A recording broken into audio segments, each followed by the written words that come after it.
Hello, hello, hello, everybody. We'll be ready to get going here in just a second. I'll see you shortly.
You can't hear me.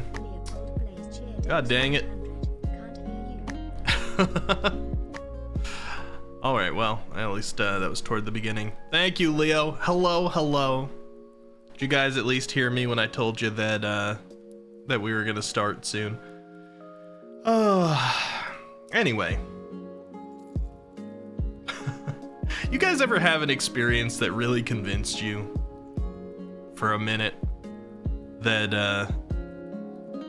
that you were living in a simulation? Let me see here. So Haruru, I was saying hello to you. I was saying I think that assemble is a good addition to the UuCats command. And then I went on to say I recommend 7TV. 7TV is apparently the meta for anybody who can't see things like assemble and Ronnie PLS and various things like that. Apparently that's the meta on Twitch now. It has been for a little bit. And if you can't see those things, there should be extensions, at least for Chrome, that you can put on Chrome, and you can get access to all these different emotes that you can't just from having the channel by itself. I never know how many people see them, because most of the time while I'm streaming, you know, I don't have a chat up in the background, so if people are using assemble and what's the other one to leave? I'm not sure if people can see them or if they just see the names of the emotes. Anyway. Yo, how you doing, Azrael dude? Oh yeah, that's the one, scatter.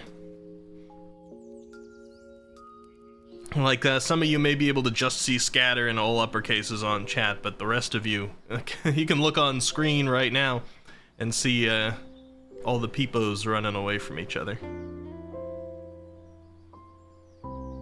They'd see the names as plain text. Yeah, if they don't have the 7TV extension on. That's sort of why I was mentioning it. Because I do know that a lot of people don't have it. It must look a little strange in chat.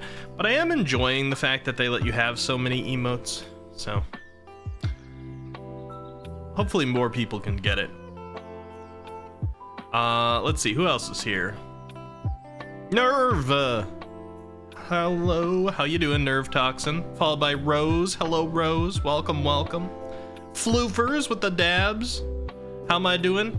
I'm doing alright. I'm a little bit scatterbrained, as you can probably tell. I started the stream muted, Azrael dude, but I'm doing alright.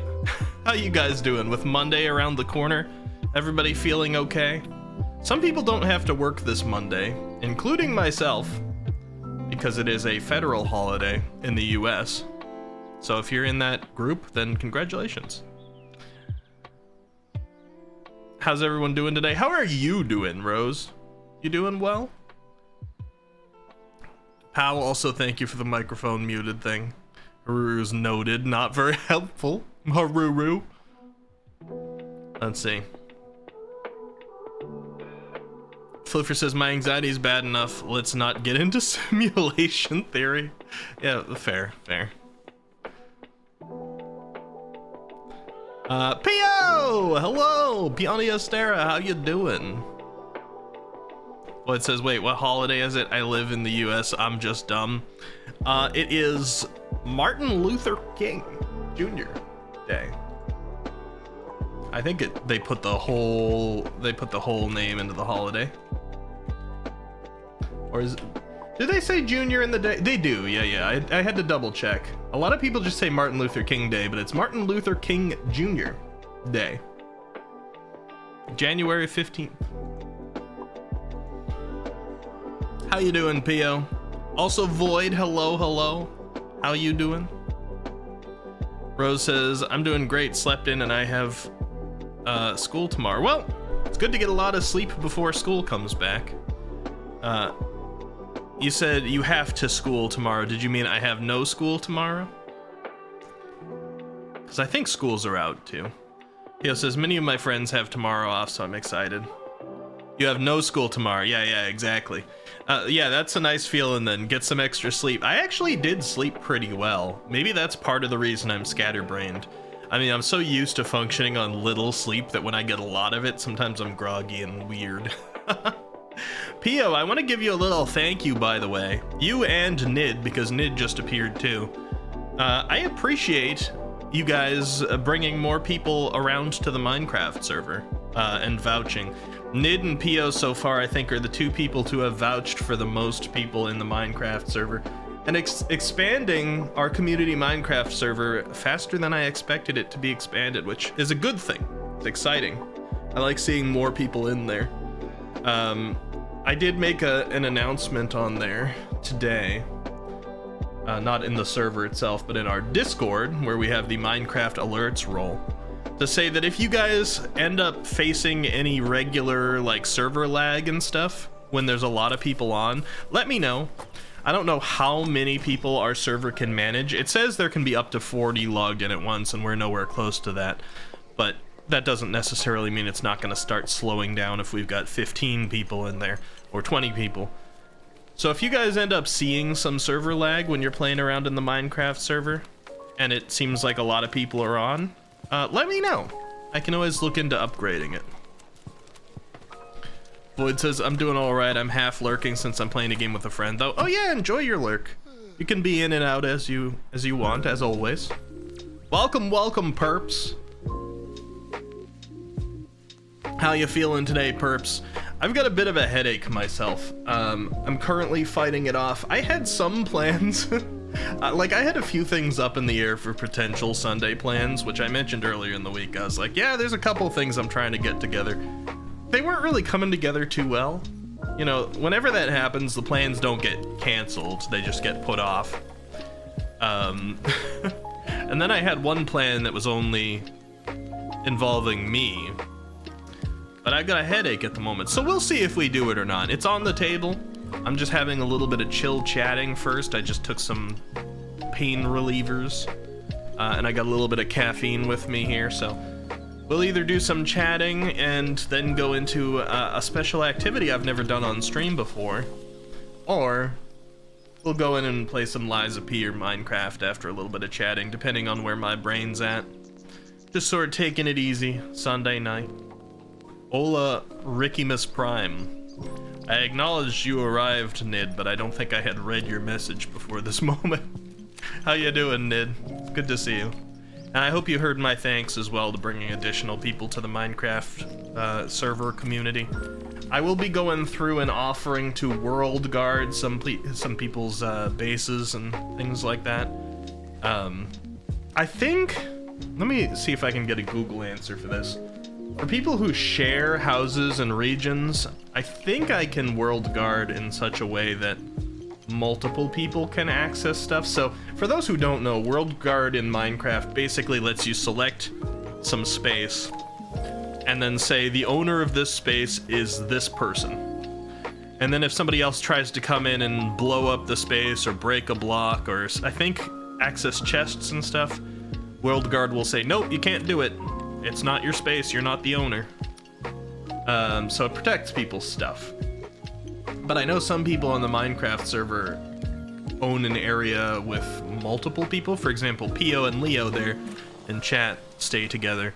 I gotta check to see if World Guard lets you assign multiple owners. I imagine it must, with the amount of time it's been out and how many use cases that has. But I'm a little bit of a newbie to World Guard myself. Yeah, that too, you're right next to Froggy. I mean, when I'm doing World Guard, sometimes people World Guard, they'll select some chunks and they'll protect it all the way up into the sky and all the way down to bedrock. I'm not going to be doing that. I'm going to be protecting people's houses and things like that. I'll be hesitant to guard all the way down to bedrock unless somebody has a pretty good reason, and then I have to do an inspection. Because our world happens to be over a bunch of ancient cities. And for those who aren't Minecrafters, those are ancient cities are homes to the strongest mob in the game and a lot of loot. And I don't want to accidentally World Guard a portion of ancient city because I'm protecting somebody's house. So we'll just protect the the blocks that make up your important stuff. Yeah, I mean, Leo, I can always protect your house and storage area and all that stuff, and then have the mines be not perfectly, like, not owned. That's always doable, too. A lot of people are going to have mines that go down to bedrock and things like that, but at least, you know, their chests and home and things can be protected. And then if you have a door to your mines or something, I think World Guard doesn't... Let me see. Does World Guard protect doors? Doors, buttons, pressure plates, and levers are protected. Crop trampling is prevented. Mine carts and boats are protected. Paintings and item frames are protected. Block breaks are prevented, obviously. Inventories like chests and furnaces and things can't be opened. Tree growth grief is prevented. Pistons can't, like, pull things from people's protected regions. Signs are protected. Unauthorized splash potions are protected. Animals are protected. Okay, so World Guard covers a lot of it. So yeah, I can guard some people's regions. And then mines, you know, it's not really the worst thing in the world if somebody comes down and places a TNT in somebody's mine and blows a little hole. That's not allowed by server rules anyway. I mean, blowing holes in mines is fine, but to actively come into somebody's area and grief without permission is already against server rules. But World Guard will just help ensure it a little further as we've got more and more people coming into the server, just in case somebody decides to go against the rules. They can't do it too hard. You'll ask for protection later, Nid? Yeah, sure. Nobody's got it so far, and the server's been fine. It's entirely down to when somebody wants something protected and what they want protected, and I'll go in and start doing it. I've been asked by a couple people now to come in and protect their area in my convenience, so I'll probably do some of that pretty soon. And yeah, it certainly is scary in the ancient cities, Rose, for sure. I've never actually been down there in survival mode before. Even in creative mode, I don't fly down there because I don't know if I can still activate anything while I'm around in creative mode. I've only peeked in with spectator a couple of times when somebody else was close by. But yeah, I don't want to accidentally guard all the way down to an ancient city and then prevent people from being able to place blocks or loot things and stuff in ancient cities, so we'll be careful about how we use it and probably expand it a little bit more later on. The server has got some amazing stuff happening for how young it is.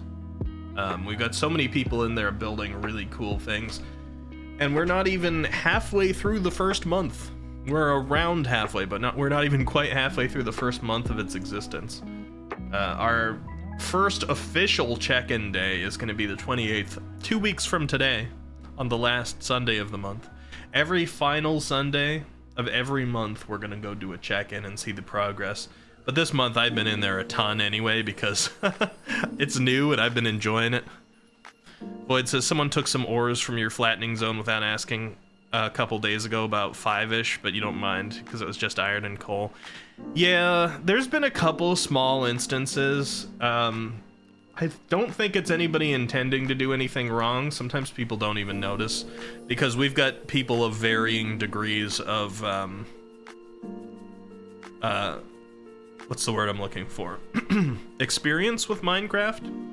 So we have had a number of things, small things taken from somebody's area or broken in somebody's area, that didn't appear to be like intentionally griefing or stealing, but I did put out a reminder today for everybody to make sure they're respectful of people's spaces in the game. Sometimes it can be hard to know, and if it's just something small, I can usually replace it. But it's just a good thing to keep in mind. And somebody's space, you know, doesn't necessarily... So, for example, Yuki. Yuki is quite industrial on the server, and Yuki has created the first railway between around where Froggy and Theo and Leo's place is, all the way to Yuki's place, which spans multiple biomes and passes by a village. You know, just because somebody has a building there doesn't mean they own the entire space, and I don't think Yuki would presume to have owned the entire space of all that land between those two spots. So it's really more of a, you know, use your better judgment when you're in an area in the game. Look around, see if it's owned by somebody, see if something might not be natural, like somebody planted it there on purpose, and don't interfere with it if it seems clear that they did. The drug cartel place needs a remodeling. Yeah, I've got an actual list of things, like a friggin' local government, like I'm the mayor, which I guess I am, of things that need doing. The drug cartel, as P.O. calls it, is our iron farm. Is a little complex to modify because very small structures around it can break how it works. So I'm just doing a little bit of research on how to remodel it in such a way that it doesn't break its functionality. But I'm gonna build like a pretty building around it, I think. And also make a little staircase up to be able to collect iron instead of having to climb a ladder, I think. Clifford says, so nobody's allowed to be the British Empire? Well, somebody already left I think it was Kaku, left a Union Jack by P.O.'s place. Why overthrow the government if I'm the government, Froggy? You're supposed to be on my side. How you doing? Perp says, Ricky, I realized that I never showed you the update of the tavern layout. Yeah, I was wondering when you'd show more of it. Leave it on the Discord. I'll make sure to take a look. That paraphernalia has since been removed. Yeah, I noticed. You're gonna wrestle me. Uh-oh. British Empire? Alright. So I'm gonna tell you guys what...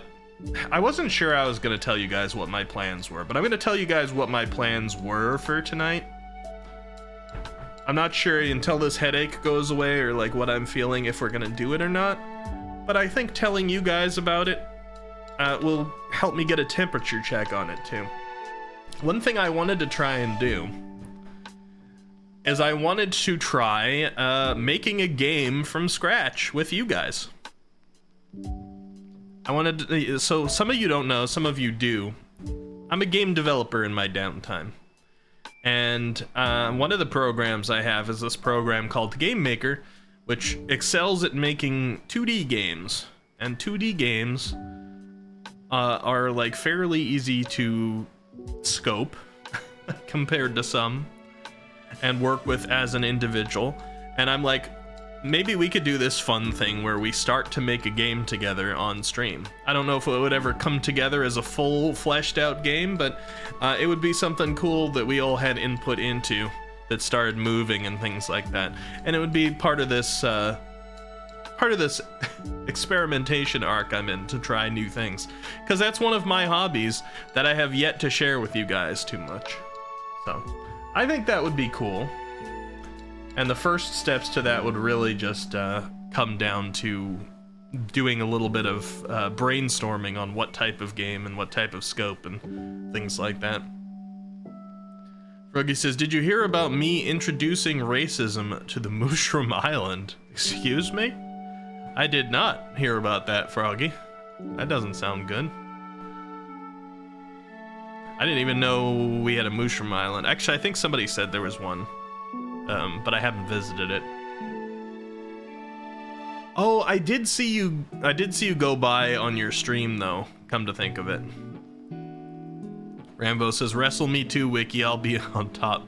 I'm not wrestling anybody right now, I've got a headache. You know how bad that would be for a headache? I wanna roll my head around right now. Al says, I love RPG Maker, used the AXP and VX years ago. Yeah, RPG Maker was an enabler for a lot of people. Growing up, I've got big respect for things that enable people into game development. RPG Maker was one of them. RPG Maker is more directly, like, straight up game development oriented, so it's an enabler, but it's also like you've specifically gotten into game development if you start on RPG Maker. But there's been some, like Minecraft, for example, that we've been talking about. Minecraft decided to let people see the entirety and download the entirety of the source code. Back, you know, throughout my early life. And suddenly, once they did that and the game took off and people realized you could mod whatever the heck you wanted in there because you had full access to the source code, suddenly a bunch of 8-year-olds started popping up on YouTube making videos about how to program this or that in Minecraft. Minecraft enabled a whole little generation of programmers to start working on that stuff just because they loved Minecraft, and they didn't necessarily know what programming was ahead of time, but they were like, ooh, people are making things like custom in Minecraft called mods. I want to figure out how to do that because I have an idea. And then they start like looking at videos about how to do mods on Minecraft, and before they know it, they're doing some very basic block-based 3D modeling and Java programming because Minecraft was in Java. So I loved that. That was really cool. RPG Maker opened the world up to a lot of people too. These days, believe it or not, it's actually Roblox has been one of the major things that has caused people to to get into game development, because I don't know how it works through Roblox super well because I myself haven't engaged with that world too much, but I know that you're able to get in and add custom resources and do programming and this or that through Roblox, making Roblox games and sharing them, and we're getting developers now. You know, one of the biggest games of 2023, at least toward the end of 2023, it's got like a little crossover into the years because it's still one of the biggest games at the moment, is Lethal Company. And Lethal Company was created by a teen or very young developer who came from Roblox. Let me see.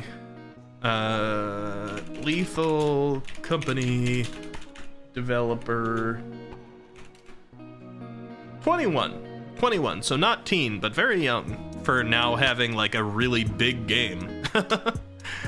He was a Roblox developer. All right, I should say they were a Roblox developer. I'm not sure what the pronouns are for the person, so I don't want to assume. And they must have made so much money off of Lethal Company so far.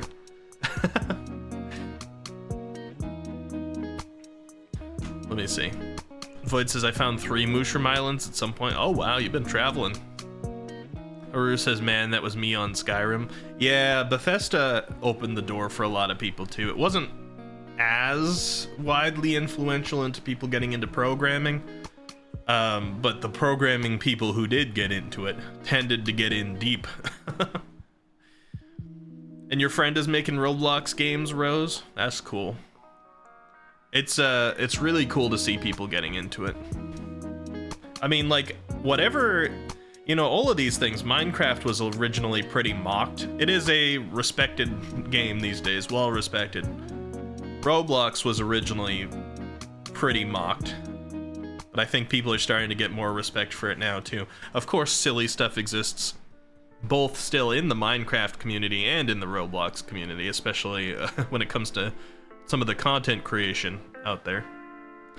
They made $83 million. Are you you're saying they made $83 million off of Lethal Company? Yeah, that's not too bad for a 21-year-old. I wish. But as you guys, as I mentioned a minute ago, I'm a game developer myself. I've been focusing more on stream-related things, and I work full-time. So I haven't had the most time in the world to actually dedicate to advancing that particular skill set recently. But I do still have big plans to release games, and we'll see. I might get one that takes off as well. Unfortunately, my best bet right now as a solo developer is to make games that are 2D and oftentimes pixel art. And a lot of times those games don't do as well because more and more as time goes on, less and less people are interested in pixel art games. A little bit sad to me. Some people are still very interested in it, but it tends to be the older crowd. And you know, I saw somebody the other day watching a playthrough of Blasphemous. Anybody here know Blasphemous? The 2D pixel art Souls-like. I'll probably play it at some point, but I've seen the beginning of it before. Anyway, Blasphemous has some really professional looking pixel art. Some of it is quite beautiful. But, you know, I saw people watching it the other day. It was like somebody play it, and one person in chat was like, is this free to play? Because I might check it out. And the person playing was like, why would it be free to play? It's this big, like, massive game that they worked years on. And they're like, no, it's like $30 or $25 or something like that. And another person in chat was like, God, that's lame. And a few people were agreeing with them and were like, yeah, why would I pay $30 for something that looks like this? And he was like, it's a really, I mean, that's a pretty good game. It's less than half the price of some of the main games that come out these days, and they worked really hard. And the pixel art is fantastic. There's even full pixel cutscenes. And then people were like, yeah, maybe this was worth $25, $30 back in 1995. And like me listening to these comments, I'm like, aw, man, this hurts. This hurts to hear. Of course, it was a bunch of like really young people. But they're just like, yeah, this looks like it's something out of ancient history that we shouldn't have to pay for anymore. It's so weird because people will say that, they'll be like, this should be free to play. But then all the games that are like big these days that people play are like free to play games at base that then like hound you for microtransactions in order to do anything, and people very quickly pay far more than they would for a normal game just through microtransactions, gotcha games, and buying skins and this or that, and they still don't even have the whole game. That hurts you to hear, and you're not even that old, Void. Yeah. Crafty, hello, you know Blasphemous? I'm probably gonna play it at some point. I've only ever seen I've seen like 2 bosses in the game. And occasionally I go back and watch people play the beginning. But I haven't watched any further past those 2 bosses because I'm like, I'm probably gonna play it at some point, especially because it wasn't that long ago, like a month or 2, that Blasphemous 2 came out. And That makes me want to try even more. You need to make your own Hollow Knight? That's very likely, Haruru. I mean, not necessarily Hollow Knight itself. I'm not gonna... Hollow Knight's huge. I'm not gonna directly compare myself to another creator, but I do very much like Souls-like games, obviously. And if you do 2D Souls-like, you only got a couple of options that really work. You can have it be a 4-way Legend of Zelda style, like, mover. Maybe Legend of Zelda's not the best comparison, but... or you can make it platform, and if you do a platform Souls-like, it gets very close to being Hollow Knight, because platform Souls-like is basically the Metroidvania style control scheme most of the time, which is what Hollow Knight was, more or less. That is exactly the type of game I'm interested in making. Rambo says, I'm into watching YouTube channels where people buy their way to win in Roblox. They buy their way to win in Roblox. What does that mean? It says, yeah, there's so much to mess with as a 3D designer that making a game using those graphics seems insane as a solo dev. Yeah, although I will mention, people will get past your graphics if it feels memey in some way. So, or unsettling in an intentional way. So 2 examples of this. Chilla's Art. You guys know Chilla's Art, the horror developer these days, very popular horror developer. Chilla's games, to be real, Chilla's games are pretty janky in the control scheme. Things don't always work as they're intended. There's a few crashes. Some things are hard to control or hard to figure out what you're supposed to do next. And the graphics are nothing to write home about. There's some like very rudimentary models with very, very pixelated faces put on. But the thing is, Chilla is aware of this. And Chilla does a fantastic job with these things. And people don't care, because all of these things come together to be kind of unsettling in an environment that is meant to be extremely unsettling. Asdorf, yes, that's right, with the Faith, I don't know if I've seen any more than the first game of Faith, but Faith had really low graphics. Horror games can get away with it very easily, because part of the thing these days is people think about, like, VHS style found footage or weird, like, hyper pixelated faces that it's hard to quite see the features. They think of Uncanny Valley, they think of strange shapes and stuff, so horror games use it brilliantly. And Mimi, the other side of things, let's go back to Lethal Company. Lethal Company does not have very good graphics in terms of 3D stuff.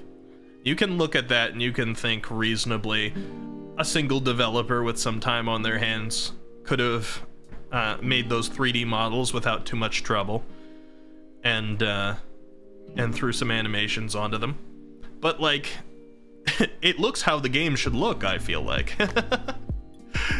Lethal Company, if you made Lethal Company look super realistic, I feel like the entire feel of the game would be off.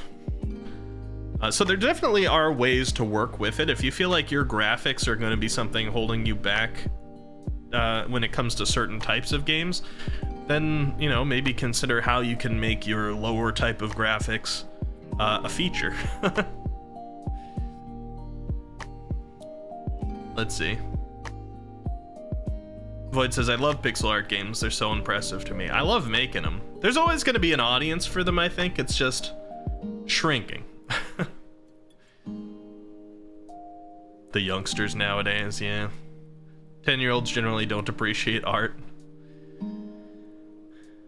Perp says, I want to break some people's spines. Well, I'm glad, I mean, maybe we don't need to get violent, but I'm glad you all feel the pain along with me for some of this. But, yeah, I mean, I think I don't hold it against anybody for not liking pixel art, or maybe they just haven't discovered cool pixel art games. Like, Minecraft opened up bad graphics to a lot of people again. I mean, you look at Minecraft, and Minecraft's beautiful, but the graphics are not good. Those two things don't have to be the same. I mean, they could mean the same thing, but you can have, like, technically poor graphics and be gorgeous like Minecraft. And a lot of people who are like getting more and more into the whole graphics arms race that like PlayStation and Xbox were having for a long time. We're like, oh yeah, everything has to look more and more realistic or we don't want to play it. And then Minecraft came along and people are like, this is weird. This is all pixel and blocks, but it's awesome. And people got into it again and they're like, hey, maybe we can just make things that look like Lego people. Roblox, again, Roblox graphics aren't good.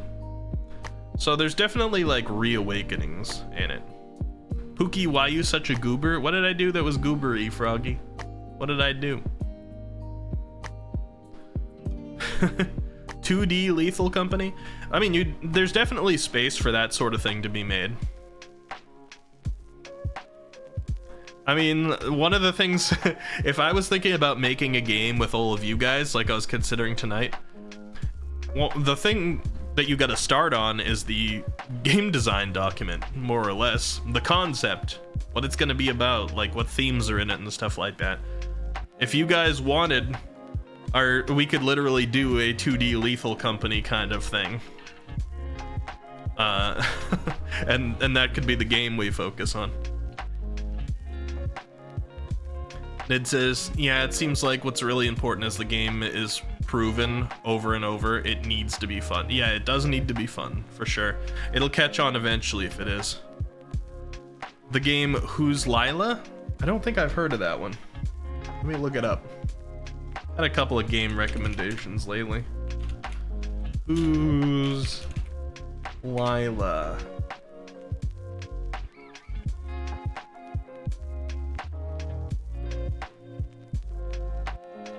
It's an adventure game, role-playing. It's an indie game.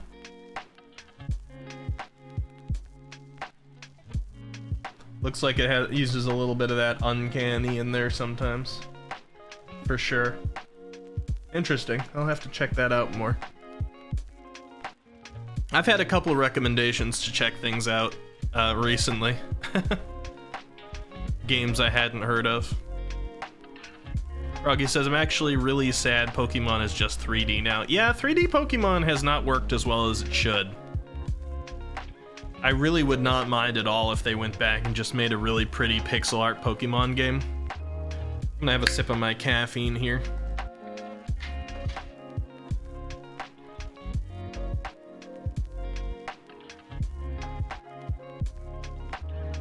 There's a way to make graphics in Roblox look good. What, with like the custom assets and stuff, Nid? Or are you talking about shaders and things?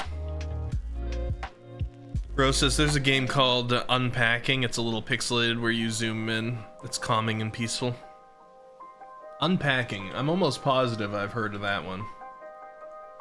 There's a couple unpacking related games. Let's see. Unpacking. Oh yeah, I do know this one.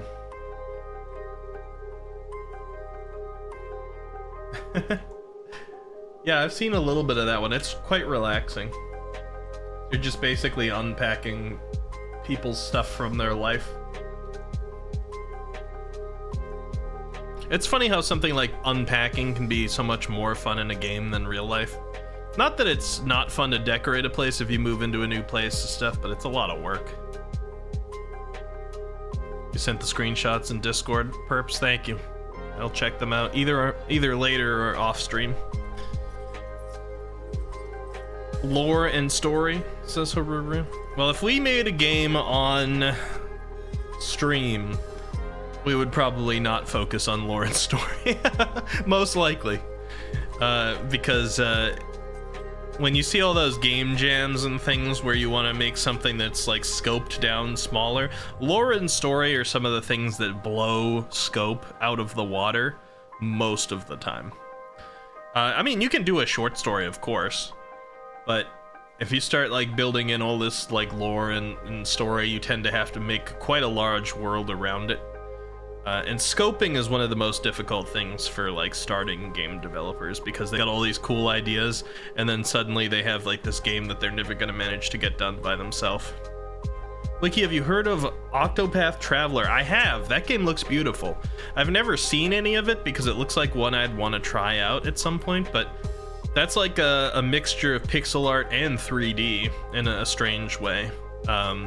Old style, like Final Fantasy VI-esque, or was it like Chrono Trigger-esque graphics, mixed with a more modern lighting system and 3D environments. Quite interesting. Ouch, Kaku, hello. How you doing? Was that a monster can I heard click? It was not. That was the pop top of a glass Starbucks Frappuccino. I don't really do the monster cans anymore. I used to drink them daily. Sugar-free ones, which were a little bit better for me, but I stopped that. It says you can make your own models in Blender, so given time you can just make high poly models for Roblox. Does Roblox, like, I don't know, I haven't worked with it, so does it have the capacity, if you fill your game with high poly models, is it gonna, like, run well? I'm not really sure what Roblox boils down to. Of course, that works in Minecraft, if you edit the code enough, because Minecraft's just Java. I don't know if Roblox gives you the entire source code to work with, or what. Should try out Octopath Traveler. What do you think the length of that is, Haruru? Roughly. I know they made a second one, too. I'd imagine fairly long, because it looks like the old style RPGs. Run well? Debatable. Run? Yes. Well, running well also comes down to what people have learned in the programming world about efficiency. Because you can make a game that looks like it shouldn't have any problems running, that goes so slow because people didn't learn efficiency with it. Some of the games I program, for example, require pathfinding algorithms, like they got smart enough AI on enemies or followers that they can walk around and follow you even if there's obstacles.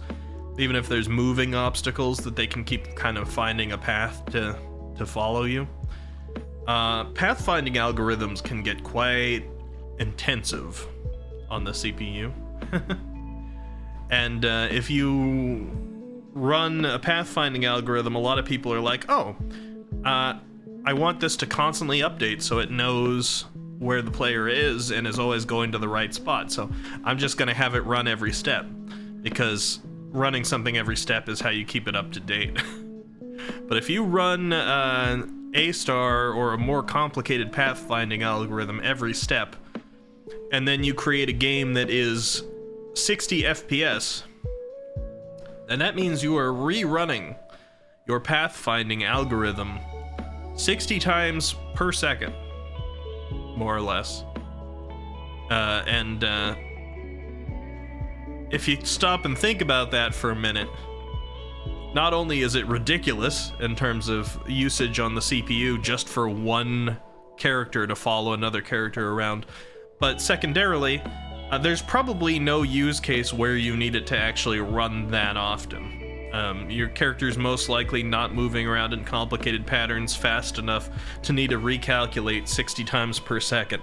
So there's a lot of things you can do, for example, where you're like, okay, I'm gonna rerun the pathfinding algorithm once a second, or something like that. Or depending on the type of game, you can get away with once every couple of seconds, or, you know, multiple times a second, but not 60 times a second, you know? Just that one little difference would be running a powerful algorithm only once per second instead of 60 times per second is a huge optimization. Oh! Pio! Pio continuing the sub gift from Leo. Thank you so much, Pio, for subscribing for 10 months. We're getting toward a year, Pio. We might have to, you know, I keep meaning to message you, but we might have to do something for 1 year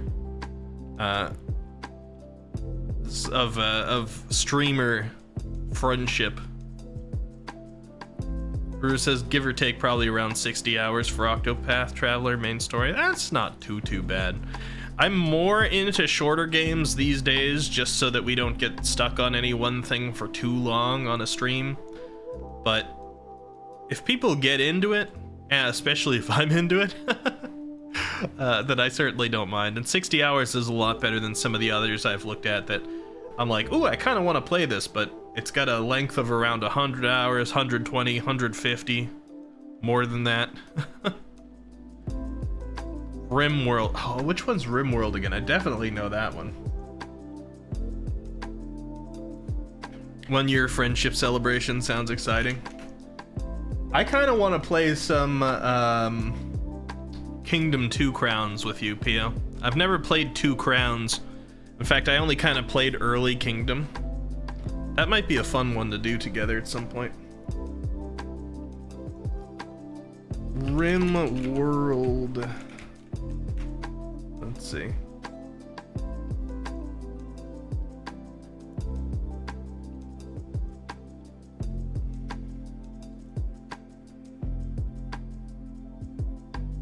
Maybe I've just heard people talk about RimWorld a lot. It doesn't actually look familiar when I start to look at screenshots of it. Is it like civilization management and protection and stuff like that?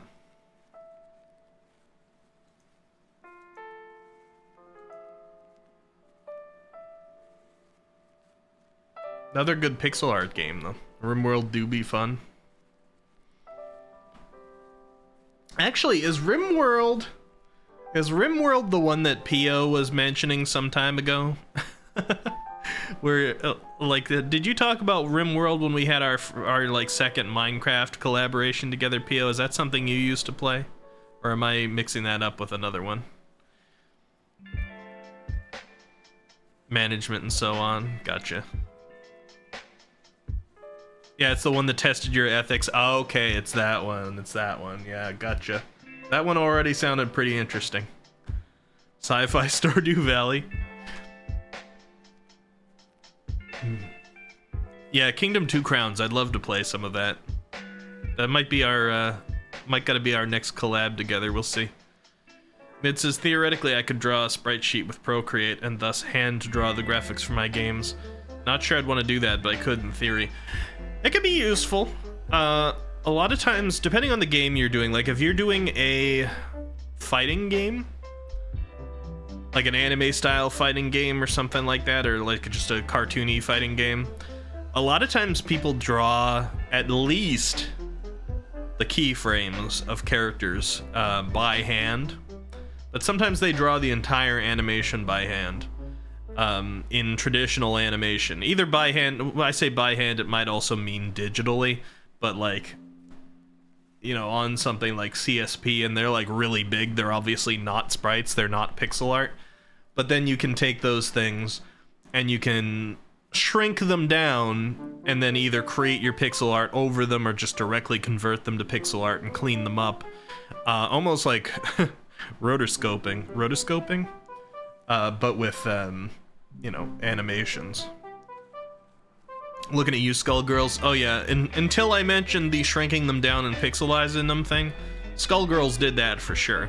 I think Skullgirls incorporated some Flash, not Flash, but everybody knew it as Flash animation before, but Flash style animation basically just meaning animating with vectors, as well as some traditional art stuff that was shrunken down and was animated quite well.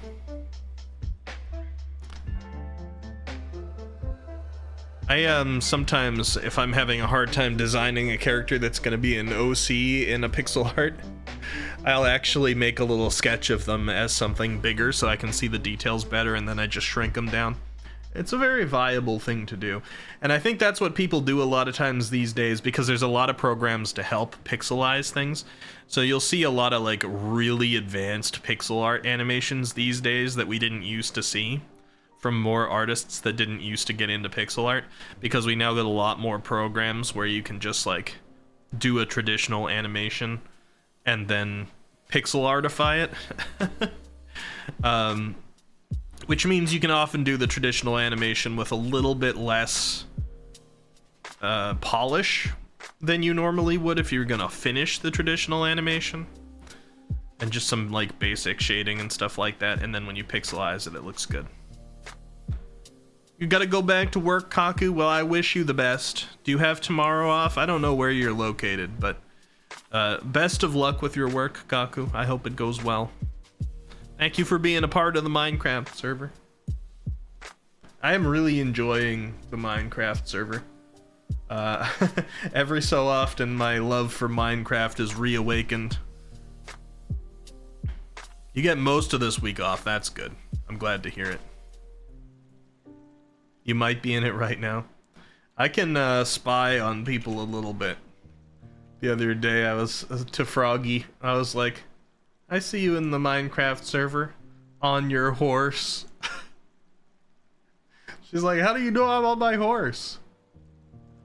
Well, there's just, I have a console that I look into frequently just to make sure no errors are happening on the server and things like that. Most of the time all I can see is who's on. It's just a lot of times when people ride the fast vehicles like boats and horses and stuff like that, there tends to be a little bit of desync between the game and the server, and the console will throw a little warning being like, this thing moved incorrectly. This is not actually really an error, but it says that frequently, so I'll see when somebody's zipping around on their horse sometimes just because there's a bunch of warnings up in the console. Should be able to see your handshake in the server console. Probably, if I scrolled back up and looked for it. Most of what I see is just, there are 3 players of there's 3 of a max of 40 players online. And I see the names, and then I see auto-saving world. Saving is already turned on. Saving the game, this may take a moment. Saved the game. There are 3 of a max of 40 players online. It's a fairly boring console. I look at it often because I'm trying to make sure that Minecraft server continues to be good for everybody who's in it. You're building a barn at the moment, Kaku. Ooh, that's cool. I really like, Kaku is transforming one of the starter villages. I'm transforming one that was right near spawn, and then there's one that was a little further back that builds its way up the side of a mountain. And it's right on the other side of that mountain that Kaku built their house. And that has an entrance or a pathway through the mountain to Kaku's house. So Kaku's been building around the town there, and it's a lot of work has been done in a short time. It's got an entire like stone wall building up around the place. The console, they started illegal boat racing. Yeah, kinda. Console's always like, somebody's trying to destroy your server. Once in a while, somebody will get kicked off the server because it says flying is not allowed. Because it will see somebody up in the air and then maybe the person landed and jumped again, but the server had a little hiccup. So it just sees them up in the air for just a little too long, and it's like, you were flying! Flying's not allowed in here, and it kicks them. But that luckily doesn't happen too often. Just finicky Minecraft stuff. I still think it's funny that after all these years, Minecraft doesn't have an official way through the actual game to like host a server. They require you to go to some other website and host one for playing multiplayer. I'm sure Microsoft probably has some official ones they recommend, but I honestly don't like Microsoft very much. I have to work with them way too often as a programmer, and I don't feel like their stuff works very well. It used to,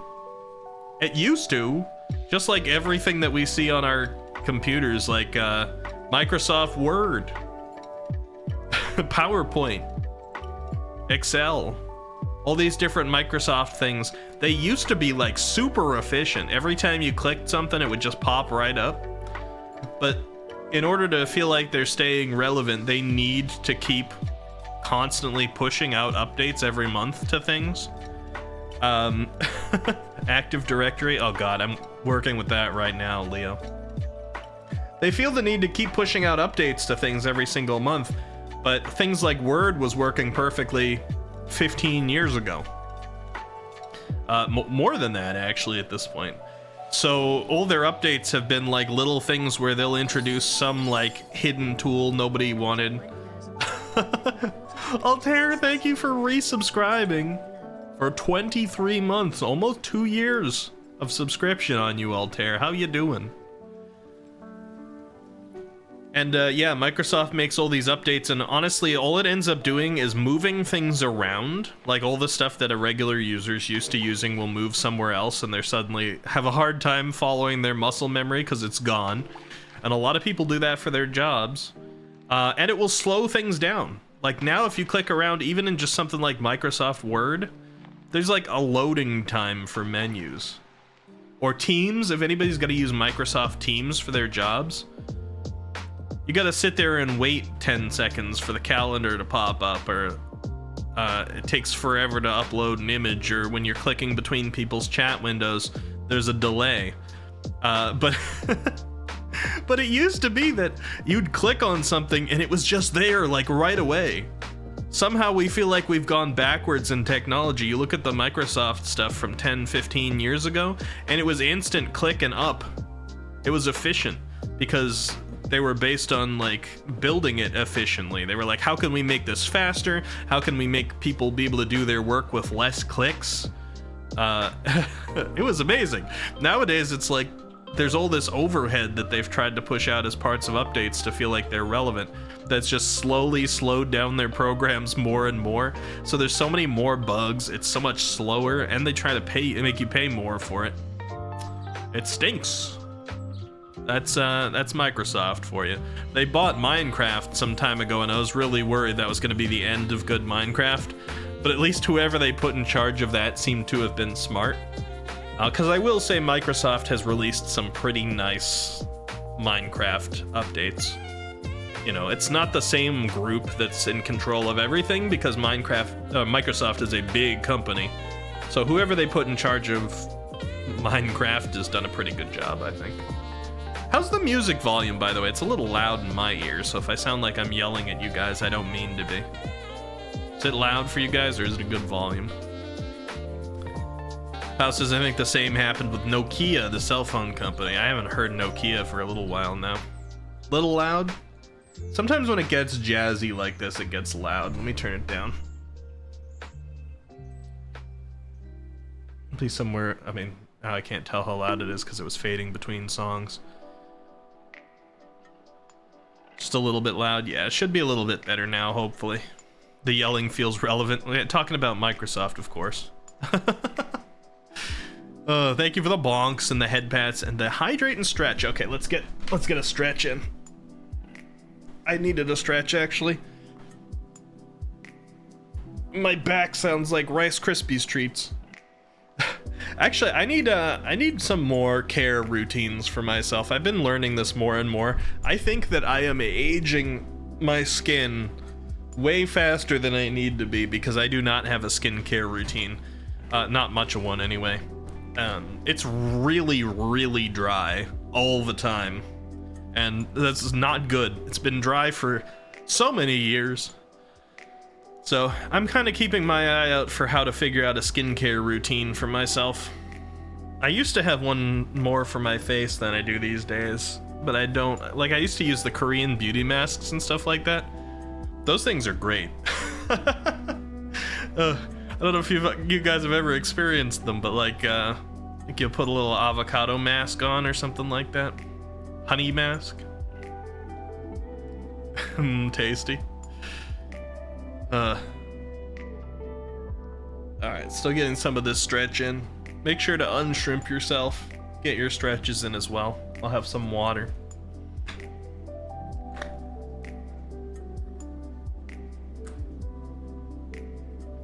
I'm scrolling up a little because I know I missed some of what you guys said. It says, I'm grinding EXP so I can get fortune on my diamond pick, and it just refuses to give it to me. Oh, I hate that. You just keep having to throw other picks away. Leo says, I get that when I lag, and I am considered in the air when I'm doing something else after the client/host catch up with each other. Yeah.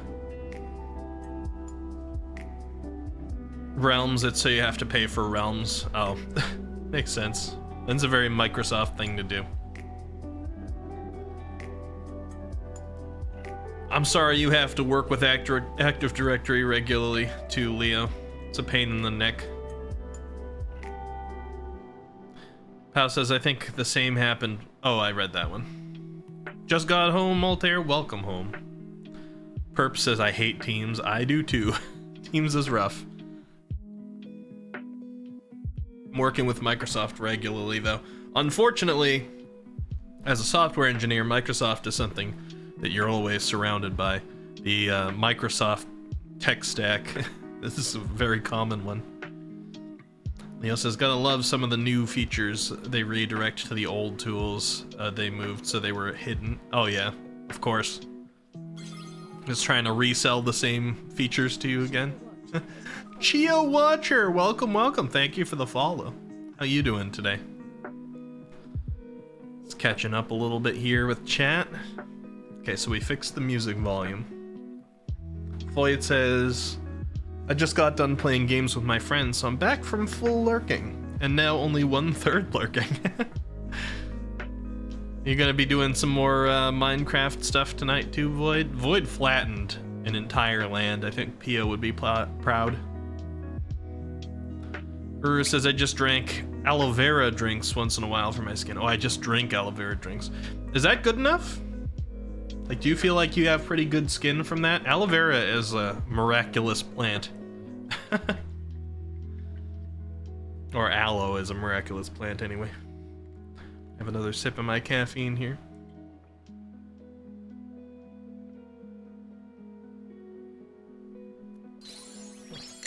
Boomer!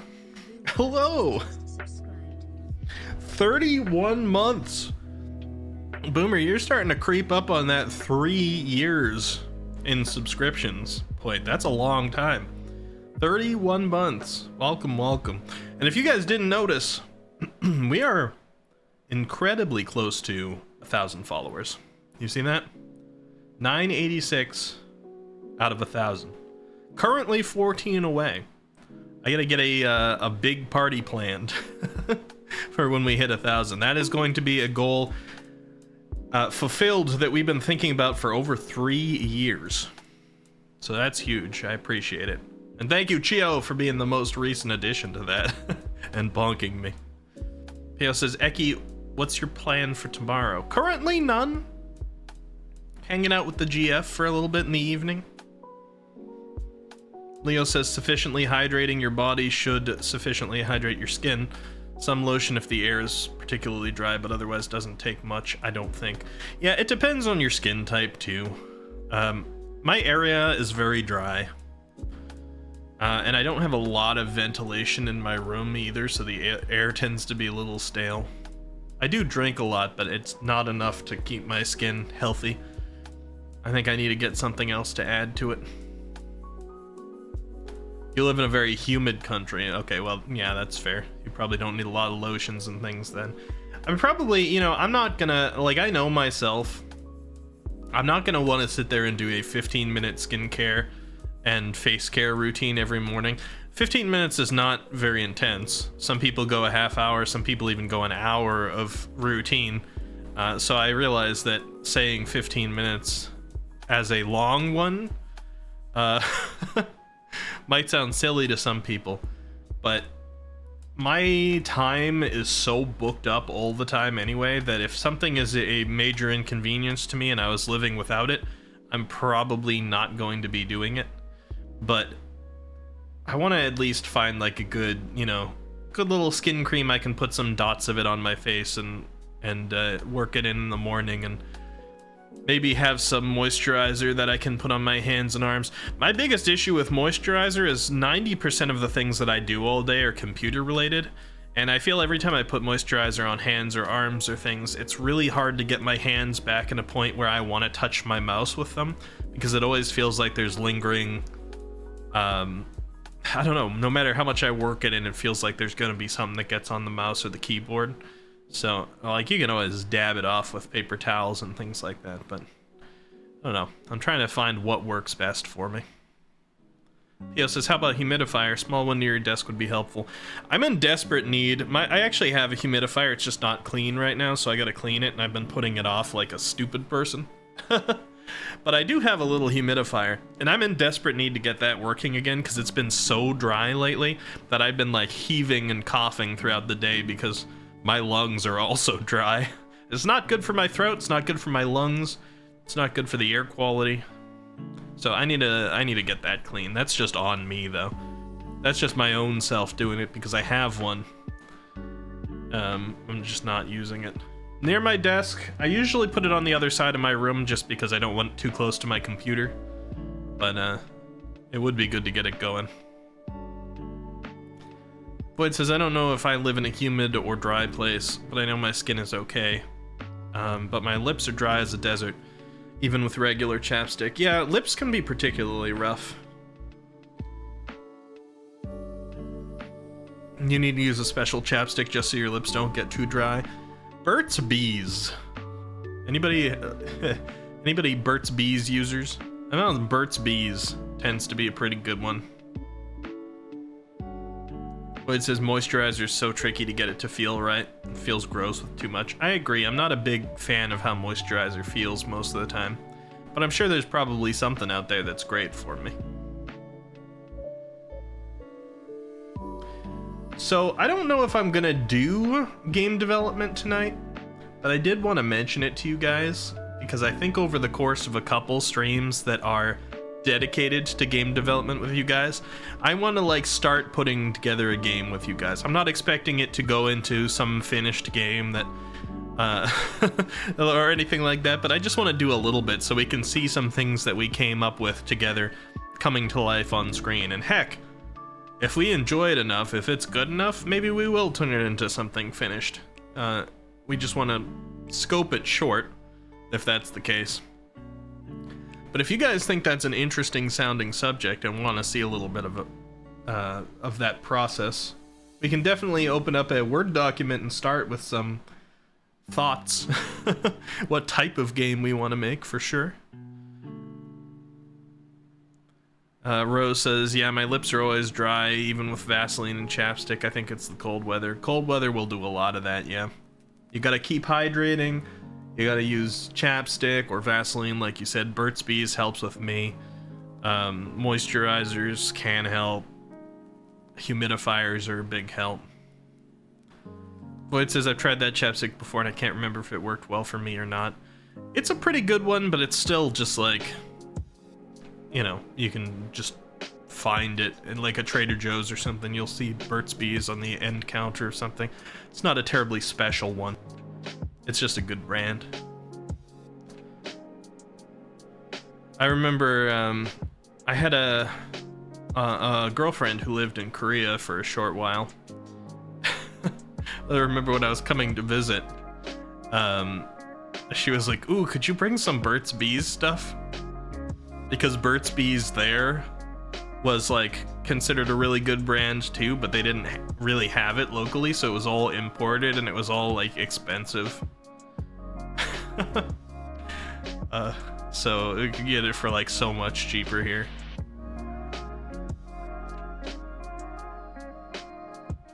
You can check your area's humidity levels using Google. I always forget about that.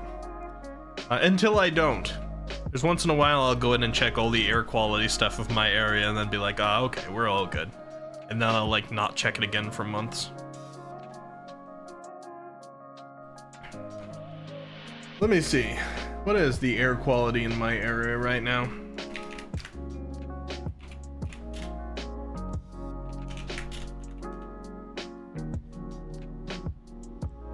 We are in the green good zone. All right. What about humidity? 44% right now here.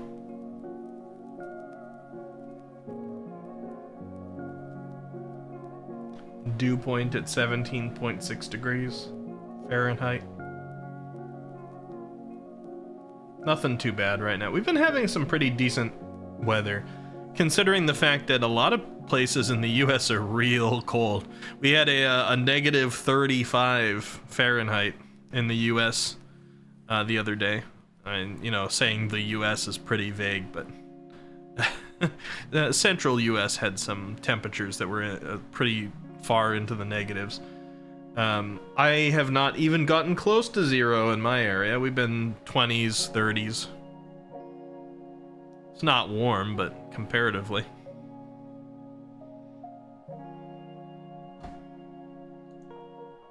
Anyway, let me close this weather-related stuff. And I am going to open up a document. It all comes full circle as I open up Microsoft Word. Let me make sure there's nothing on here that can dox me. There is. There is indeed. My full name and email right there. Microsoft likes to do that.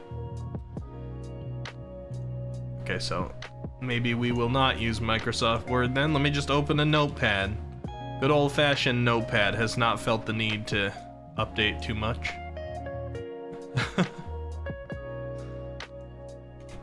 Alright.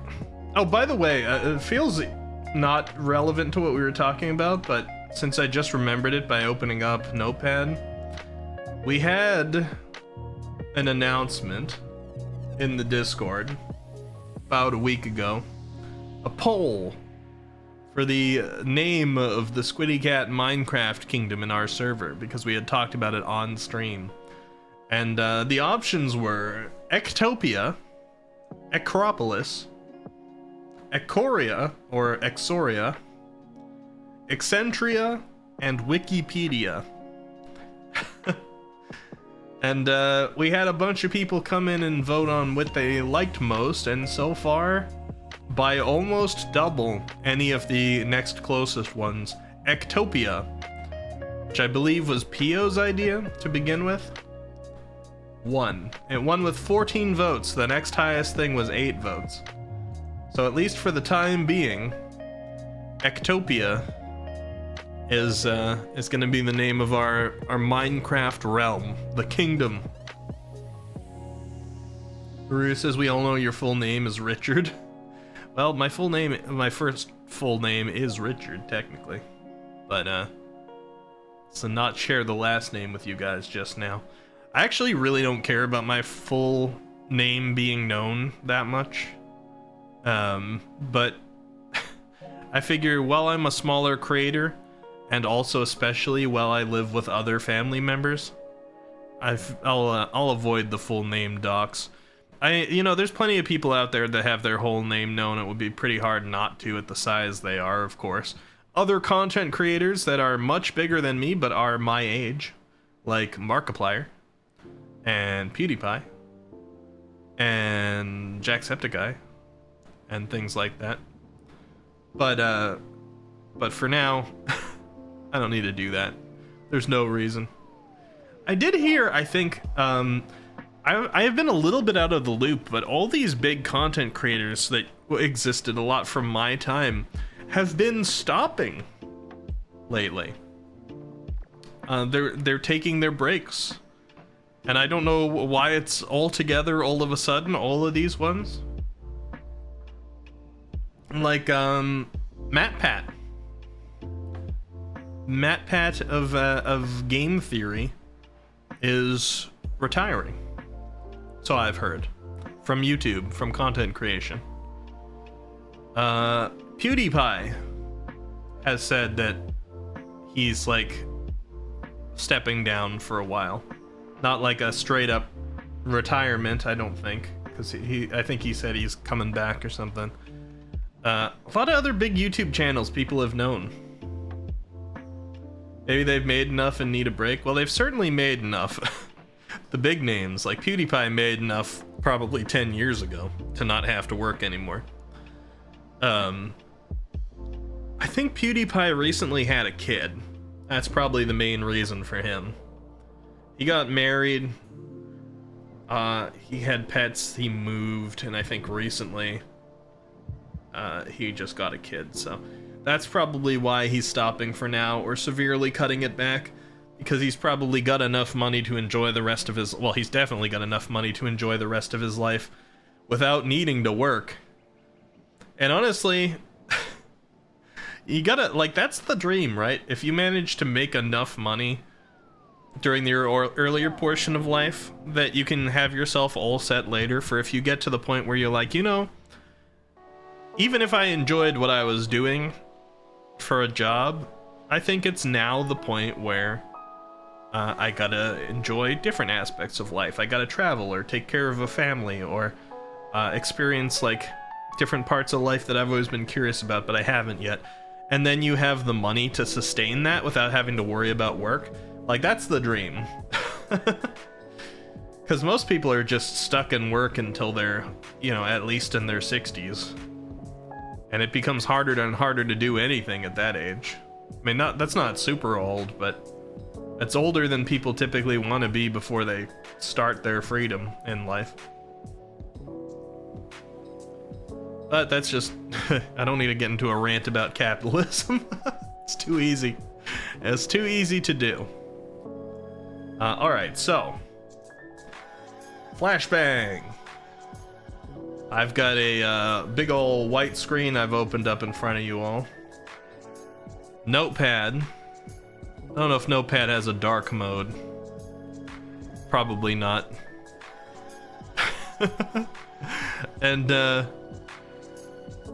And let's say if we were going to make a game on stream, what would we want to make? Now, I'm not sure there's enough people here right now to really focus on this. But I'm gonna start anyway. We'll see. So, let me open this up just like this, so it's a little less intense. What kinds of games would you guys be interested in seeing if we were to make a game? Now think of this in terms of 2D, alright? So obviously there's some easy ones like platformer is a go-to when people hear about 2D. If we were to make a shooter game, it would have to be probably top-down type shooter because it's 2D. Perp says Notepad has a dark mode if your PC is on dark mode, which it isn't. Oh, I see. Windows 11. RPG like Final Fantasy 1 through 3, yeah. And if by 1 through 3 you mean like the original set, but you could also say 1 through 6, and then things like Final Fantasy Tactics and such. Beat 'em ups, true. Like Streets of Rage or more modernly Castle Crashers. What are other modern beat 'em ups? I feel like you don't see too many beat 'em ups these days. There's fighting games. So let me put down some different ideas. RPG, or a lot of times those are JRPGs, are usually what people are thinking about.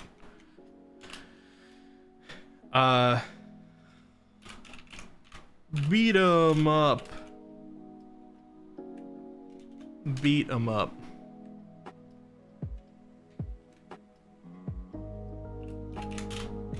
Top-down shooter. There's also shoot 'em ups. You guys ever played those games where you're controlling a mech or a spaceship or something, and you're flying from the bottom of the screen to the top of the screen, and things come down from the top of the screen that you gotta shoot? Or you're going from left to right and shooting things that come in from the right side? I can't think of any modern examples of those, but that would be a shoot 'em up.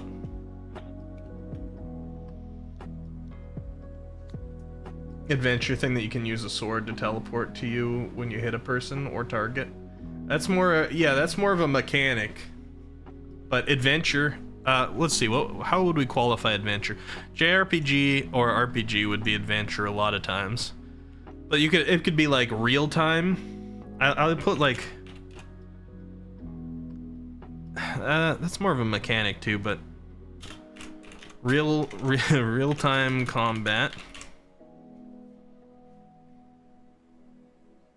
Honkai started that way, really? Aruru? Real-time strategy as well, true. You love those games, Rose? Yeah. Platform, yeah, I don't know why I haven't wrote platformer down yet. Platformer. Because obviously you can combine categories too. I did not know that's how Honkai almost started. Let me see, did I miss any that people had mentioned here? Obviously, if we're doing categories as well, like some of these might get combined, like we could say Souls-like, or Metroidvania, which I could highlight all three of these, and there's plenty of games that do this. It's just sort of a collection of elements. I guess like another one would be roguelike. It's popular.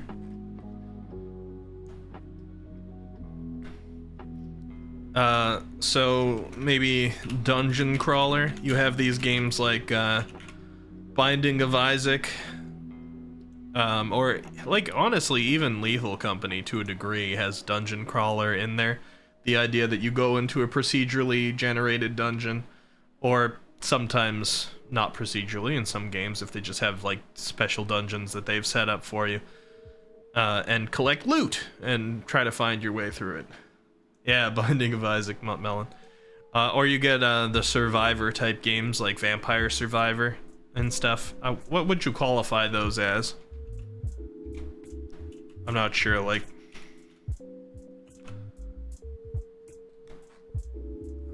I'm not sure how they would qualify. Action Survivor, maybe?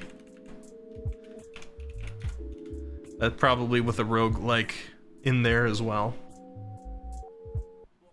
Just had a great idea, Perps. What's that? And Muttmelon, also hello if you just got in here. I'm thinking about making a game on stream with chat over time. Now, nothing like too huge. I don't even know if we'll ever quite get to the end of it, but just to like get a little bit into the game design process and have chat be able to see things start to move. So I'm doing like high level game, even pre-game design document stuff, I guess, and thinking about like what type of game we would want to go for here. So we're in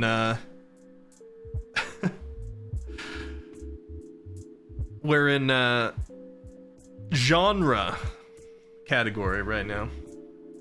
Sounds good. Here's my input, set seed. Melon.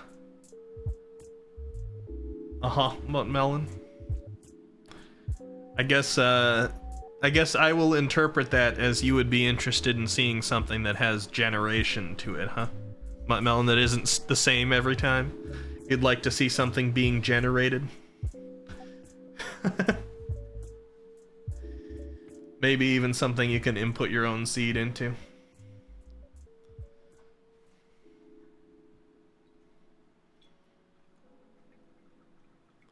I do like generation stuff. It's usually not the best for talking about something like a game jam or something to keep like keep things down small, but you can get some of it in there for certain.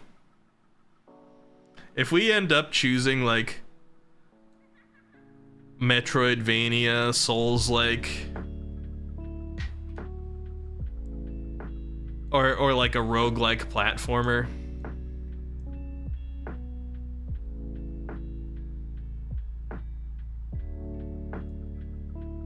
and you could even kind of like, some of these you could do this.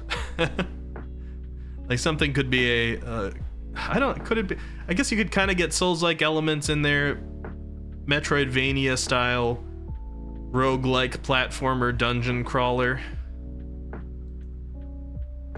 with procedural procedurally generated.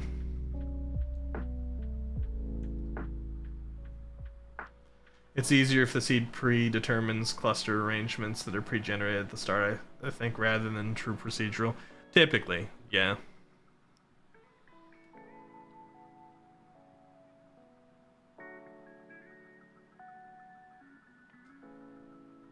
And there's some things like procedurally generated and platformer to actually stretch across all these. That gets tough.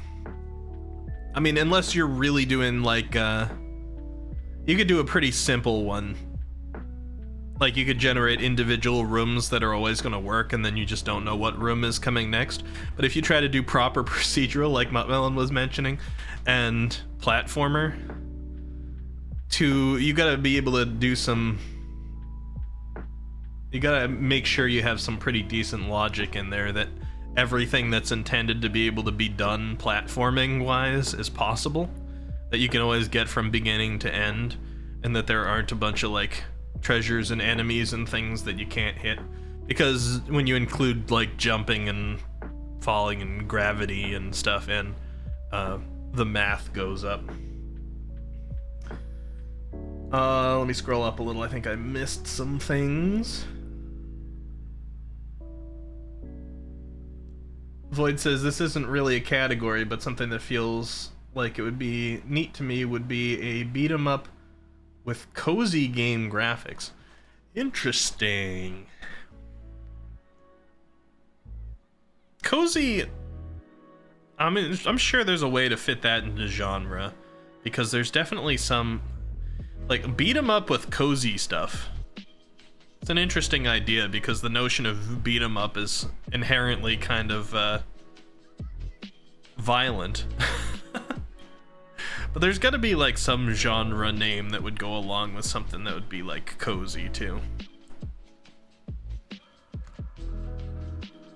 I don't know of the name off the top of my head, but there's plenty of games that use that sort of thing, so I'll just put cozy there. Points of interest, yeah. Perp says, so you're a multiversal traveler, right? So imagine a game where the core game is the same, but you can encounter portals that send you into an alternate world you were previously in. Alright, so...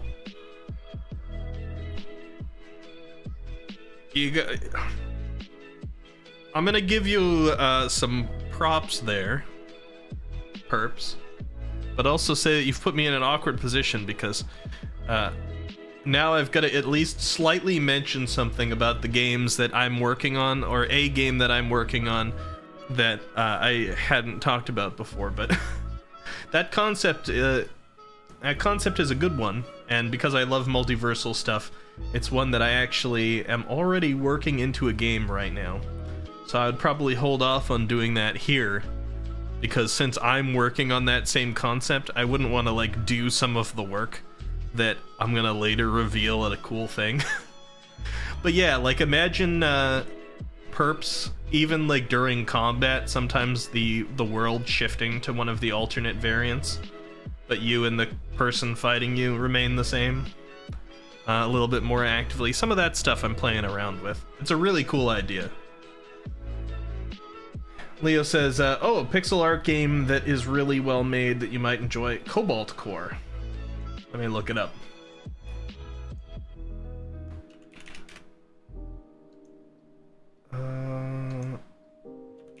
Cobalt Core.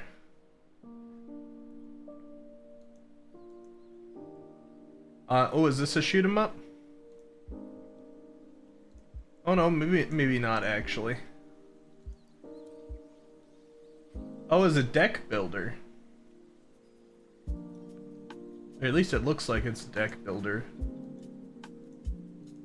Got a few different things going on here, huh?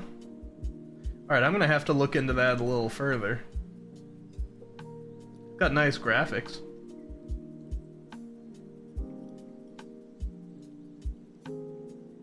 Huh. Is that kind of like shoot 'em up deck builder?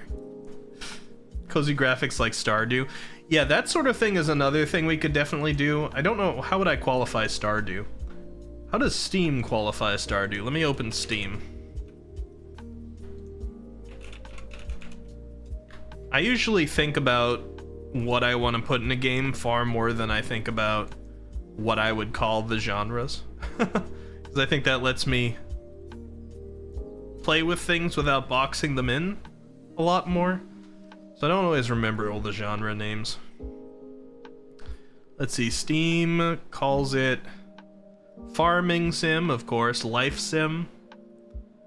I do like a good life sim sometimes. You can get some real cool things out of playing with Stardew Valley elements, or Animal Crossing style elements, or things like that. Just having something that's almost like a cozy day-to-day with some sort of nice game loop and some things for you to collect, some things for you to strive toward can be real nice.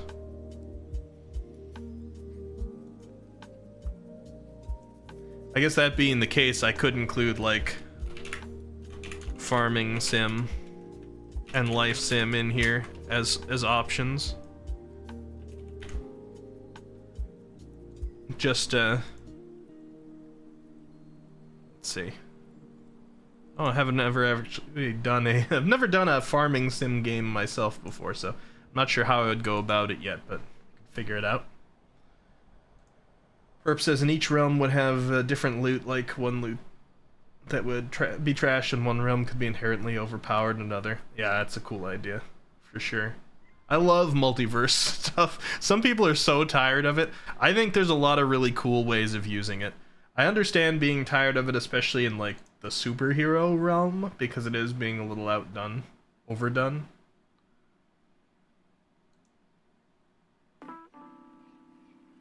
Get some more lo-fi going here. There's a lot of untapped possibilities with it as well. Leo says it's on Steam, as you likely assumed. Card deck builder, no elements I would describe as shoot 'em up, just pixel art. Game I think you would enjoy. I gotcha. I thought shoot 'em up at first because it looked like you were in a ship facing another ship from bottom to up. Bottom to top, like a lot of old shoot 'em ups. A multiverse where each world is another streamer. You need a new cozy game. Actually, you know, simulator by itself, I don't even think we need to say life or farming. I mean, we can have them in there just to be able to look at them, but simulator games went through quite a popular arc. Cozy games are nice. Right now, Minecraft is my cozy game. I don't know if I'm feeling this lo-fi. We'll see.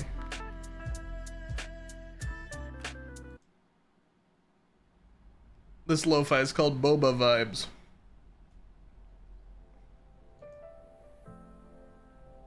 League is too stressful? I feel like that's one of the defining things about League. I still kind of want to try it one day. Like I've played a round or two with somebody before, but never really like properly played League. But I don't think it would be my type of thing. You got a Penta though. Nice.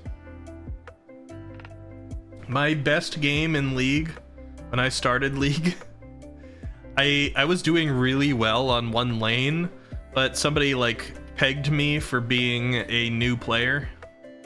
And so they were sitting in my jungle, and every time that I almost defeated one of the opponent's, what do they call them, legends?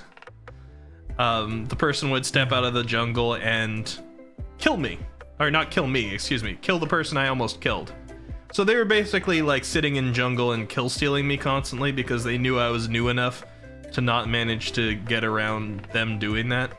So they became really, really powerful off of my kills, and I got almost nothing. And then in late game, I wasn't able to do anything. But I was doing really well in my lane.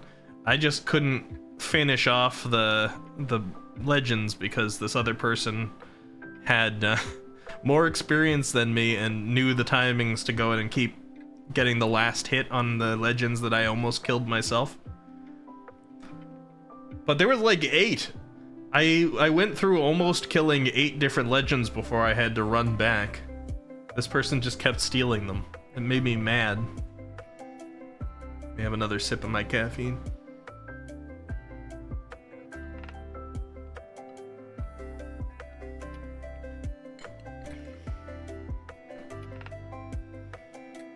Murders them in game. Thank you, Froggy.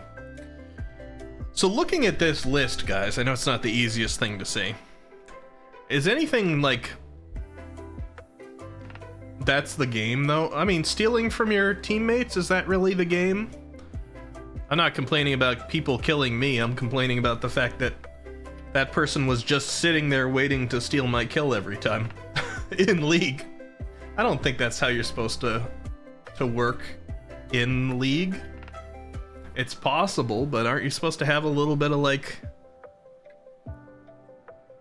you know, teamwork? Because this person wasn't helping me fight. It was just, they were just sitting there until the other person was almost dead and then taking the last hit. League's all mental plus selfish game.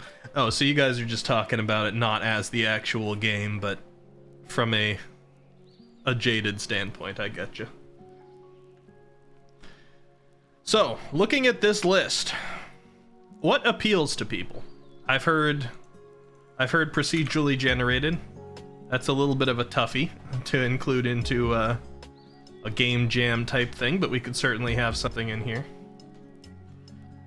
What do people like, though?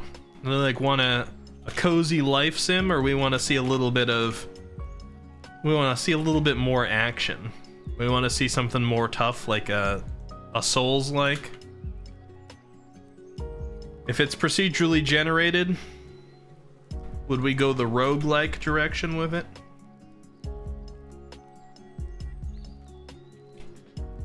Those two things usually go hand in hand. Be a little tough, I'd feel like, to do Souls-like and procedurally generated. I mean, you could. You just have to remove the Souls-like element of going back to collect your souls, because if it's procedurally generated, they're not going to likely be wherever they were when you died.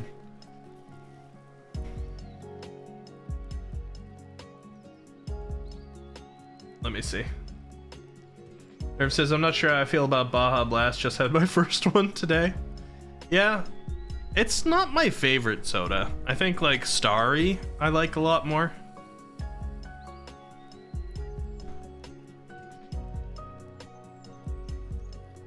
Nerve says, didn't quite get the hype, not yet. Telsit, hello, I returned from internet purgatory. Despair? Does that mean you're not in despair anymore, Talsit? Because that would be good news. How you doing? Guys, I'm trying to get back on this. If we're gonna do a game together with input from you guys, taking a look at this list, what stands out? Alright? What sort of game would you like to see? If this isn't the day to do it, we don't need to do it. The game needs a double jump. Well, if it's a platformer. If it ends up being a top-down shooter, I suppose, like, we can put shooter in here as well. If it ends up being a top-down shooter, it's probably not going to have a jump at all. Is that me hearing that you would like a platformer, Leo? Is that me hearing a platformer type vote? I heard procedurally generated from Muttmelon. Procedurally generated dungeon simulator, so we'll get the dungeon crawler in.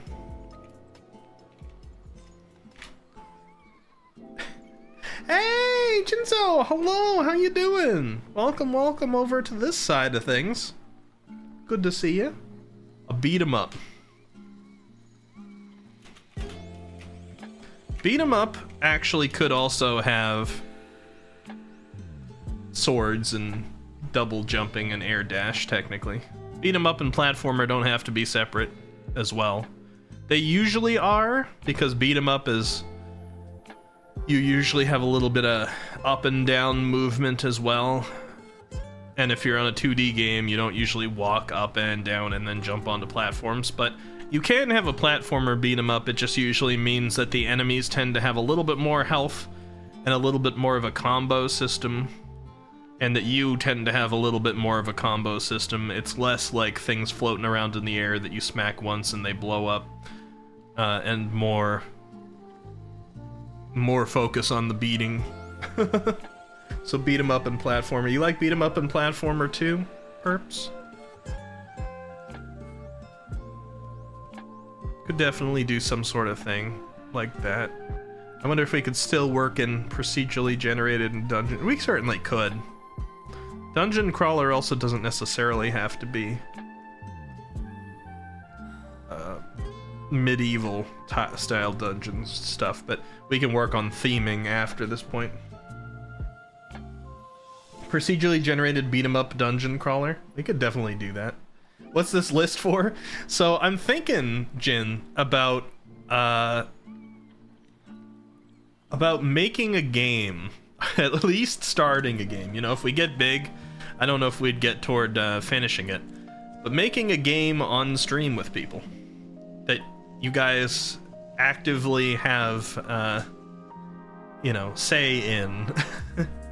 Like, we kind of come up with it together and see it happening, and you guys will see me do some of the programming and some of the art and stuff for it on stream. Just as sort of an experimental thing. And these ones, procedurally generated beat 'em up platformer dungeon crawler, this can all work together. For sure. I think with these votes, I'm gonna hack out Cozy. Does that need to happen? Beat 'em up platformer dungeon crawler procedurally generated. I guess Cozy could technically be in. You vote Cozy? Okay. I'll put a vote on Cozy. I'm not sure if it's gonna like mix with the others, but we can still vote on it. We can still have that there.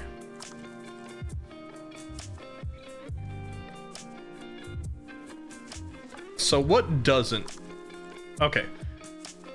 JRPG and RPG, I'm gonna get rid of this one. Because I don't think you can necessarily, like, it's not gonna fit as a genre with these other ones. And also, I'm happy to get rid of it when it comes down to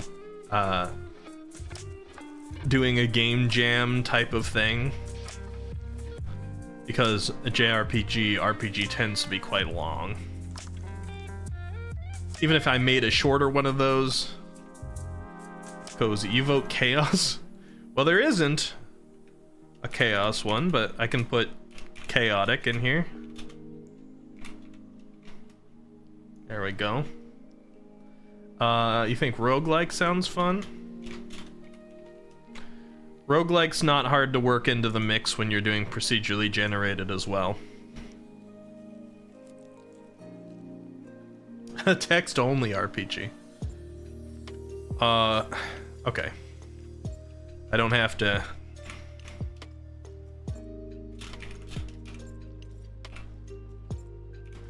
I don't necessarily have to, get rid of things from this list, I guess. Text-based. So we'll put one on here. And one on here. Vote Cozy Chaos just like the stream. Okay. At the end of this, we're gonna make Dead Cells. It is looking like it might be similar in ways to Dead Cells. Roguelike, procedurally generated dungeon crawler, platformer, beat 'em up. Beat 'em up, Dead Cells has a little less beat 'em up focus. So that might feel a little bit different in it. I think beat 'em up tends to focus a lot more on less enemies, but more engaging enemies. This could work though, I'm getting some ideas. More engaging enemies in a platforming style one would probably involve like segments where you kind of shut down the area around you a little bit until you beat the enemy that's currently engaging you. Beat 'em up style. I could see it. You vote for Chaos? Okay, well, I mean, we can definitely lean this in the chaotic direction. Wiki, have you heard of a game called Remember Me? It lets you build your own combos that give buffs. I have not heard of that. Build your own combos? So, like, you can select different moves to follow up the last one? You love Chaos, Rose? We'll bump it up a little bit more then. Little chaos added onto all of this could certainly help. That sounds interesting, Haruru. I've thought about that mechanic before. I'm trying to remember what game first inspired it. There was some game I had back on PlayStation 2, maybe? That was like a fighting game, but it was like a fighting game maker. Like, you would come in and you'd create your own fighting game characters, and you could even animate your own fighting game attacks and stuff like that, but it was on a console. And I can't remember what it was called, but it had to have been something like one of those RPG Maker type ones, because its focus really was that you were making it. And I was like, ooh, it would be really cool if you could make a game where you customized your own fighting game fighters, but like you could unlock and put together combo moves yourself. Dungeon crawler, pal. All right, we're gonna up that.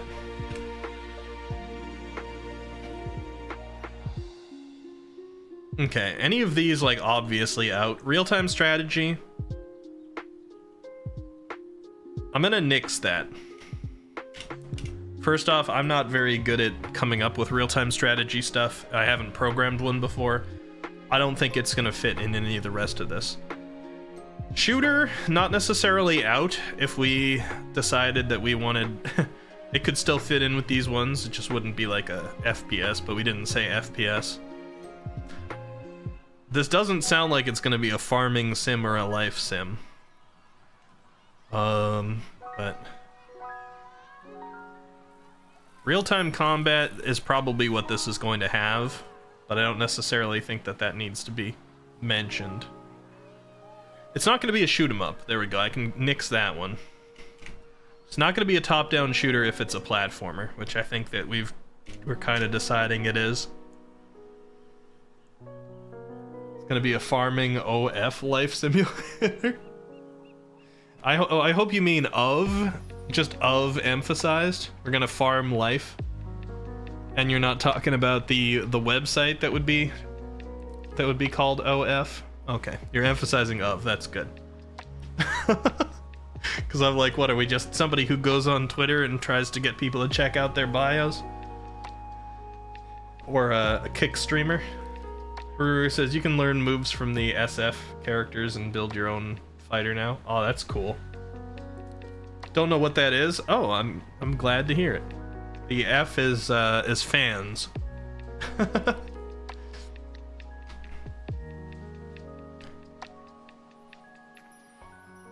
Metroidvania. This is probably still, you know, these two are probably going to end up having elements in this by just what we've selected around it anyway.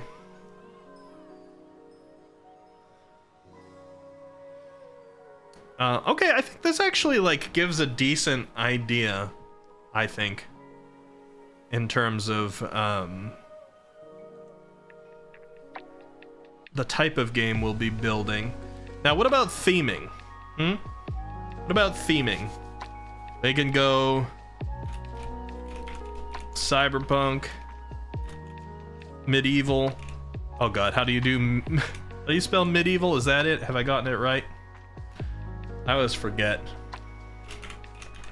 Grimdark.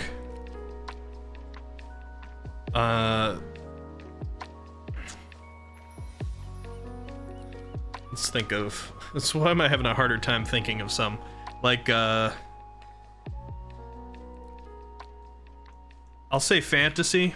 Fantasy's probably gonna include these, but I was about to tack it on the end of medieval.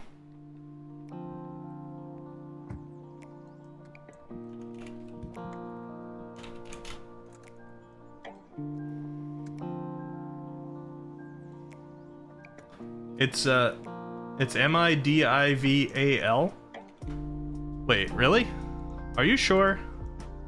Are you sure, Pio? Medieval? Modern fantasy? Okay, I'll put modern on there. Modern. Western. Fantasy I'm keeping separate because you can put this on the back of almost any of these. You could put it on cyberpunk fantasy and all of a sudden we'll have like centaurs with, you know, cyberpunk parts and things like that. You don't trust me? It's just I'm almost positive it's got an E in it, Pio. And I think you're playing medieval. I've spelled it right, all right? I've spelled it right. I just Googled it. Thank you, Leo. I don't know if Pio was trying to pull something or what. Let's see, what's some other ones out there? I guess like, I don't really want to do this one, but military. Or maybe like war. Maybe I'll do war instead. But Leo, you misspell Ricky. Ricky. You gotta have that H sound on the end. Ricky. Keani's right. Well, now I know she's not Mudmelon.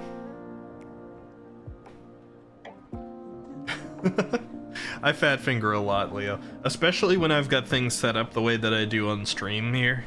Because it's just more awkward for me to type with everything where it is. Okay, let me think. There's got to be like far more genres. Actually, let's put anime in here as well, because a lot of these come with a little bit of a visual aesthetic insinuated in it. So, like we did with these, we might end up combining a few if people are like, oh, I want this to be an anime Western war.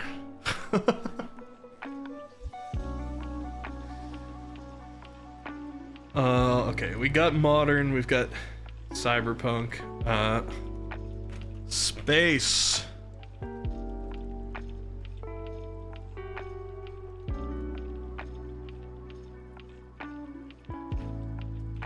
Zombie. I guess just horror by itself too, not horror.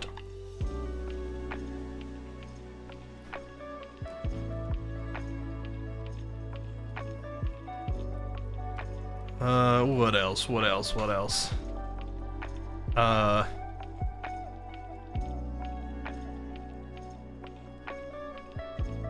Could kind of say, like, we got anime, we can put other things on there, like Rubber Hose. You guys familiar with Rubber Hose?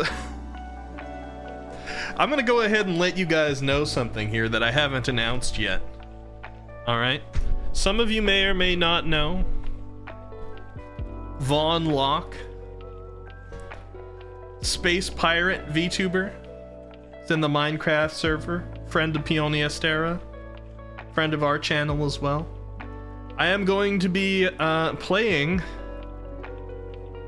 a Rubber Hose style game with Vaughn Locke this next week. This coming Thursday, we are going to be playing Cuphead. You're in an ad. Okay, well, ad is just great when I'm in the middle of announcing something. I'll say it again once the ad is over. I see 1 minute left to the ad, so I'll wait until people come back. But I've just announced it. I'll talk about it a little bit more in a second. But it made me think of Rubber Hose as well. I guess I can put realistic. If we're working with pixel art, you know, that's gonna have to be like realistic-ish. But if we have anime in here, we could say, I'd prefer to be realistic, right? Some of this is setting. Some of this implies setting, some of this implies appearance. Some of it's a little bit of both. Pio, I thought for a second that you were putting sus down as like a theming option, like what I was going for here. And I'm like, we're not making a sus game. But I realize you're replying to Leo. Sus? We can't do sus. I mean, like, like we'd have to define that a little bit. We'd have to define what sus meant if we wanted to say sus, because it's not going to be an adult game, alright? We can't do that on stream. Suggestive. I'm deleting it. I'm deleting it, Leo. Vetoed. I think you met Smut. New game called Among Them. What about, like, Among Company? We're gonna do 2D. The 2D Lethal Company. Oh, Noir. Noir.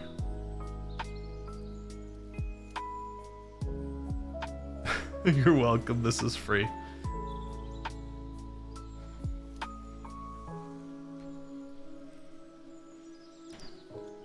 Alright. Why am I thinking, like, settings are hard to come by? I mean, like, I guess another one could be, like, a real-world inspired setting. Like I was talking about Blasphemous earlier. Blasphemous takes, like, a lot of inspiration from Catholicism, but, like, more specifically, like, Spanish Catholicism, in terms of its settings and themings and namings and all that. So it does platform Souls-like with, like, a Spanish Catholicism theme. Interesting. Among Company, and it's just escaping a party because social anxiety. That would be kind of funny, making a simulator that was about, like, trying to get out of a party. It's like you keep somebody else keeps coming up and trying to engage you in conversation. I'm gonna come up with a good reason.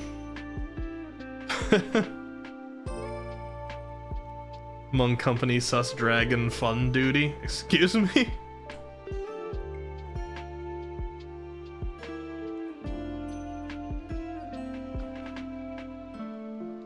Out of a work party. Oh no, that's even worse.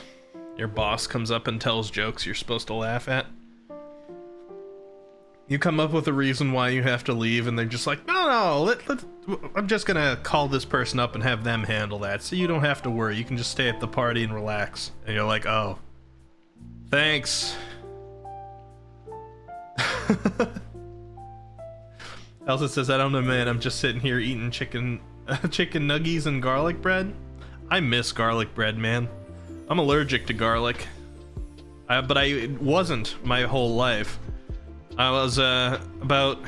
How old was I? Trying to think about it. In my 20s. Maybe early 20s. I started developing an allergy to it. And, like, I loved garlic. Riggies. Oh, I see. I assumed it was a typo, but maybe I just don't know what a Riggy is.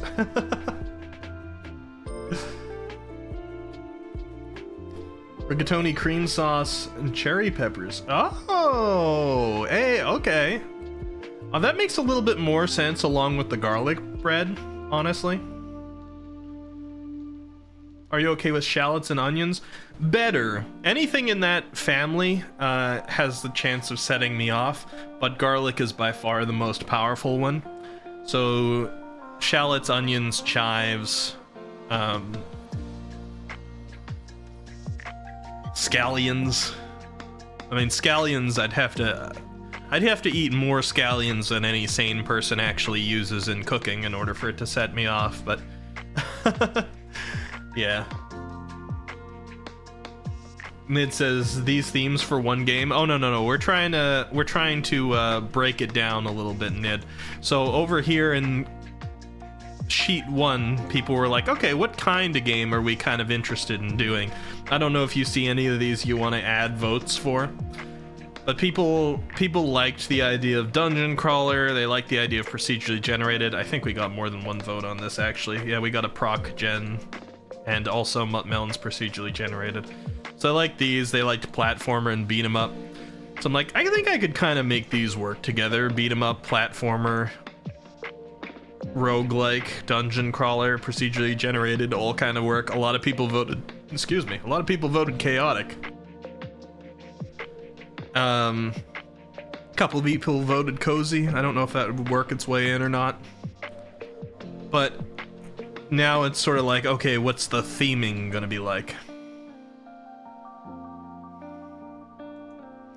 And so we've got cyberpunk, medieval, grimdark, modern, western, war, fantasy, anime, space, zombie, horror, rubber hose, realistic, noir. Come up with a couple other things.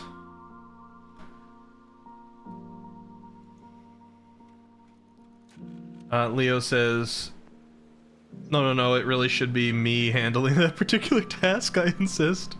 Leo says, you weren't until that fateful night bite when your skin turned pale and your aversion to the sun reached its peak. Listen, I'm not a vampire, okay? I just suddenly started getting reactions to it. And like my favorite Chinese dish was like garlic noodles. Oh, and I loved garlic bread, and I always put garlic all over my pizza and things like that. Doctor was like, you might have set off your allergy by eating too much of it. Oh, Melon says, Spider-Man 4, whereby it's a full game of Mary Jane. Oh, you mean following up the current Spider-Man games, Mutt Melon? I just make a pixel art version of Spider-Man, and it's just the Mary Jane parts. I don't think anybody's voting for that, and if they do, I might veto it. But yeah, anybody like see these that they're particularly invested in? If we take our idea of probably having this be a platformer beat 'em up that's procedurally generated, roguelike kind of thing, some chaotic, I feel like cyberpunk might fit, medieval fantasy could fit, an anime something tagged onto one of these could fit. War could, but a lot of these other ones in here, like, it doesn't sound like you'd be shooting people with like a beat 'em up, but you don't have to be for a war thing.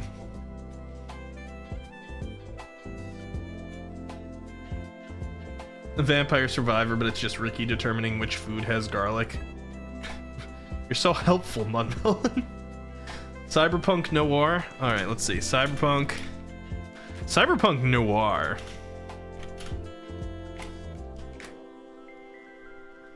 It's funny because those two draw from like very different places on like the general time zone around what modern would be considered, but it could work.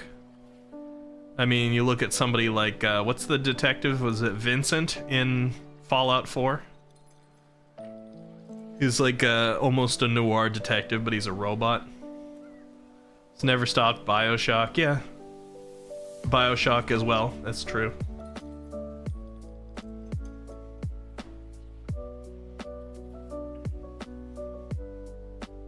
Cyber noir, is that you just putting the ideas together into a single word, perps, or is that your votes as well? Cyberpunk noir. Cyberpunk for Rose as well.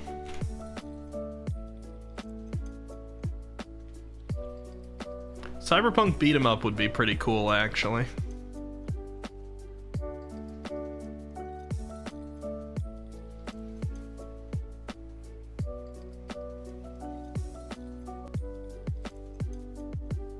Trying to think of other themes. Now, when you guys...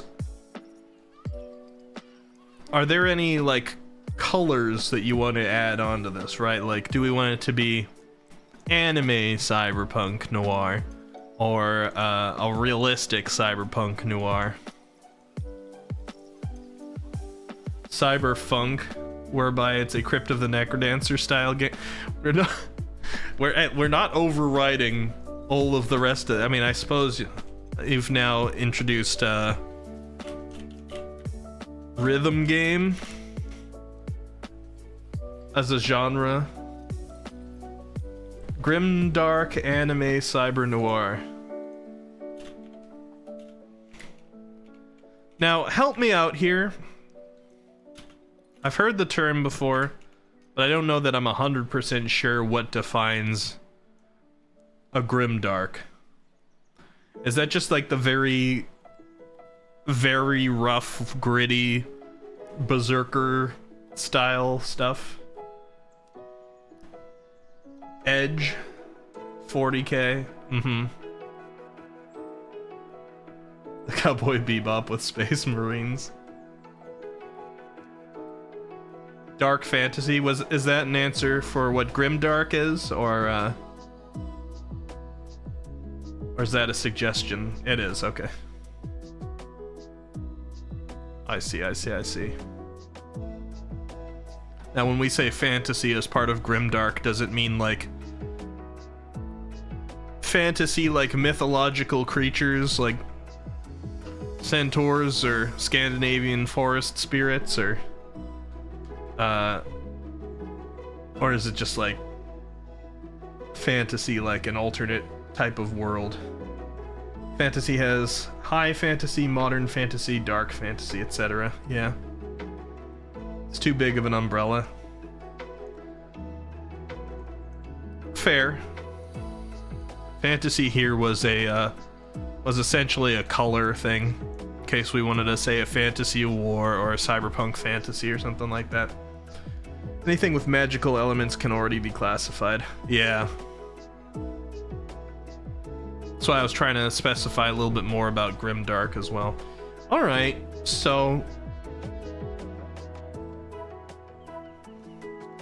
anime, Grimdark, cyberpunk, noir.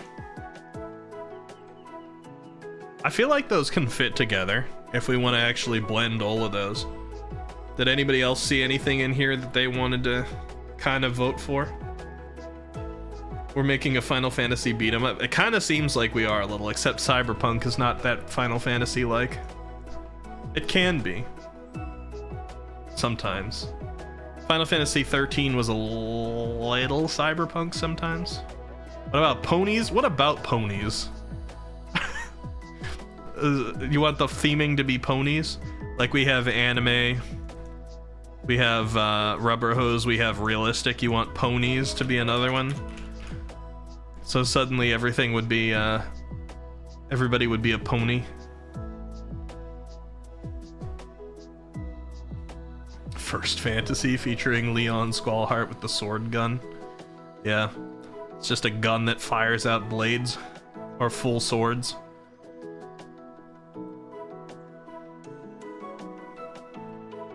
I think Matreus would be super happy that Leon was in it.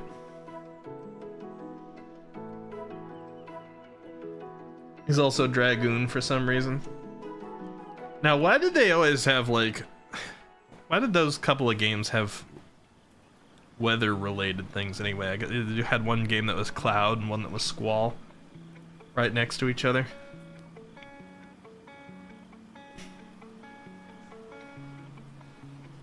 I'm gonna veto ponies. Sorry, Froggy.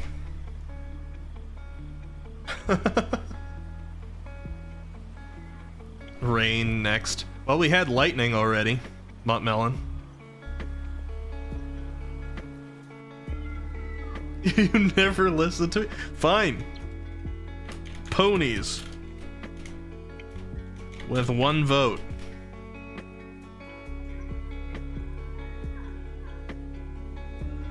Precipitation, the Last Prince. And add a pony Easter egg. Pony with Grimdark in here just means that we're gonna have to have centaurs. Cyberpunk centaurs. Anime cyberpunk centaurs. As part of it. You vote to negate ponies. It doesn't necessarily mean ponies are gonna be in here, alright?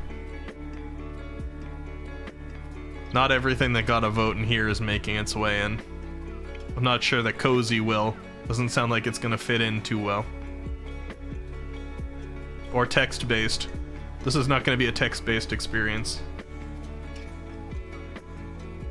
Rain's one of the protagonists of Final Fantasy Brave Exvius, of course. What do we need? What else can we have? Flood? Sandstorm? They do have snow, that's true. Hail? Do they not have a hail yet? Welcome to the party, light drizzle with a chance of breeze. Gale, typhoon. Well, typhoon's kinda in it already.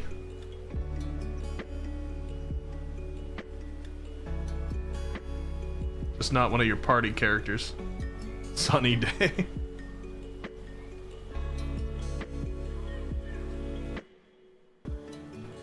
Alright, so I think I'm seeing it here. We're gonna get rid of real-time combat shooter. I mean, real-time combat's probably gonna be in here anyway, but it falls under beat 'em up. Platformer. Souls-like Metroidvania elements may end up being in there, but they kind of work their way in just by platform beat 'em up. Roguelike, they don't need to be stated. Text-based is out. RPG, there's gonna be elements of it in there, but it doesn't need to be stated. Action Survivors out. I don't know, Cozy might be out. Rhythm game, life sim, farming simulator out. Ouch, Gaku. You like the bonks, huh?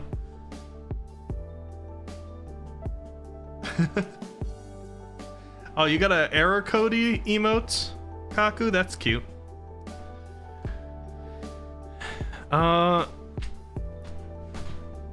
Yeah, I think Cozy's gonna get... Oh, okay, Cozy doesn't need to be dropped. Cozy just might remind us that we need to take a break from dark edginess sometimes to have a little bit of, like, nice things. Like, Cozy might be our reminder of put some wholesome interactions in there somewhere. Because it did get a couple of... It did get a couple of votes. Cozy safe house? Yeah, we could have a safe house. A menu or like an actual safe house area. Because if it's procedurally generated in some way, there has to be some place that you come back to. Even if it's just a menu.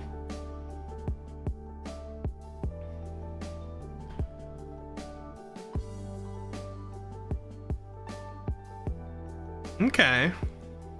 I can see it. And then we're saying, like...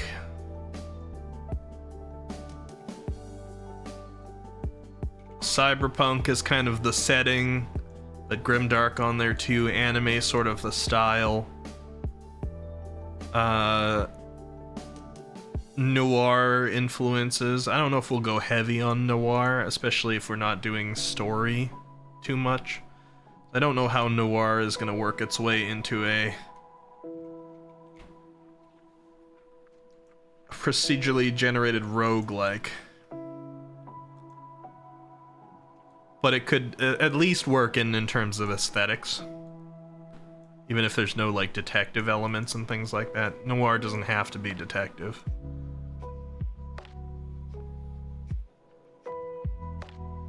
Ponies. Froggy, do I gotta keep ponies there? Pio also says cozy. We'll throw another cozy on there. I mean, this game is clearly gonna have fighting.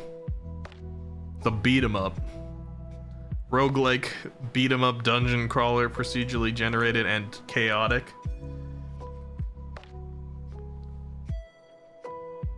Maybe if you played the game long enough, a pop-up screen is cozy telling you to take a break. Maybe. Leo, you put another vote on roguelike? Alright.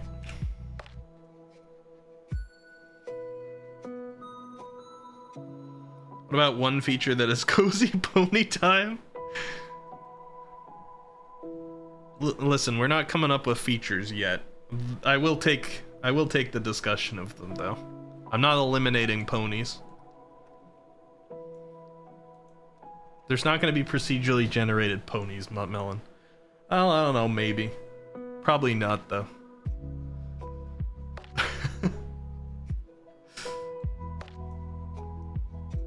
Okay, what are we looking at? Genre.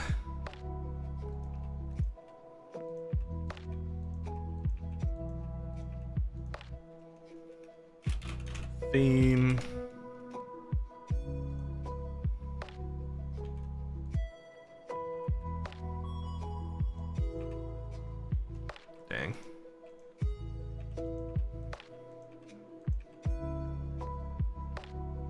Ponies could be a hidden power-up. Froggy, if you're gonna get a if you're gonna get an entry in here that seemed like you were just throwing it out, do you actually want it to be a ponies? Are you good with your ponies choice? Or is there's something else you want to change it to? Kittens? Frogs? So quick to reject. My idea will literally make this game viral. It says, I'm suddenly reminded of a game series called The Greedy Cave.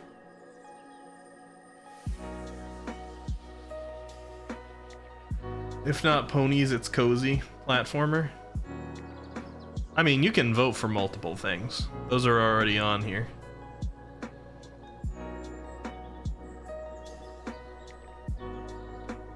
I feel like I know The Greedy Cave. Let me look that up too. I feel like I know a game just called The Cave. It's like a heavy announcer when it was one of those ones like a la Portal where you have the same kind of sassy voice talking to you through the whole thing.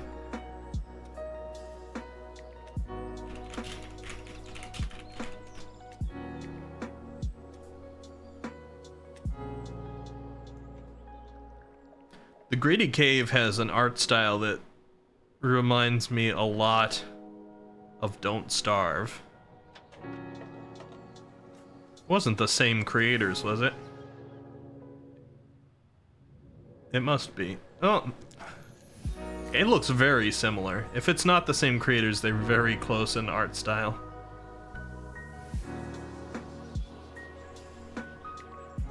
Just a pony in the safe house for you to hug.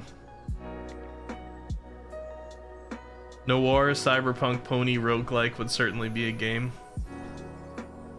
It's not the same creators, but the art style is very similar. Oh, gotcha. Yeah, it is very similar.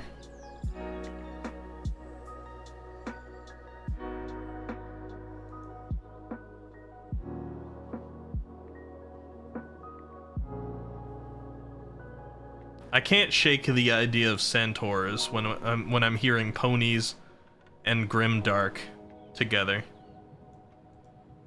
But I'm gonna. I don't know. We'll hold off on that.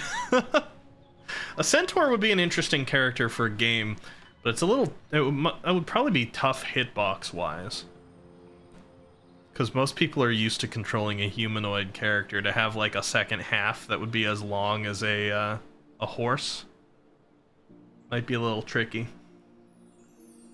Perhaps the centaurs have been enslaved by the ponies. And we have to... The centaurs have been enslaved by the ponies? Interesting. So is this like a sentient race of ponies? Or, I mean, not to say ponies aren't necessarily sentient, but like... to do enslaving? Like My Little Pony style ponies? I don't know about that. It says, I keep thinking of a My Little Fallout fanfiction series. Oh god.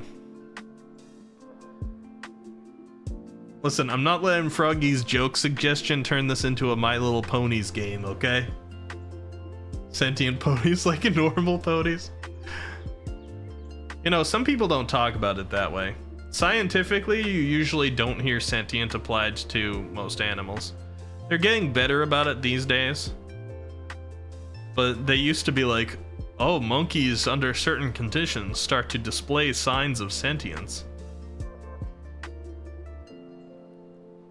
And they were like, sentience is achieved when you have a notion of being self-aware, and they were like, most animals aren't. You were thinking My Little Pony. I don't want to make a My Little Pony game, Froggy, alright? The MC could be a brony. They can't, because we're not doing anything that's copywritten. However, the main character could be Steamboat Willie. Speaking of Rubber Hose. Oh yeah, I forgot. I was going to make an announcement, but then everybody got sent to ads. So I had put Rubber Hose on here earlier. I'm going to be playing Cuphead, one of the most well-known recent Rubber Hose type games. with Von Locke next Thursday. So, or I guess I could say this Thursday, the 18th, coming up. We're going to be playing multiplayer Cuphead. Vaughn has not had a chance to play the game before. I have, but not for a long time, and I never finished it. So we're going to be playing. And recently, one of the one of the more popular, or well-known anyway, rubber hose animations, Steamboat Willie, just entered the public domain, despite it being a Mickey Mouse thing. Steamboat Willie itself, not Mickey Mouse, has entered the public domain. Fun stuff. So technically, the main character of this game could be Steamboat Willie. I don't want to go that direction, but it could be. Bring me the philosophers, I will kick their head into non-sentience. Yeah, no, I mean, I'm constantly driven crazy by animal science because it's so far behind. Like, say what you will about trusting people in their own professions, but like a lot of the science that's out there, a lot of the textbook stuff that you'll read about, like cats, for example, are so obviously false just by owning a cat for a little while. Never mind being lifetime cat owners like I and my family are, but just by owning them for a little while.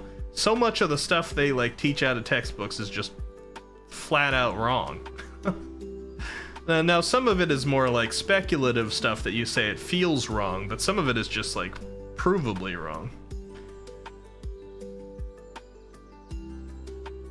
Haruru says, can we call the MAP My Amazing Ponies? I don't want to use MAP as an acronym, okay? That's already used by a bad thing, Haruru. I want to get into that. It says, okay, so not ponies. Why'd you guys just have a pony related? Face successfully stab? Why is that, Nerve? Are you guys on a delay, or did you just decide to chime in about ponies right now?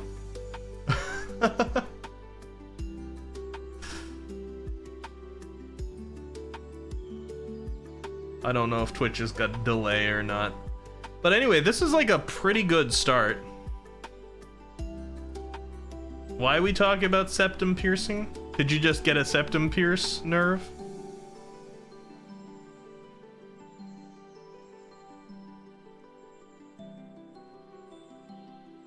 Okay, so if we got a genre and a theme, the nice thing about procedurally generated is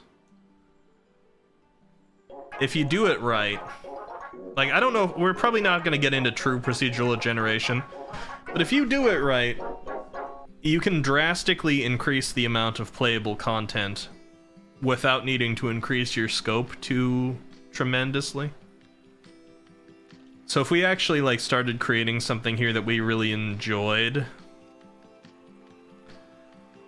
this could allow us to have a pretty sizable game without having needed to spend quite as much time generating it as something like a full RPG or something like that, which is neat. Cyberpunk and Grimdark are kind of different sides of the same coin. One of them's more fantasy, and one of them is more future. One of them's fantasy magic, one of them is more like future science. But I can definitely see integrating them. There's been a number of times, now I'm not sure this is what you guys are picturing when you think Grimdark and Cyberpunk, but there's been a lot of times where, maybe not a lot, but a couple of times, where I've seen people decide to take fantasy creatures and then advance them into one of our other futuristic settings. Like normally they're placed amongst medieval times, right? Well, sometimes it's like, okay, we're gonna put fantasy creatures fast forwarded into the modern era. Or we're gonna put fantasy creatures fast forwarded into some like high-tech future civilization era. Sometimes that's done through like Final Fantasy types, but sometimes it's done through, oh, we've got fantasy creatures that are gonna go on space exploration, or fantasy creatures that are, you know, placed in cyberpunk times. It's called urban fantasy. That's definitely one of the versions of it for sure. Ned says, yeah, one is fantasy with little magic and body horror. Cyberpunk is high sci-fi and body horror. Yeah, I mean, even just the labels individually are umbrellas. It's just slightly less of an umbrella term, but there's a lot that can fall under them. You can definitely do cyberpunk without the body horror element, but it's common. Same with grimdark.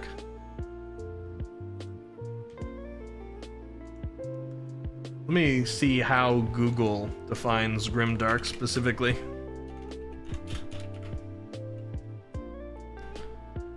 First off, one word, looks like.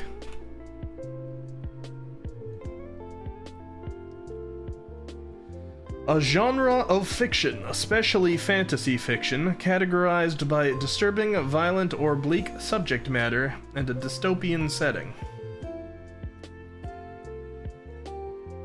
See, this one, if you take out especially fantasy fiction, then that just sounds like cyberpunk right off the bat.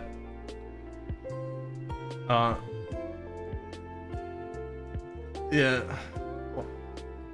They have it as a noun and an adjective, and the definitions are pretty much the same. That's funny.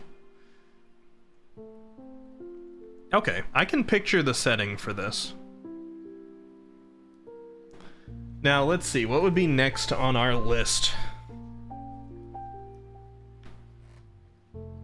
Would we jump right to story type elements? Because this is theming, this is not really setting. There's a difference between theme and setting, right? I mean, theme helps with the setting, but the setting has got to be like, okay, so who are we? Or like, where are we? What is the current situation there and the drive for something to change? Now that's usually in a game that's, or a lot of stories in fact, that's usually like characters, location, and their drive to do things. Or like what's the spark that starts the story forward. Hey, Milkshake, how's it going? Good to see you. We're doing this little thing here. I'm talking about how we're gonna have this little experimental thing where I slowly build a game with chat, with contributions from chat on stream. We're gonna see if it ends up being something people enjoy, or if it proceeds forward in a likable direction, we'll stick with it longer. Otherwise, it'll just be something we've played around with it first. So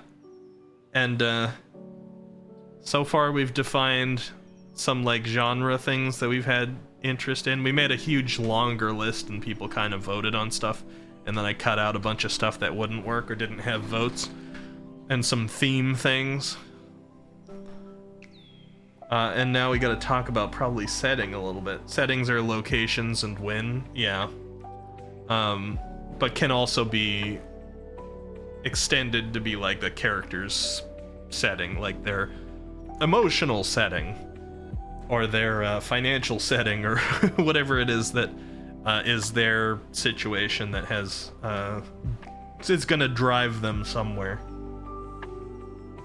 It might be, you know, a coup staged against, or a rebellion staged against a greater force or something like that.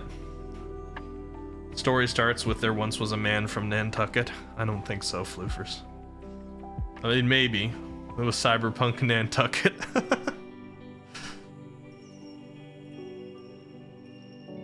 Noir, but blood and gore has color. Noir doesn't necessarily mean it has to be black and white. It doesn't have to be. None of these things are like super strict. I think just choosing for the game to be black and white only wouldn't really be the best choice. But like, think about, I don't know, have you played Fallout 4, Nid?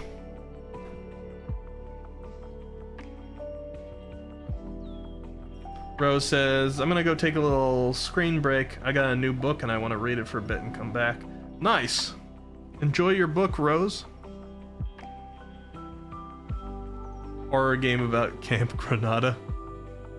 You have not played it, okay, Nid. I used them as an example earlier, but there's like a character in the game that's kind of like based off of. So Fallout is usually based off of a historical year in the United States being transformed into a future where things are apocalyptic, post-apocalyptic. Usually it's like 50s stuff, 60s stuff, into the future. But there's a character in Fallout 4, Vincent something or other. Actually, is it Vincent? It might be Nick. It's like Nick Valentine, and I'm thinking of Vincent because of the Valentine part. Whatever it is. It's a character that's essentially a noir detective, but he's also a robot.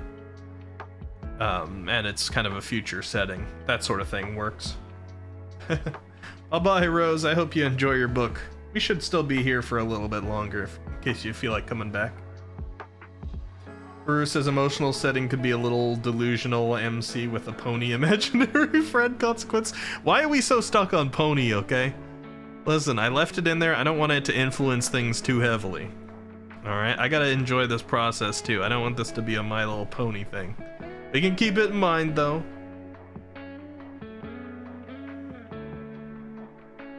Alright. It is Nick. Thank you. I suggest, by the way, just based on when people have talked and what people have said, I suggest everybody does a little refresh. I feel like Twitch has pretty high delay right now. I don't know, I guess you could test it by like saying something here and then like saying something in chat and seeing when it pops up on screen here, because this chat box should be in, but we probably like had a hiccup on Twitch's end at some point and people are behind like a half a minute or something like that. Dabs. And of course, not everybody's going to be on the same sort of delay. It depends on when you came in and when the hiccup happened and stuff, but so we can catch up. Test. Twitch been having crazy delay, but again, I'm on mobile. Yeah, mobile's usually a little bit worse about it. Refresh dab. 11-second delay for you, perps. That's not bad. That's pretty normal. Sometimes we get really nice. Once in a while, 10-second for you, floofers. Okay, it's not bad either. Okay, that's pretty normal. If you decide to throw out a game for your portfolio, you consider a Cyberpony JRPG. 4 seconds for you, Nid. Nice. Once in a while, we get a like perfect delay thing where I ask a question and somebody immediately says like yes, like right after I'm done asking it, and I'm like, wow, that's almost real time.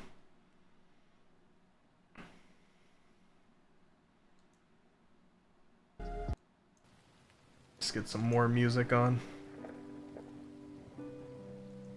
Felt like 20 on mobile. Yeah, mobile's usually longer. I tend to have about like a 15-20 second delay on mobile myself when I watch people. I've gotten into watching more Twitch streamers. I actually have a little bit of a problem now. I gotta look into some of these things that other people use. I'm trying to remember the names of them. But there's some apps that you can get out there that help you manage Twitch. Like you can bring up more chat. Was one of them like called Chatly or something like that? Something like that. But there's some chat apps that let you access more channels at once, because browsers have some limitations. Chrome has somewhere between like 2 and 3 tabs that you can have open and on Twitch that'll count as actually being open. So you'll continue to get like offers for being able to click to get extra channel points, or just natural channel point buildup, and you'll count as a viewer. And then it kind of limits it after that. Chatterino, actually, I think that was the one I was thinking of. Chatterino is one of those, but there's a few different apps out there like Chatterino that you can get that like monitors chats across more channels at once and also counts you as a viewer in many channels at once. And I know a couple of my friends use these to collect channel points on more channels than just the 2 or 3 that's allowed on Chrome, and actually count as a viewer in more of them. Get things like your watch streaks going, and some of them even auto-connect onto people's streams. Anytime I ever watch somebody, it's manual. I go in and I click on their channel and I control the volumes and all this stuff. I collect the channel points. But at this point, I'm starting to support so many people, small people, and recently it's gotten up to slightly larger as well, because as the channel is growing, I want to interact with slightly larger people too, because you got to get that natural growth going. That's part of it. I haven't done that too much up until these days, but my follow list is starting to be really big on Twitch, and I usually have at least 5 people on at once, usually more, that I'm like, I would love to be in there and support them and count as a viewer and get channel points, but I can't do it on my own. I just can't. I gotta choose these days. Pow killed the Ender Dragon. Aw. I kind of told people not to do that. Pow, are you here? Are you here? It's hard for everybody to see all the messages. This one wasn't pinned or in the rules, but a couple of times I did ask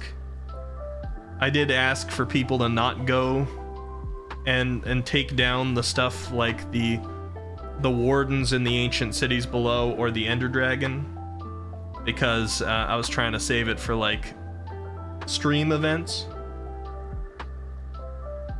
Leo says I might have said that you said you could respawn the dragon, so it was not as bad. It's not terrible because I can respawn it, but I did ask people to hold off at the same time. But yeah, it's not the worst thing in the world. It's better than if somebody went in and raided the cities, because there's like a couple interconnected ancient cities down below where we're spawned on the Minecraft server, and I'd really love to like get people together for a raid on stream and like go down there together. The Ender Dragon I wanted to kind of leave alone too, because I didn't just want somebody rushing down the Elytra. I'm betting that that's probably what POW is going for right now, because POW is pretty advanced in terms of a base and things.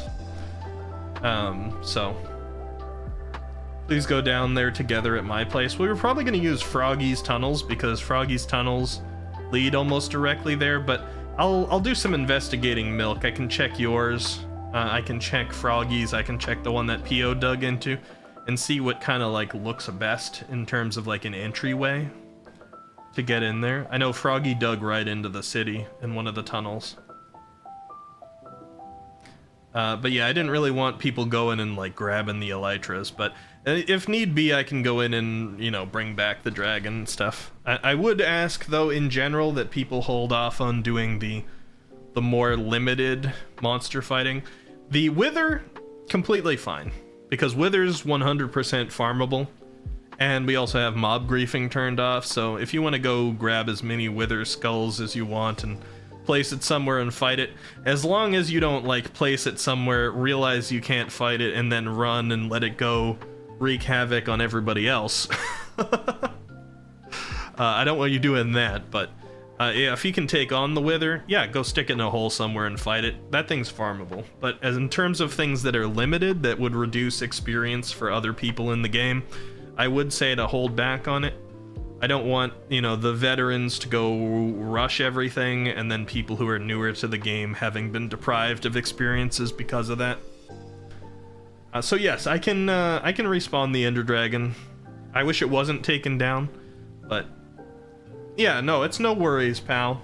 All I would say is, you know, because I didn't pin that anywhere. I've asked people not to, but it's really hard to keep up with everything. So all I would say is don't go in and like vastly change the end or anything like that, so that when we go in and we fight the Ender Dragon with other people, it's still a similar experience. So yeah, don't worry about it. Wait, I can respawn it. You don't know anything about the Elytra, the map with the purple things in the ancient cities? Gotcha. Yeah, like again, really no worries. because I've said it in server, I've said it on stream, I've said it in the Minecraft Discord, but they've all been buried by other stuff, and they've never been in like Minecraft alerts or in the rules or anything, so I'm not gonna hold it against you for doing it. Claim it was self-defense. But I can go back and spawn it. I do know Froggy found the portal, or one of them at least, some time back, and I asked Froggy to hold off as well for the same reason. Self-defense. Are you gonna get the drop? What do you mean by that, Nerve? Do you mean like the drop for Wither? It's your first time to ever take down the dragon. That's pretty cool, pal. I hope you enjoyed it.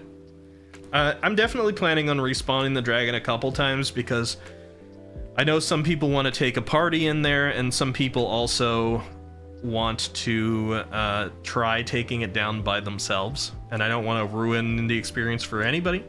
So I'll bring it back a couple of times. I was just kind of hoping that the first time could be as a group thing on stream, but we can still do it. Nerf says gonna sneak attack, gonna get the drop on them from the cave ways. Oh, I see. You hit maybe 10% of your bow shots. It's a little tricky. Did you get flung really, really far up into the air at any point, pal? That's a common killer for people on that dragon. Is falling. Falling from a major height. I don't know how good you are at catching yourself with the water. Oh, you had feather falling 4. Okay, there you go. Yeah.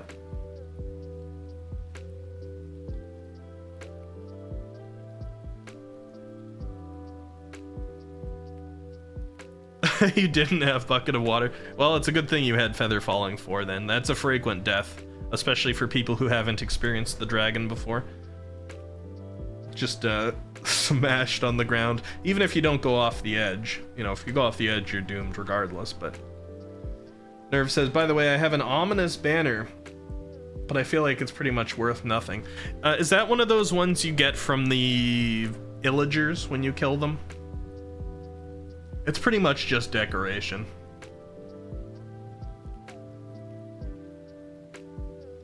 You have feather falling 4 as well. Are you proud of me? Why, milkshake. You know, now you're making me think that we need a Pionniestera emote specifically. Like people can just slap the onto the end of sentences. I don't know what it would look like.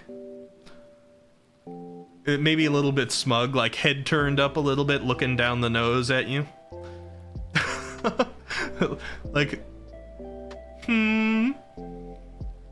Exactly, Pio. People need to be able to slap it onto the end of their sentences. Because that lives in my head rent-free. Al says, rumors say if you put it, pillager spawn would be higher in the area. Oh, really? I never heard that. I did see that the people over in Amethyst Valley, which is Nid and Jawa's area there, as well as Abyssal Knight and who else? There was another who have set up there recently. Have a couple of them.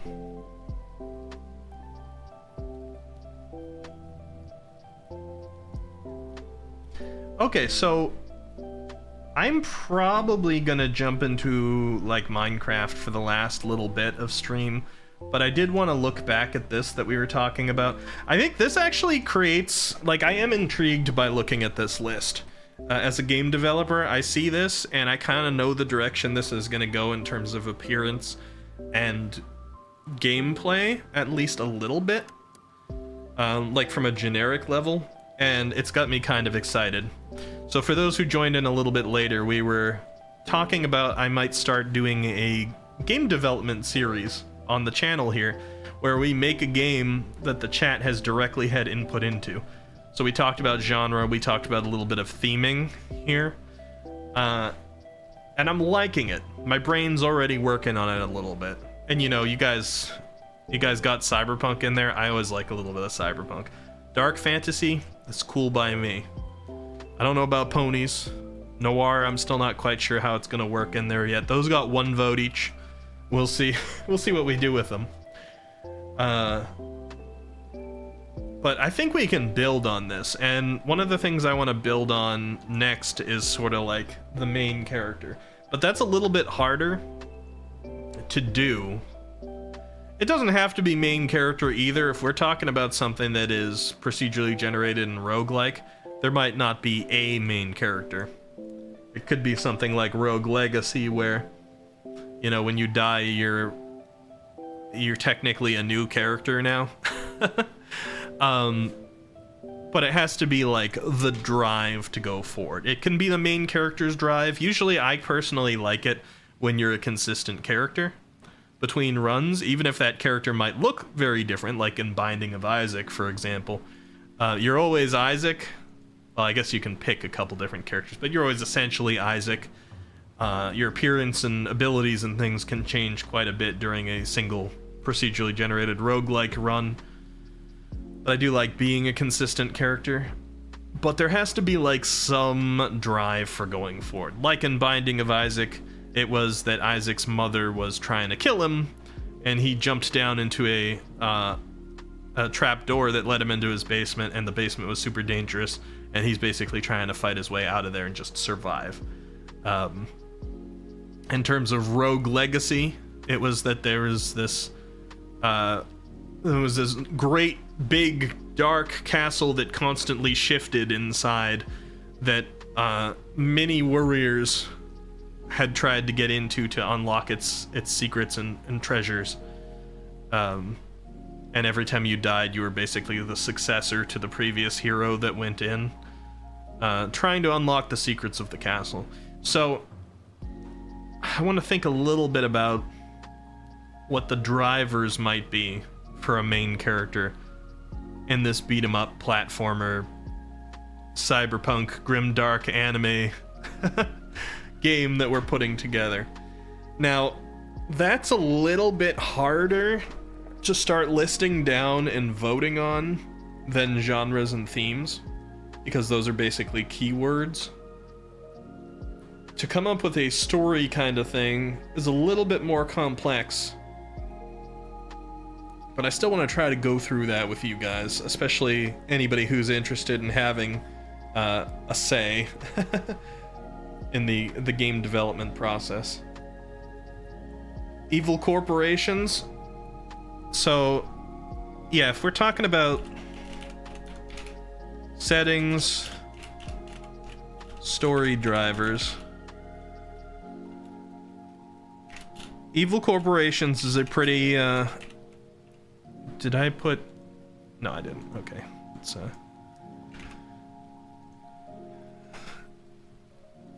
that's a pretty common one for cyberpunk. It's a common theme. Gangs as well. But is it just a character who's trying to take down evil corporations? I mean, Streets of Rage, an old beat-em-up one. We do have beat-em-up in our groups of genres here. Streets of Rage was about a couple of ex-cops who left the force because the force became super corrupted by this corporate guy who is like basically buying out everything and controlling like both the law and the criminal gangs in the city, to be in like major power and keep the people down. So like generally the drive in that really was just to take down like the kingpin of the evil corporation, to get rid of some of the corruption. Hunter says, look at the world of Overlord, the anime.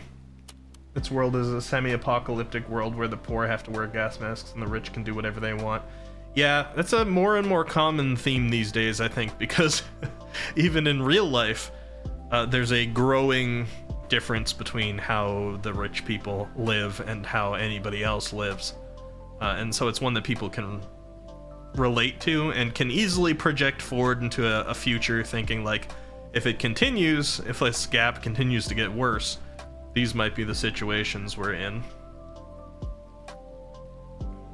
The motivation could be money. It's true. So mercenary could be an option.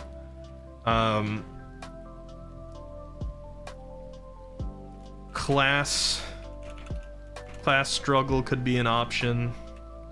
Now these, when I'm listing these down, this doesn't mean like everything's going in together. These are just potential drivers and stuff like that.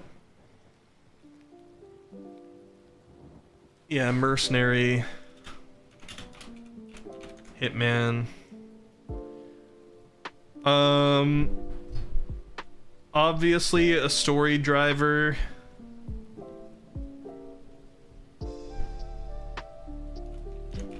Can be family. Frequent story driver can be love interest.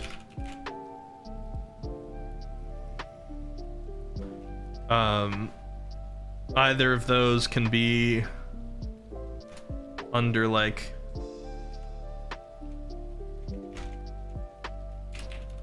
saving captives or revenge.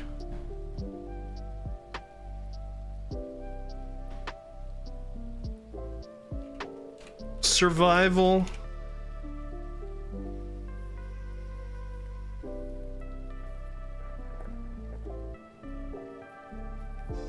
Just a regular kid that got caught up in some bad shit. Yeah, what would we call that? Like, let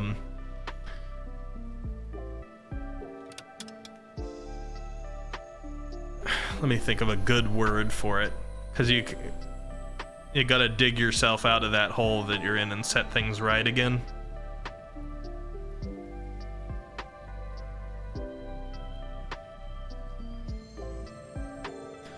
And it can be wrong place, wrong, God, my keyboard, wrong place, wrong time. This sort of thing can be extended to your being framed for something. Like sometimes somebody has discovered a secret they're not supposed to know. Discovered a secret. And so they get framed for something that they didn't do, and then a lot of the places, like a lot of the plot is wrong place, wrong time kind of thing. Of like they got themselves into some stuff that they really didn't intend to be, but now, you know, they gotta get out of it.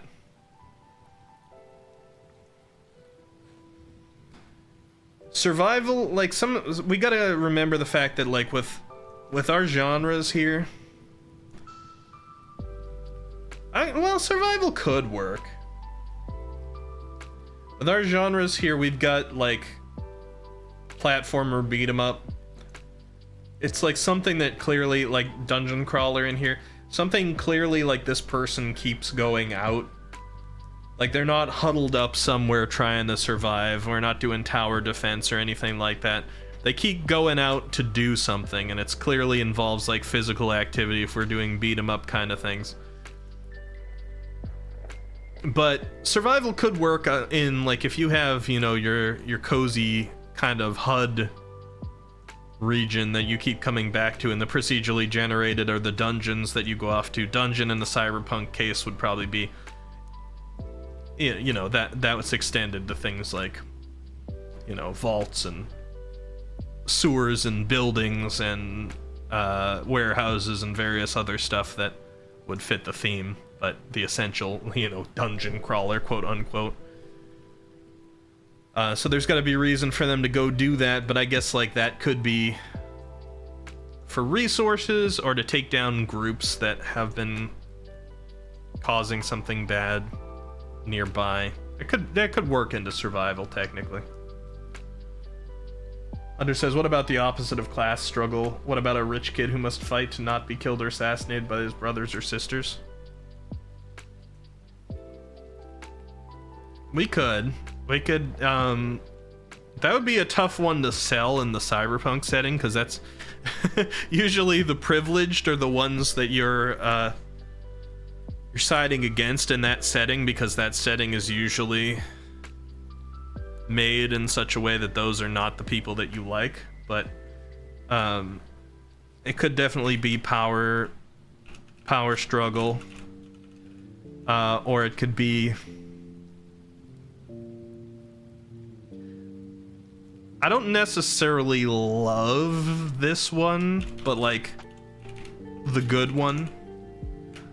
That whole thing where like, oh, it's the wealthy guy who's, you know, he's got a good company or is in the political chain somewhere and is actually the person who really does want to make a difference for the poor people, but then everybody else who's in that position is like, no, what are you doing? We have to, like, you know, solidify what we've got going on. And then they want to get rid of him because he wants to actually make good change, and they're against that because of corruption. There is some of that. I mean, Batman's almost one of these to some extent, because he's like, you know, the rich guy Bruce Wayne. A little bit Iron Man as well. He was the weapons manufacturer person who like realized what those weapons were doing and how they were being transported around. So he's like, no, I want to change it. And so his own people at the weapons manufacturing place wanted him gone. Cyberpunk anime, you play as Guillotine Shan. What, to go around and eat the rich themed floofers? Guillotine Chan.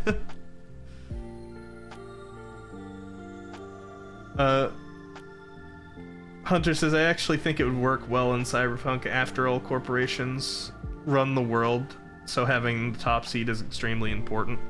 That's true. It's true. I don't want the character, I probably don't want the main character to be unlikable, so if we do power struggle in the Cyberpunk world and he's like corporate power, they'd have to probably combine it with this one in a way, or something similar, so that it's somebody that you want to see at the top, as opposed to, oh, I want all the money and power to myself. Time loop? Time loop could work with something. We got the grimdark style storytelling, and time loop can fit roguelike procedurally generated a little bit too. Although I guess loop sort of insinuates that you'd see the same things, but not necessarily.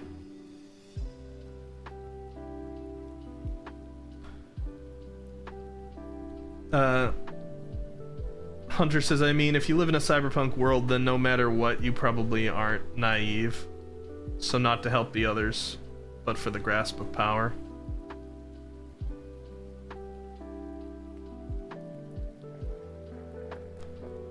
Let's see.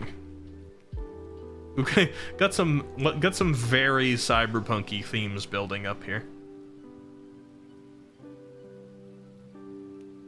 Like each time they died, they would come back with dialogue saying something about how they died.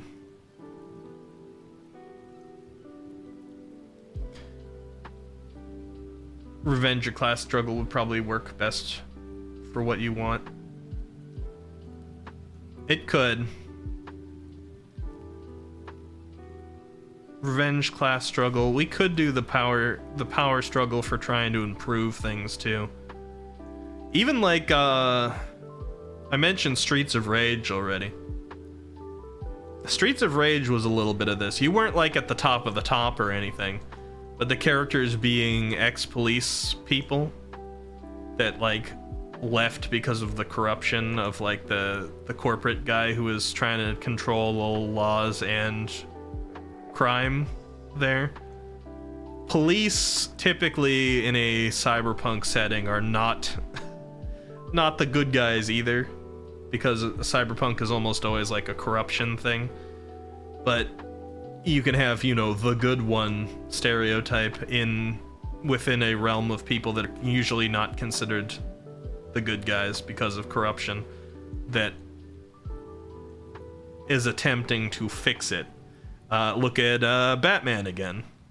You know, look at somebody like Commissioner Gordon, who isn't, you know, Batman, but is the good police commissioner, where a lot of the police in Gotham are corrupt. They're being paid off by the criminals, the supervillains, or various like mob people to be in their pocket and constantly trying to like fight that corruption. We do have noir over here as a theme to consider a little bit, which could work in with that too. Perp says, but the first death is scripted. At the start you have no weapons. Scripted death is not bad. That's a lot of the Souls games do that. Commissioner Gordon just got shat on in every for the most part, yeah. Commissioner Gordon's an example of that more in terms of mentality, not in terms of succeeding, because the comics weren't called Commissioner Gordon, they were called Batman. So usually he was in trouble, and Batman was the instrument, but Commissioner Gordon had the right idea most of the time.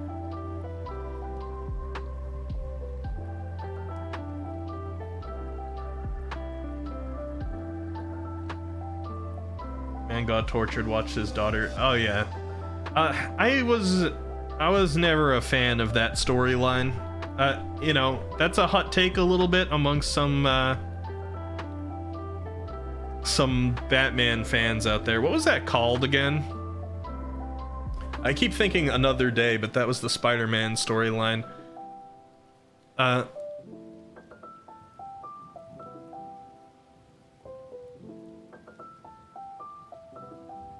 Man, I can't remember the name of that storyline, but the Joker one, yeah, where he cripples Barbara. I was not ever fond of that. I think some Batman storylines can be good, but a lot of writers like lost what he was, especially these days. These days they're like, oh, Batman's the super gritty guy who goes out and breaks everybody's spines but doesn't kill them because he's against killing. The Killing Joke, that's what I was looking for, Perps. Thank you. I think the reason the One More Day was in my head is because a big part of The Killing Joke is one bad day. It was Joker trying to prove that one bad day was all it would take to turn anybody against their morals. But yeah, I mean, Batman has been really good in stories where he's more detective focused, where the violence is the level that he has to bring it to, but not excessive. He's not working out his edgy hatred on people.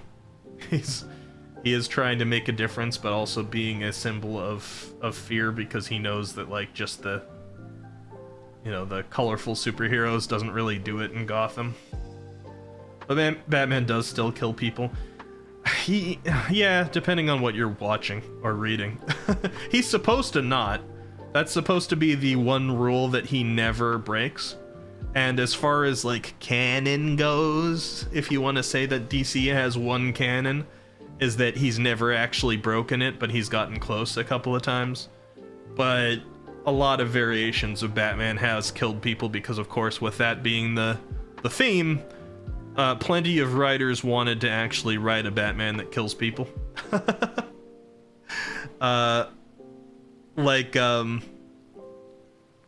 One storyline in main plot, I think he kills Darkseid. There's been many alternate universe ones of him that he was just very brutal. In Tim Burton's Batman movies, he just killed people left and right. Add a rat? No reason, just add a rat. Are you talking about like in the settings and story drive? We're probably not going to throw in a lot of like random sauce. I still don't know about ponies in here.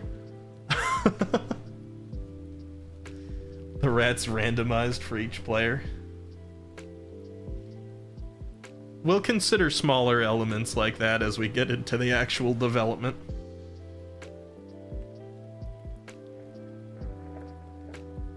I think like this is a pretty good start for like drivers.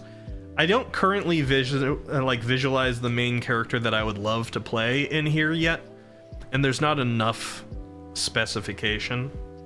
I mean, again, we're probably not going to go super heavy on storytelling or lore, because that's exactly what you do when you want to like blow the scope for your game out, and then we would never manage to get it done within terms of streaming. So maybe we don't need it to be too deep in some of these things. But this is a pretty good start. We can give you ideas, but you're the main pick. Yeah, that's sort of how I'm treating it, right? It's got to be something that I want to develop. And, you know, anything that I make has to represent me to some degree. But I also want this to be like a group thing in terms of like having it be an experiment on stream. And so far it has been. I wouldn't have necessarily like chosen all these genres that people voted on, but together I'm picturing something that's got me kind of excited. And that's kind of what I'm going for. Is you guys throw a lot of things out there, we discuss, things start to stick, things start to come together in a way that I'm like, okay, that's like a kind of cool collection of things that I can start to picture being a real game. And yeah, we go from there.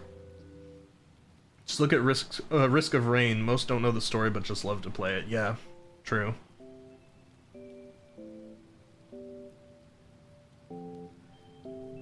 So I might do like some of the story settings and drivers. Like I said, it's not as easy to just like list things out, because this is a lot of potential settings. Some of these could work.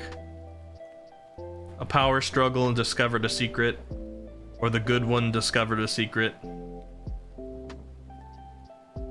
Revenge and family, or revenge and love interest, or saving captives and love interest or family could work together. Class struggle, power struggle could work together. You know, you can always have one of those situations where you have two playable characters, right? You could have somebody on the bottom and somebody essentially on the top, and they both have their own situation that gets them into stuff. It could be wrong place, wrong time situation, or it could be evil corporations for the lower guy. And the people on either side, like class struggle and power struggle, from two different perspectives could eventually like overlap. That sort of thing starts to get into the expanding the scope of the game into story a little bit more. So gotta be careful. Like, it's within the settings and story drivers that you start to accidentally blow up scope really heavily, because you're like, oh, it can be this whole story about this like this person who discovered this thing, and then he has to flee to this place and join these people to do this, and this, and then suddenly you're like, wow, I gotta write all that and have like assets and playable stuff or cutscenes for all this stuff. We gotta watch out for that sort of thing, because we're just trying to create a little thing here on stream. So we gotta keep it fairly simple. That being the case, something like survival could fit in pretty well. If we got a general like survival loop. But there gotta be a reason for beat 'em up as well. You know, survival doesn't usually mean let's go into like random warehouses and beat people up.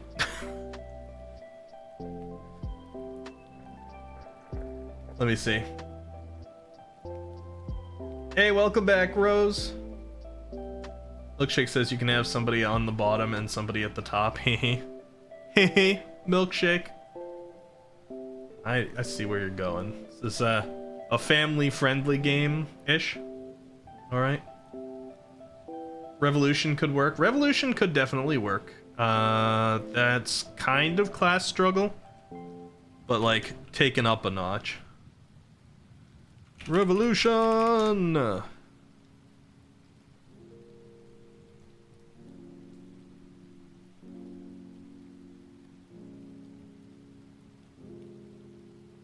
That was what you said?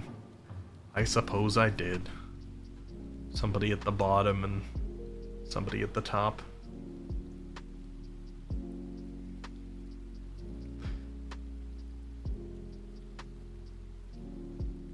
Yeah, so I'll probably let some of this simmer a little bit, like you guys said here too.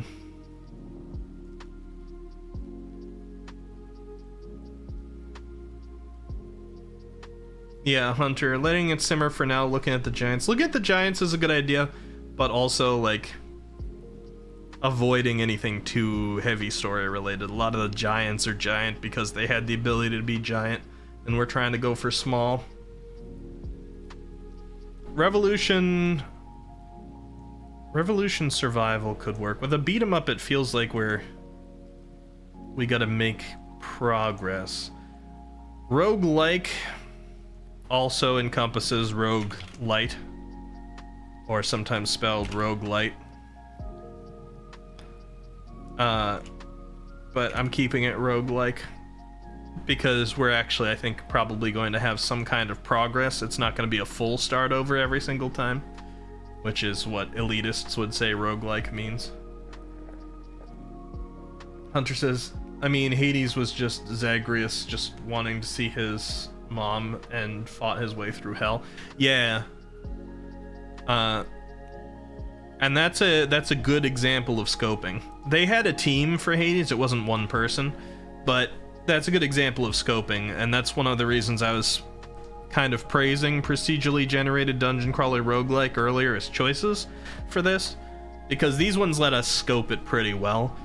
In Hades, there's only gonna be, like, you know, 5 places that you go through regularly. Now they're procedurally generated, so they look a little different, and the experience is a little different. But those 5 places being different each time and you kind of getting used to the game loop made a really good procedurally generated game without a gigantic scope. And if we can get something like that going with this, some kind of motivation that can get a character constantly going back out, but having a reason to go back to where they started as well. So there's got to be some hub. I imagine there's got to be some element of people that they're protecting or returning to, whether it's family or like a revolutionary group or something, or people that they're helping to survive, or something like that, so that they, you know, have reason to keep going back. Hades, obviously, he was sent back by his father.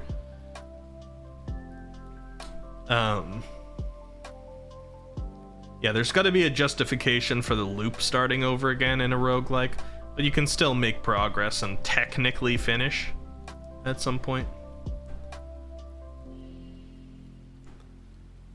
Have 2-player characters both have the same goal, but don't know it, so they also fight. Like, you can play 1-player character and a boss fight would be the other characters. Was really good and had a lot of content with like 18 weapons, well, 6 weapons, 3 subclasses for each. Yeah, we could get a little Hades like here. We could take Hades as a little bit of inspiration, because Hades actually is it's a roguelike, it's a dungeon crawler, it's procedurally generated, a little bit, you could call it chaotic, I guess. Not super much, because you could definitely predict what was coming. And it was a beat 'em up. It was not a platformer, but it was a beat 'em up to an extent. You know, there was more combo focused attacks on fewer but stronger enemies, as opposed to some of those ones where you'll go through and you'll be fighting tons of enemies, like a Survivor game like Vampire Survivor, or a lot of platformer games where you'll jump on something's head or hit it a couple times and it'll explode and you move on to the next ones. Beat 'em up is a little bit more focused on lesser enemies but tougher.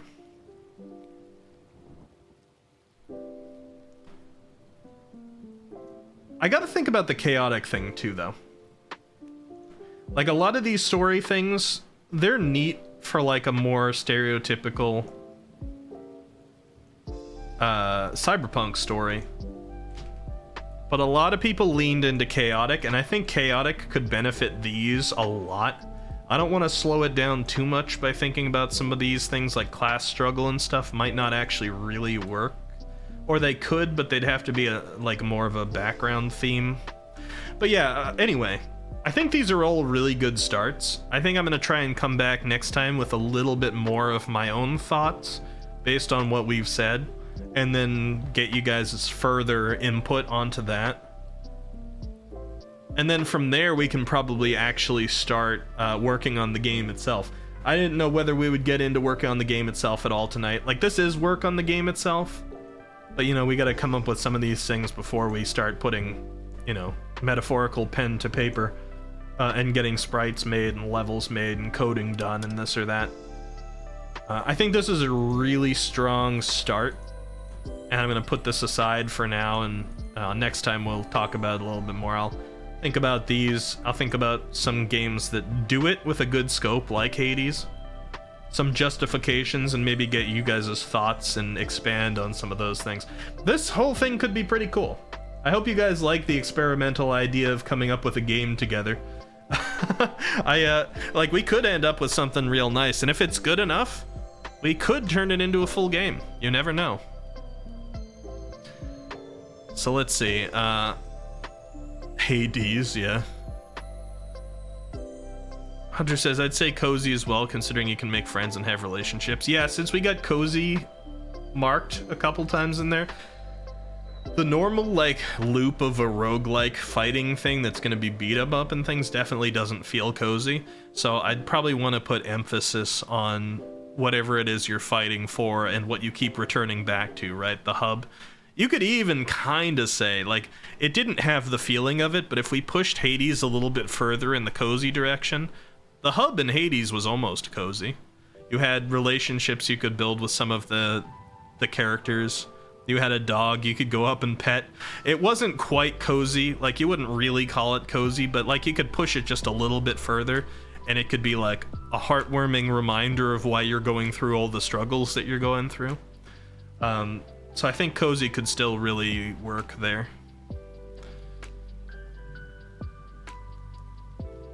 Hunter says, you about to end stream, or are we going to something else? I'm probably gonna go for a bathroom break, and I might log into Minecraft for a short bit, and then we'll wrap up the stream sometime around or after midnight. It's currently 11:30 p.m. for me right now, but I can go a little late because I don't work tomorrow. Uru says, hear me out. 2 main characters named Cyber with cyberpunk related combos, and Noir for dark and gritty combos, and the game title is Cyber Noir. Well, those names, you know, I don't know if you're being serious or not, Haruru, but those names, like, for something scoped like this, and, like, with these themings and stuff, that could actually work. That could actually work decently. I also got to think about the fact that we have said Grimdark.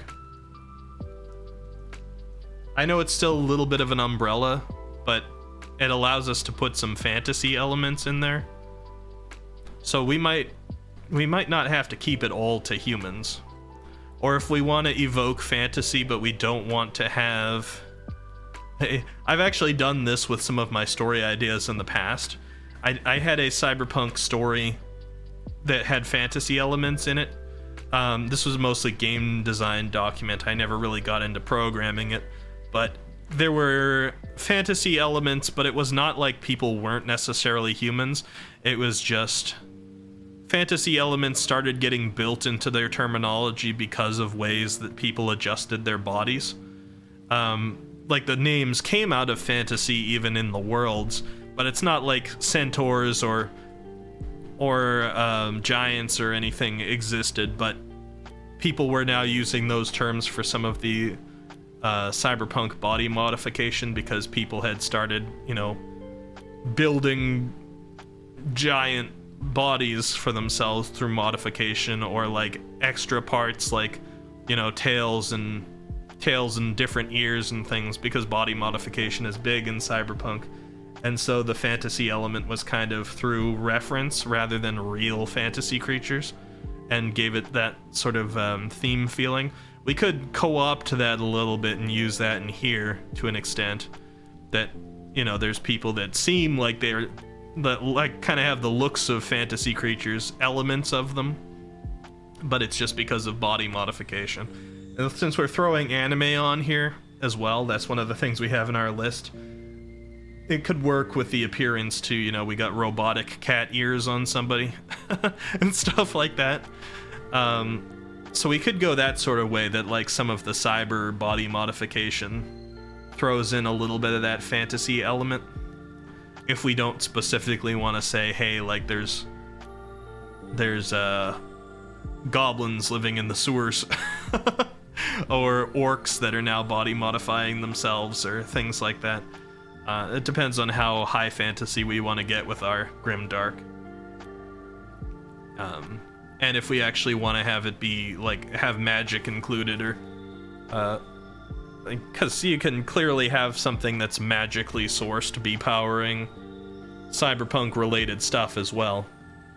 Since grimdark often includes magic, you know, having a magic source, you know, the heart of the land, some magic heart of the land that was discovered, now being abused to power like cyberpunk elements by corporations.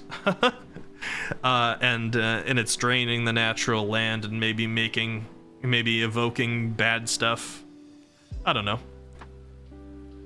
If you want a good anime that balances science and magic, it's the Toru series.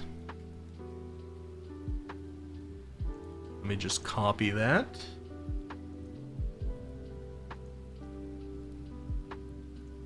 And paste that over here. Thank you, Haruru. But yeah, I mean, like, since we said grimdark, I want to work some element of fantasy in there, even if we do keep it to humans. So the body modification or some magic power source that's now being exploited for corporate greed seems like it might be a good direction for that sort of thing. We'll see. Alright, I'm going to take a bathroom break because I downed my entire coffee and a fair bit of water while we've been talking. And I want to come on and play a little... hiccup. I want to play a little bit longer. But I will not be able to without a break, so... Let me boop myself out of here, and do I have be right back text anywhere? I should. I've got to organize these things a little bit better. There we go, be right back. So I'm gonna let our lo-fi play. And I think when we come back, I'm gonna hop in Minecraft a little bit. And next time we do a stream on this subject, we're gonna touch elements of the story a little bit more, but I think we already have enough that we can start making sprites and programming some things so you guys can see some things moving around on the screen. And that's when things kind of start getting exciting, when we start having things move. So yeah. Oh, it looks like an ad break just started, so it's a good time for me to take my break. I'll be back.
Alright, I'm back. Gotta reset my tracking here, because it's been a few hours.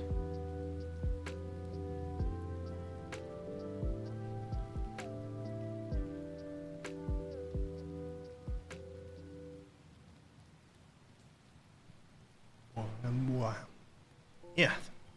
Alright, we should be good. I'm sure you guys can probably tell, or at least you can tell there's some influences or something. But my own character is cyberpunky, has some cyberpunk influences, and is in cyberpunk style area typically. So I'm kind of glad you guys threw that theme in there. My brain is already going now with possibilities for where we could bring this game.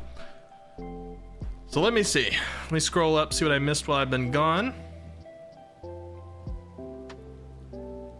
Hunter, I think I missed your request before I left. Saying I have a request, can I have 16 powered rails or just 15 gold ingots? Trying to make an automatic wheat farm. Yeah, I can help you out with that. Let's see. Nid says Fortune 3 efficiency, unbreaking 3 diamond. Oh, efficiency 4, unbreaking 3 diamond pickaxe. Nice. Now you just need one of those mending books, Nid, that we have in one of the villages near Kaku.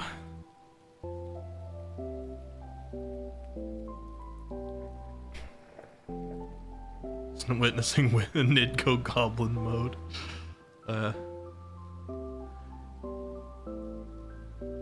Alright, let me switch over to Minecraft Lo-Fi, because I'm going to go into Minecraft. Technically, we would have about 15 minutes left to stream, but I'm probably going to go a little over tonight, which is fairly common to do. I have been fantastically surprised at how popular this Minecraft server has been so far. We keep getting more people in there. Let me pull up the console right now.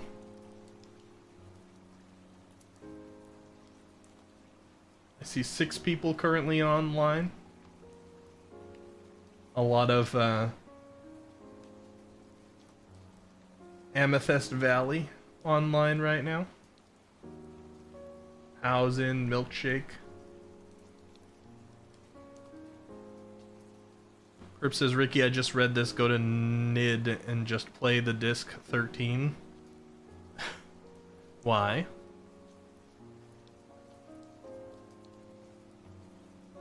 Does Nid hate 13 or something?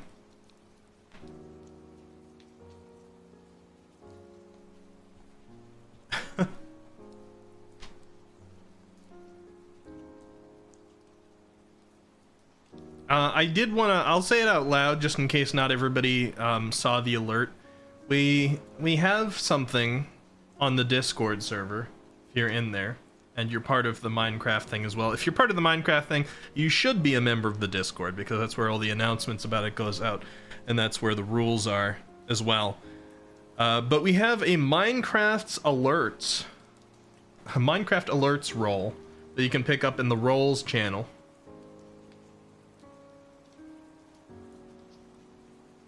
You meant just to read it? Oh, I see. Okay.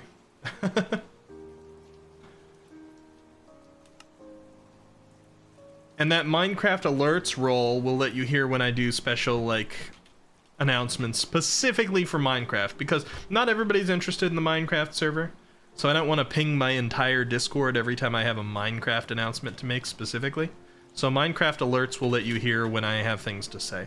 And one of them did go out recently.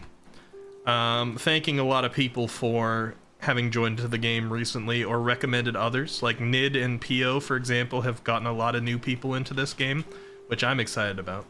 Not necessarily into this game, but into my server. And I just wanted to remind everybody, since we got a lot of new people coming in, the server does have some rules. You should make sure you check it out. You should also keep in mind the fact that we're not supposed to pilfer anybody else's land if we can help it, you know? Don't break people's stuff.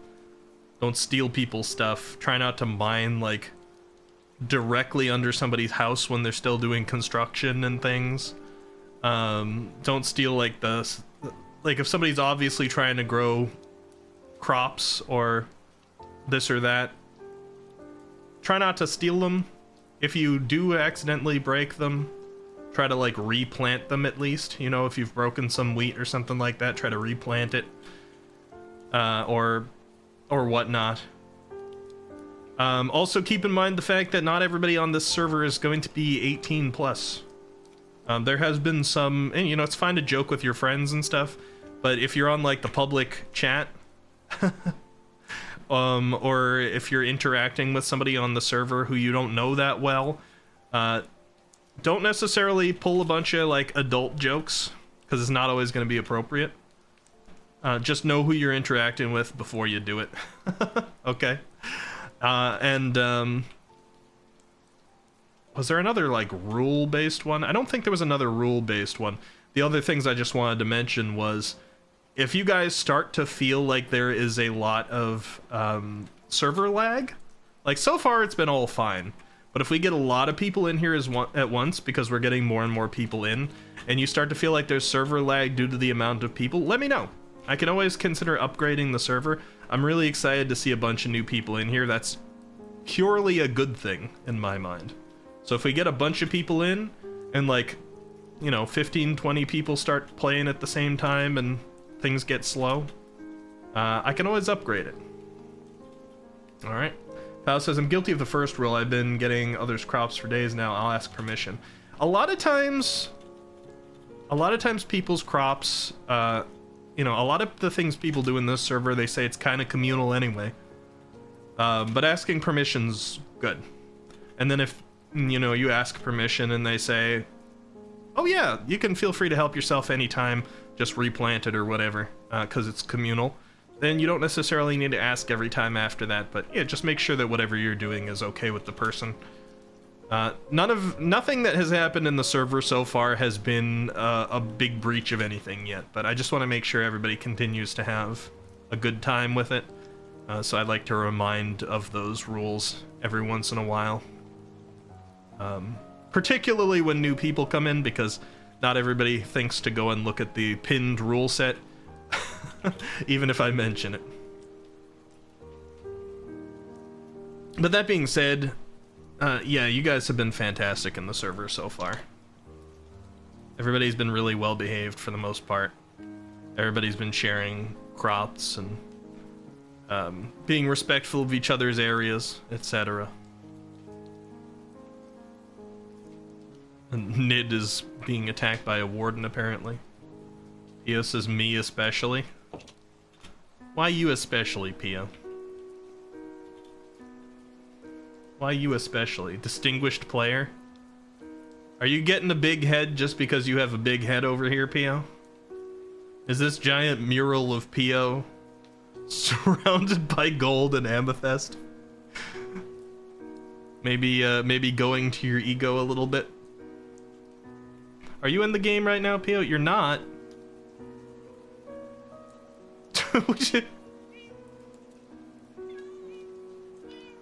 Well, what's you replanted your cat army, or is that just additions? Let me see. Oh, you still got a bunch of them up here. Man, Pio, you've been just like cat breeding like crazy, huh? Interesting.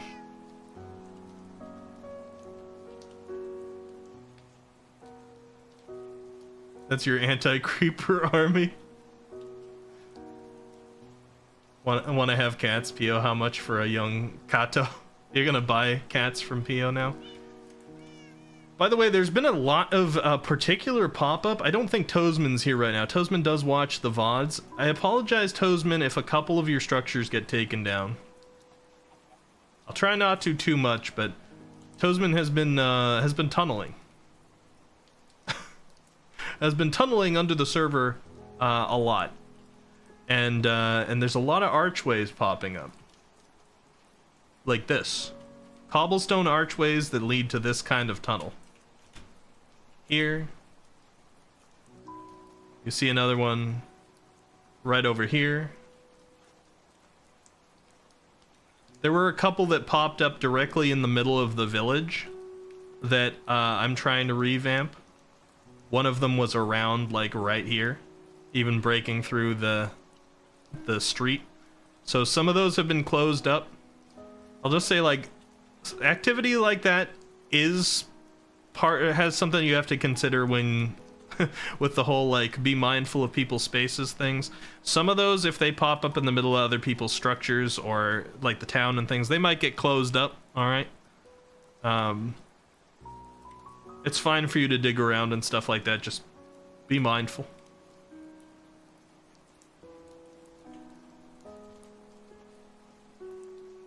Welcome back, Talsit. Crazy cat alien. Yeah, Pio's definitely become crazy cat alien.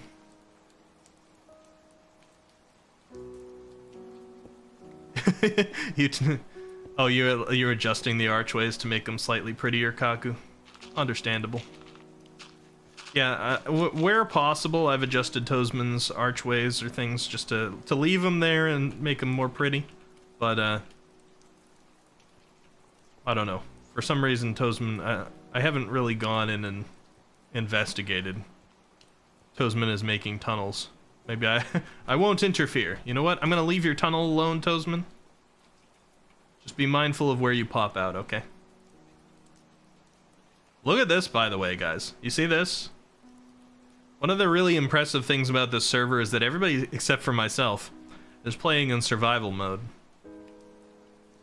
And Kaku has been building up this big stone wall with a nice amount of texture to it around this town that he's also been doing some building in.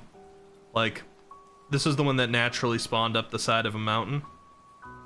Kaku first fixed this house up to be a little bit more his style, because through here, through the hole in the mountain, up over here, Kaku has created quite a nice place in one of my favorite little biome sections that's been found so far.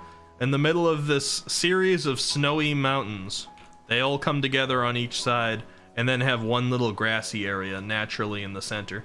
Kaku found this and built a really pretty house here and an entrance to a mine over here, but has now been extending outward into that town on the other side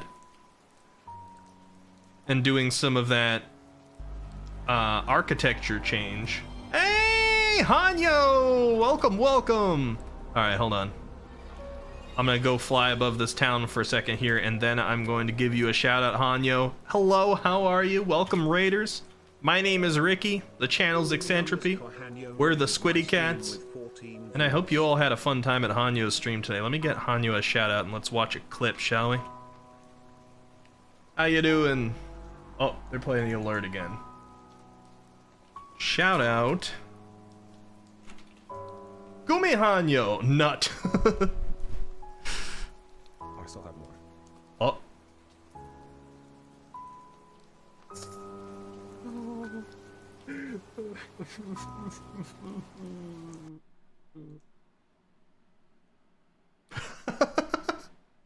Hanyo being disturbed by Pio. Let's get another one. I want to see 2 Hanyo clips. Well, then why your breath is so cold then? I mean, it has to be here, right? It could be in the... Oh, unless they patched it, because you know what? Sometimes it would, like, permeate to the other rooms as well. Oh, so it could be on the laundry room, you think? Could also Oh, be in this the is laundry room. Phasmo? It could be in the kitchen, which is right behind you guys. But I think they patched it. I think they patched it. I think it is in the garage. Too cold for you, Bill? Phasmo looks a little different than last time I played it. I did not recognize the thing you were holding in your hand. How you doing, Hanyo? Now let's get an actual, like, proper shout out. For those of you who don't know, Hanyo is a friend, a streamer, came from the Peony Estera circle, introduced to the channel. Go over and click that follow button if you haven't yet. Thank you for the raid. I hope you're doing well. It's more scary nowadays. I'm gonna have to go back and play it again. I went and played Demonologist for a scarier experience more recently, but I have not been back into Phasmo. Oh, I gotta turn our Minecraft music back on. We're just looking at the Minecraft world, which Hanyo is also in, by the way. Not right now, but Hanyo has access. Just talking about how we have a fantastic amount of people joining this server recently. And Kaku's been doing work on this area.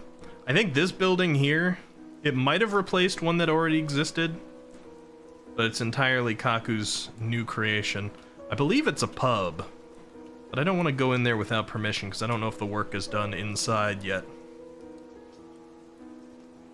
If you want those horror games, also try Devour. Wait, what is Devour like? That sounds familiar. Gonna go relax in bed, maybe go to sleep, Rose? Maybe sleep. Have a good night, Rose. Good luck. Oh, actually, you don't have school tomorrow. Enjoy the day off. And we see Kaku's work continuing down here as well. I'm really curious what's gonna become of this land because it's really cool so far. This, meanwhile, is Pioniestera's area over here. So I'll give you a little peek in the front. It's gonna be the concert hall.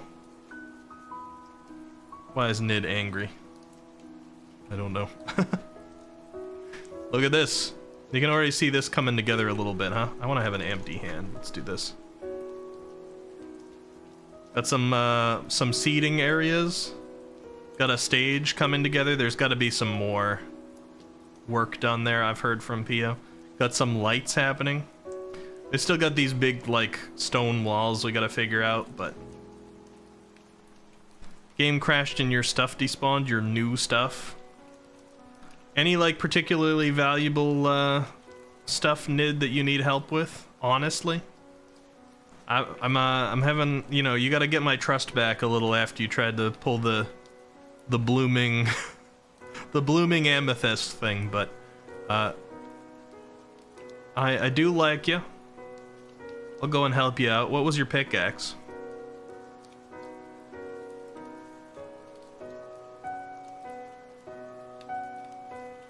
Oh, slain by the warden again. Well, you just let me know. Also, Hunter, you're in the game right now? Yes. You wanted rails, right?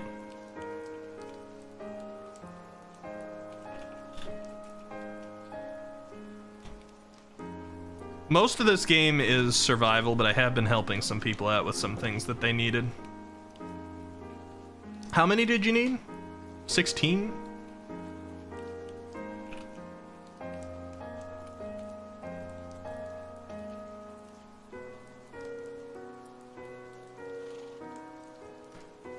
I feel like there was some way to divide these up a little bit more, but I'll just do this.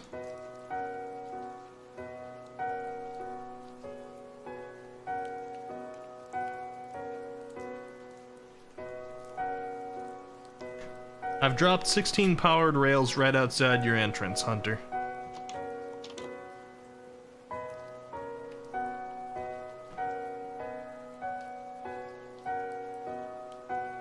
Two cat eggs, pal. You need to hunt all the goats and then burn all of them, but ghosts become more aggressive and the more goats you've burned. This is in Phasmo now? Or no, this is in Devour. Oh, I know Devour. I know it now that you say that. You're like basically a bunch of cultists. End rods. I don't know if I want to give out end rods yet, because nobody's really been to the end cities. Milkshake. But once it starts kind of getting into the loop, then I'll be okay with that.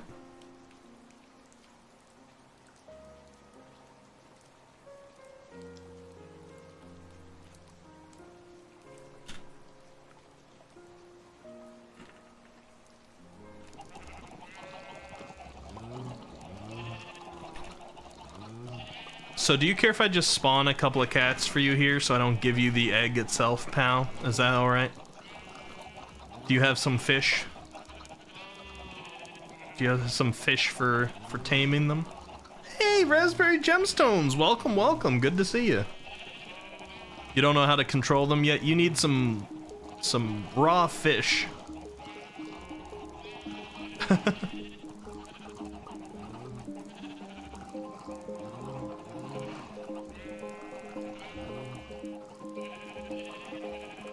How you doing, Raspberry? Clifford says, Endrod. Oh no, Eki don't make...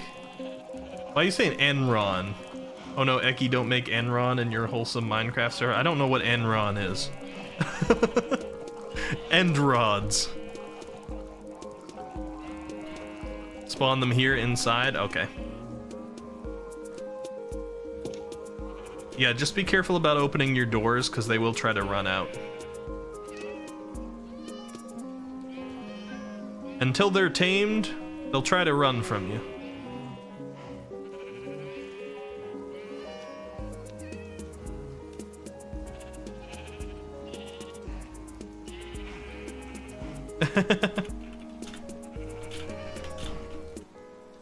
Oh. It was a company that went belly up catastrophically. Enron. I don't think I've heard of that one. Just relaxing like always. What about you? We're in relax mode today too. I started the stream with a headache. I took some painkillers and some caffeine, and now I'm good. First part of the stream, or first 3/4 of the stream, I guess, was doing some brainstorming for something that I've never done on stream before. We're gonna do a little experimental thing where over the course of different streams, we're gonna create a game, or at least start creating a game and get some of the process in. There's no guarantee it will go to be a full game or anything like that, because that's a long effort.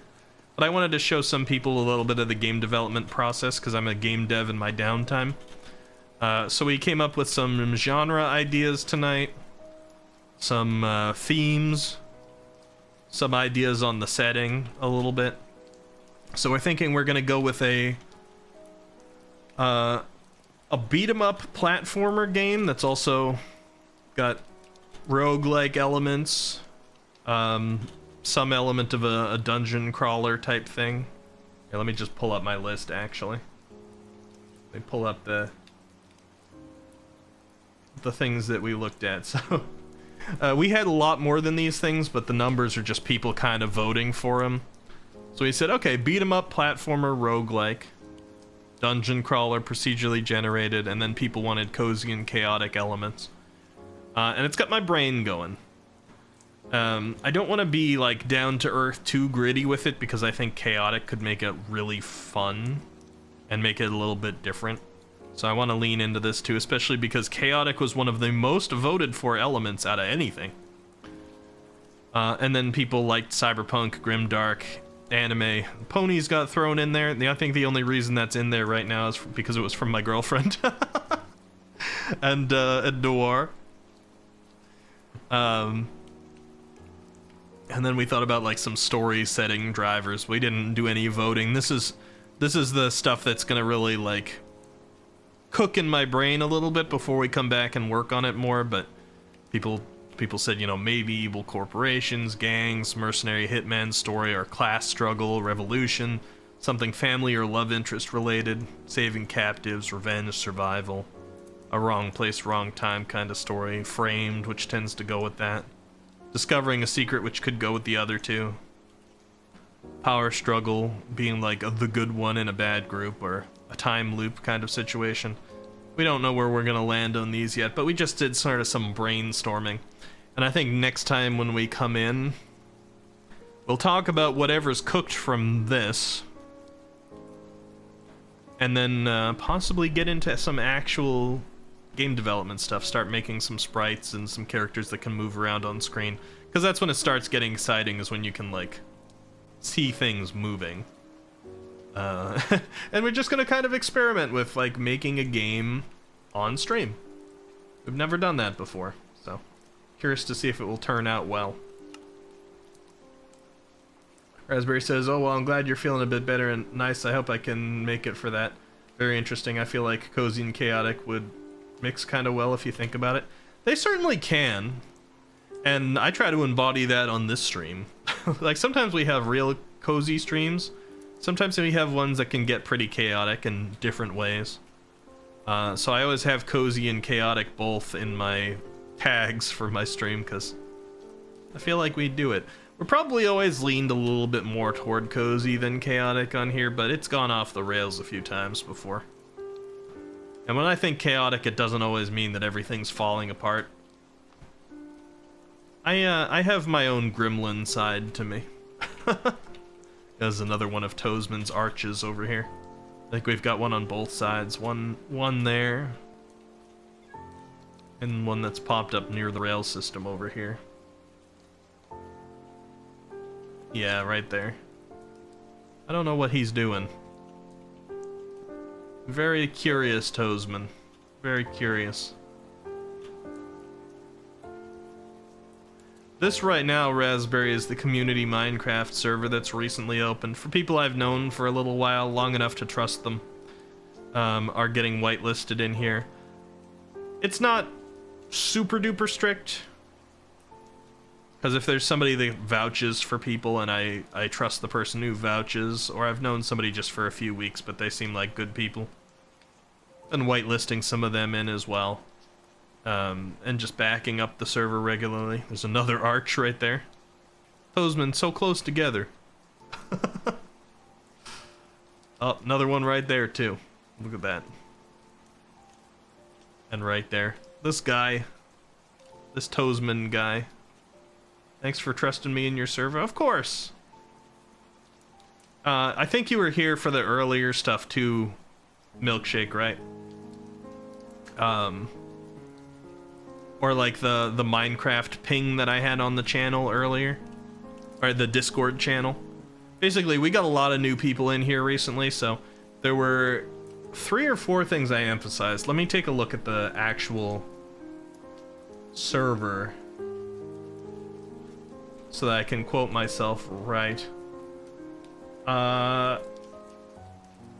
Okay, what did I say? I said, remember to respect people's areas and don't mine or take resources from someone's base or build without permission.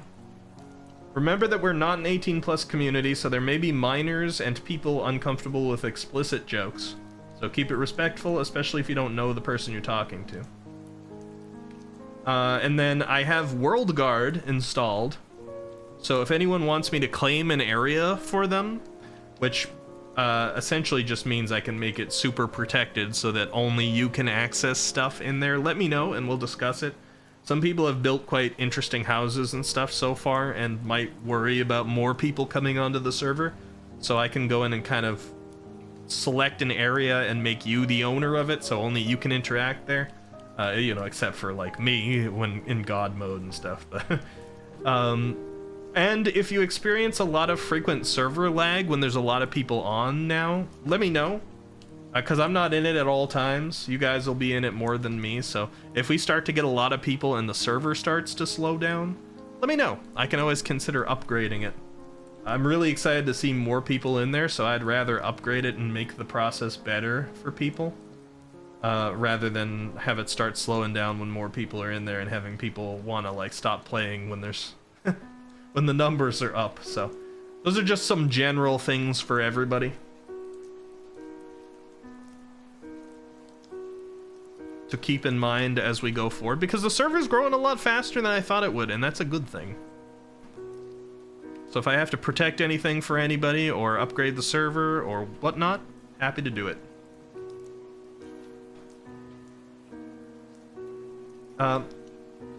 Floofer says, I'm willing to vouch to Eki for 1 billion USD.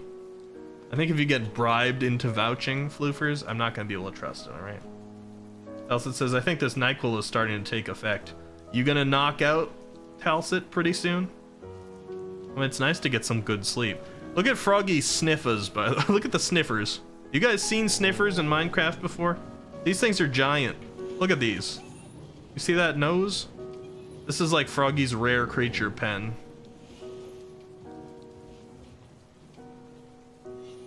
Got like mythical creatures flying around here. They're so cute. Yeah, they are. I didn't even know they existed until a couple days ago. Yes, Nid? Thanks for the cats again. They're so cute. I'm glad you like them, pal. I hope they won't get that gigantic. The cats won't. Sniffers are big. I think they're cute, though. And these other things are allays or alays? I don't know how you're supposed to say them. They seem to be carrying amethyst around, or I don't know if they find special items. I'm not really sure how they work yet, but Froggy's been collecting creatures. All I request is you give me levels. How many, Nid? How many?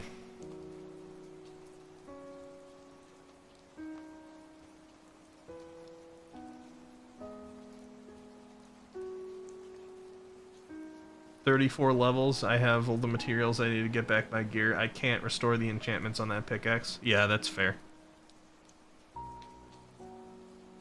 Yeah, your pickaxe that you worked so hard for. Sorry you had to lose that, but I guess going up against a warden, you know what you're risking. Hold on.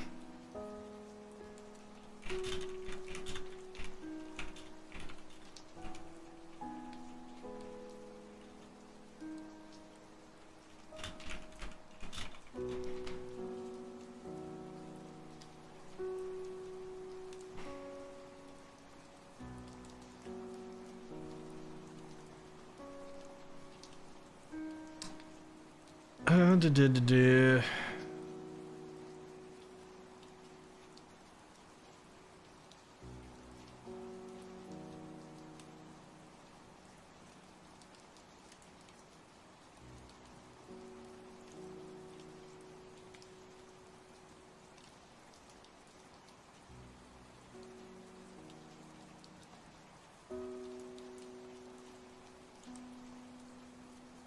Hold on, I'm checking some things.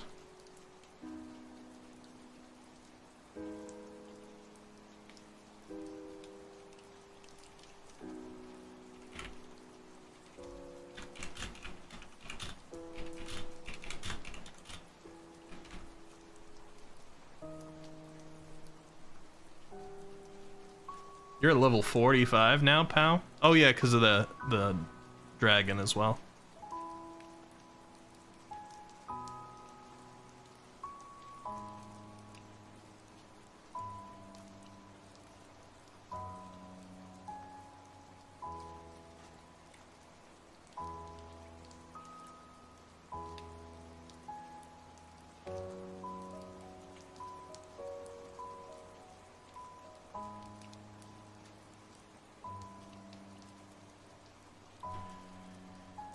Yikes. Alright, let me see. Getting back into the game. Nerve Toxin was shot by skeleton. Here we go. Pal says, I successfully tamed them. Thanks, Ricky. I'm glad to hear, pal. Alright, Nid, I'm coming to you. So, sounds like bottles of enchanting or whatever are, kind of useless, but that's how we gotta go about doing it. Alright. Play 13. Why should I play 13? Is there even... There's not even somewhere... I would have to, like, spawn these things? Fine.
Oh, I think I see. Set. Nid. 34? No? It's add. Okay.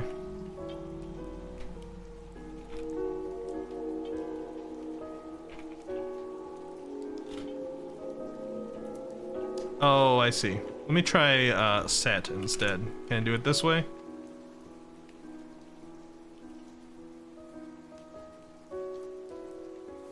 You're welcome. Are you gonna creep on Pio again tonight? Pio's not even in. I don't know what Pio's up to. Pio might be streaming, for all I know.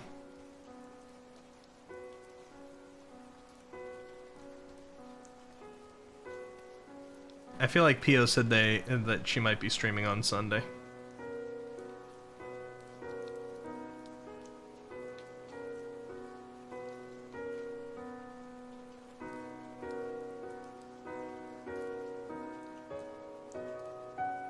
You're chilling here? Well, that doesn't necessarily mean you're not streaming. I feel like I've seen you say something in here when you were streaming before. I've looked at your stream when I was streaming before. But no, I can't even creep on Pio when she's not online. And I wasn't creeping, alright? I was there to fix the leak. Well, now 4 players sleeping. I'm gonna sleep too. Fun fact, Nid hears CBAT instead of 13. I see. Nid has modded it. Gotcha.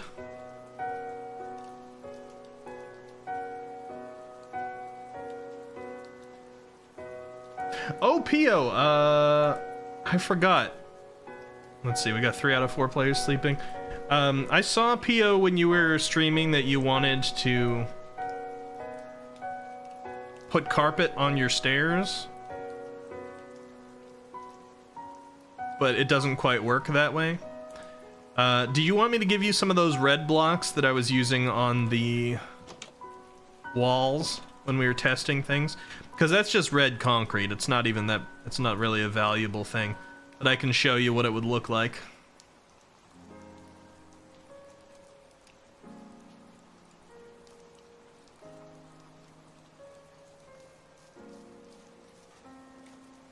So this is what, quartz. These are quartz bricks. So we were using red concrete before.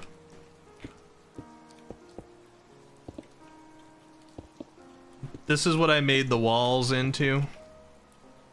And you said it looked like a movie theater.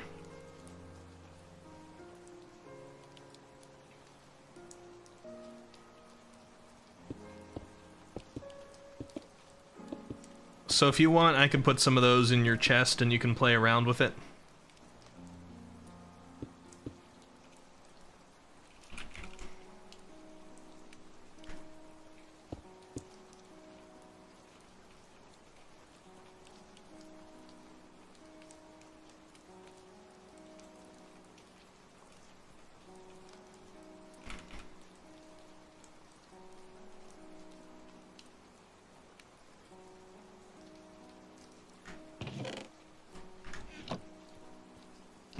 Might do the job better than the simple red carpet, because red carpet itself, you'll put it up here and then here, but it's not going to go on the actual like wall spots. So maybe that'll help with the build a little bit. Oh, we don't have Froggy on here right now either. I wonder if Froggy's still in League. I can't go poke the Froggy. This is Froggy in my house here. Froggy built it. Fantastic job. You got a lot of like sakura blossoms around on the top. A very pink place. Look at our little potted plants outside.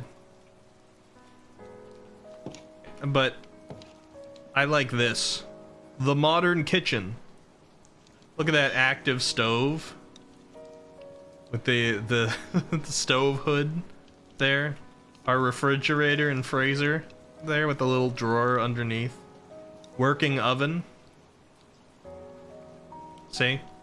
There's some chicken in there waiting to be cooked.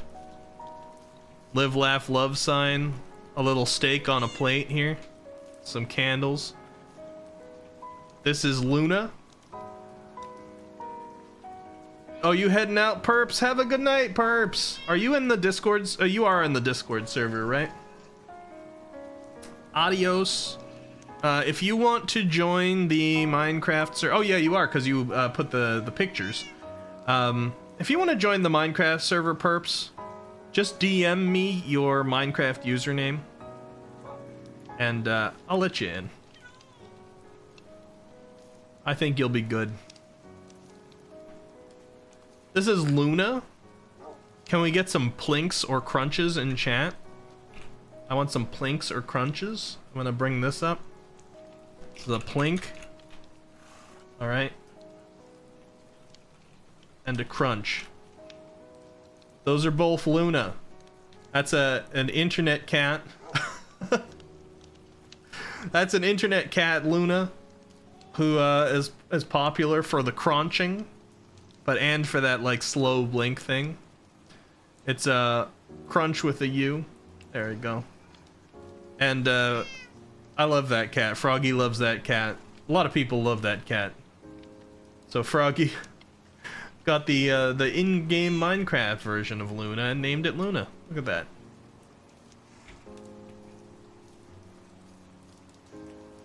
Got some basic alchemy, like kitchen stuff here, brewing. Upstairs. I don't know why we got melons here. I think it just adds to the aesthetic. We got our current CD collection. It's not expansive yet, but there'll be more. The bed area, look at this. Look at the little aquarium right behind the bed. It's lit up with glowstone in there. Got our fish. 14 slime balls. I think that's okay, Milkshake. I'll get those to you. We got this little nook above the bed that I like. You can climb up here, and there's a little place to sit down and read on this table. Just have a little extra privacy. Like imagine you could climb up onto something above like your bed area and just sit, read a book. It's nice, I like it.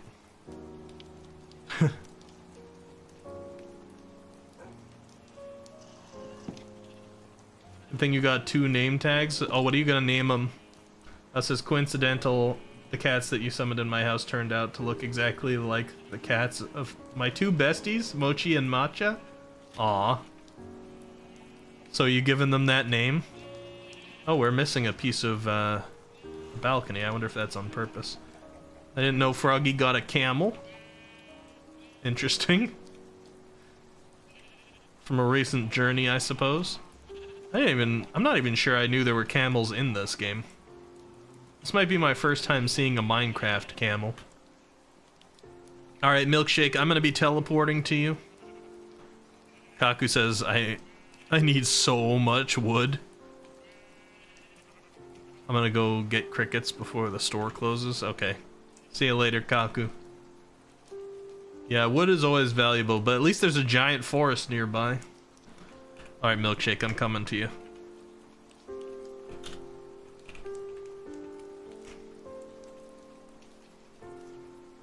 You still living outside? Oh, I see you got something going now, though. I know I can do like the give command too or something like that, but I like to do this in person. So you want how many slime balls? Let's see. 14?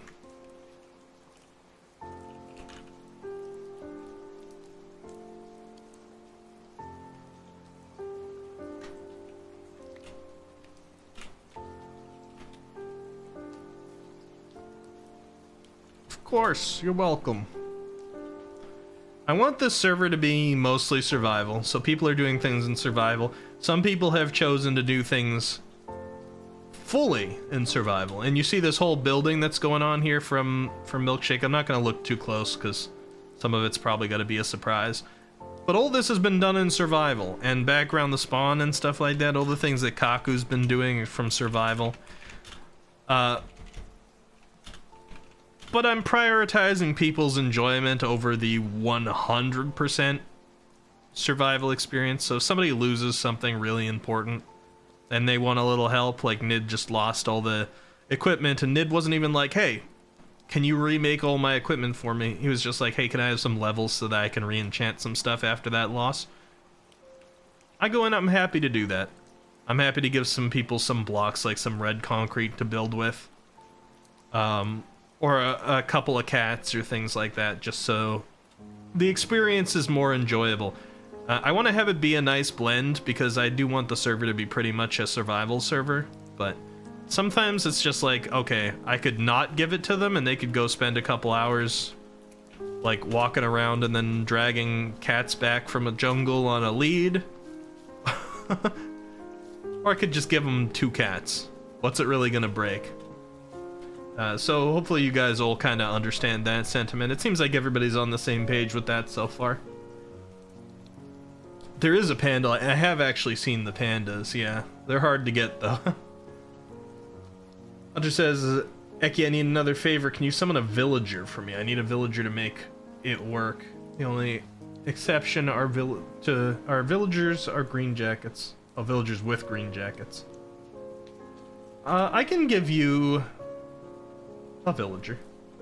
Don't let being God go to your head. Doesn't it sound like I'm doing the opposite of that, Floofers?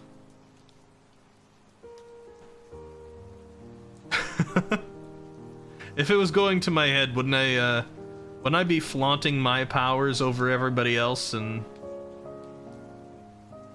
not giving people stuff, but building myself like a gigantic castle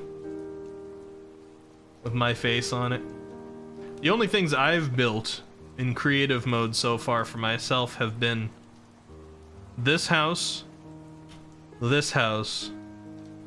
and the spawn point area that I'm starting to work on, just to make the beginning town look nicer. Although eventually I'll make giant creations for myself, for events and things like that.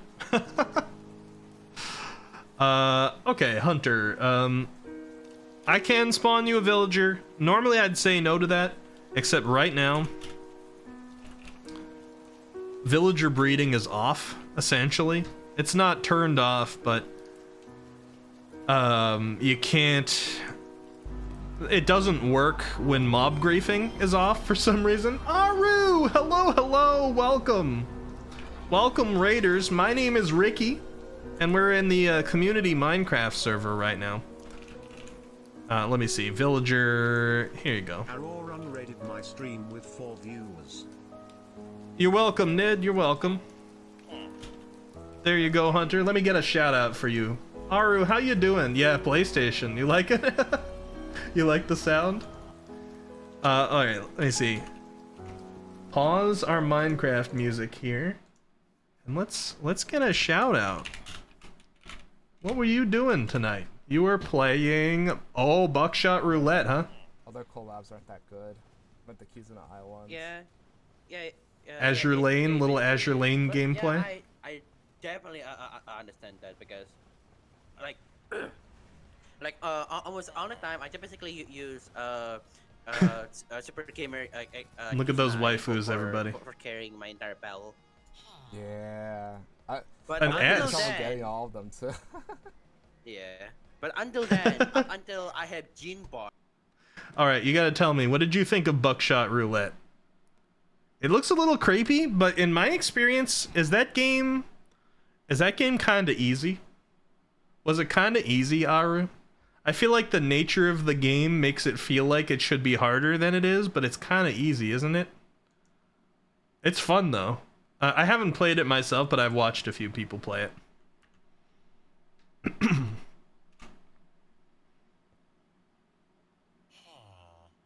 Kakusil goes cricket shopping. Yep. You just did a run without items. Yeah, that's I bet that's what it's kind of good for, right? Is going back and doing some challenges after you beat it the first time. Be like, okay, I'm gonna try and beat it without getting shot once, or try beating it without items. because the main game is a little too simple. Oop, let me get my music back on. It is very short. It'd be interesting to see if the creator expands on it at some point. For those who don't know, Buckshot Roulette is a... I don't think I'd call it a horror game. It certainly has the appearances, like, inspired by horror games, like some pretty freaky faces and stuff. But it's this weird concept game where it's like, you're going in and you're trying to win a bunch of money by playing something called Buckshot Roulette. That's essentially Russian roulette with shotguns. You get to see how many, like, bullets are blanks and how many of them are real bullets going into the shotgun, and then you choose whether to aim at yourself or the person across the table from you. And the goal is to take the other person out with a certain number of shots. Doesn't happen in just one, it's not super realistic. And eventually go home with a bunch of money, if you can survive. And then there's a bunch of items that affect the experience and things like that.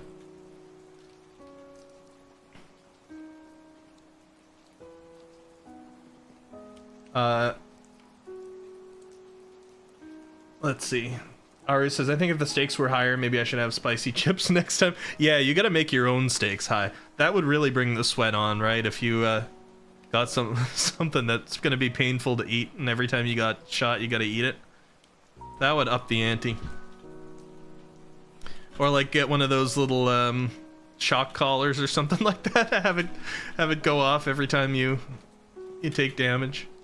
I don't know, I always feel weird about those. A lot of streamers do this thing where it's like, oh, I'm wearing the shock collar. I think that might be not allowed on Twitch at this point, but I don't know, because people like Fillion will go on and be like, I've set it up so that every time I die in Dark Souls, I get tased.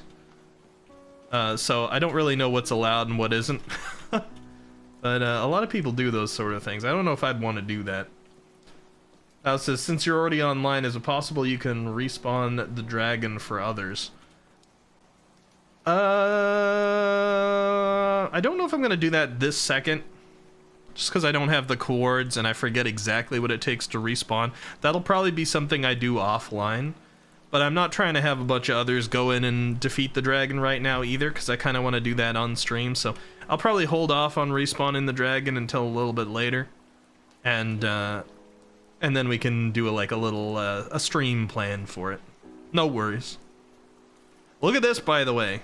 Amethyst Valley, which is the region that Nid and Jawa and a couple people are set up in.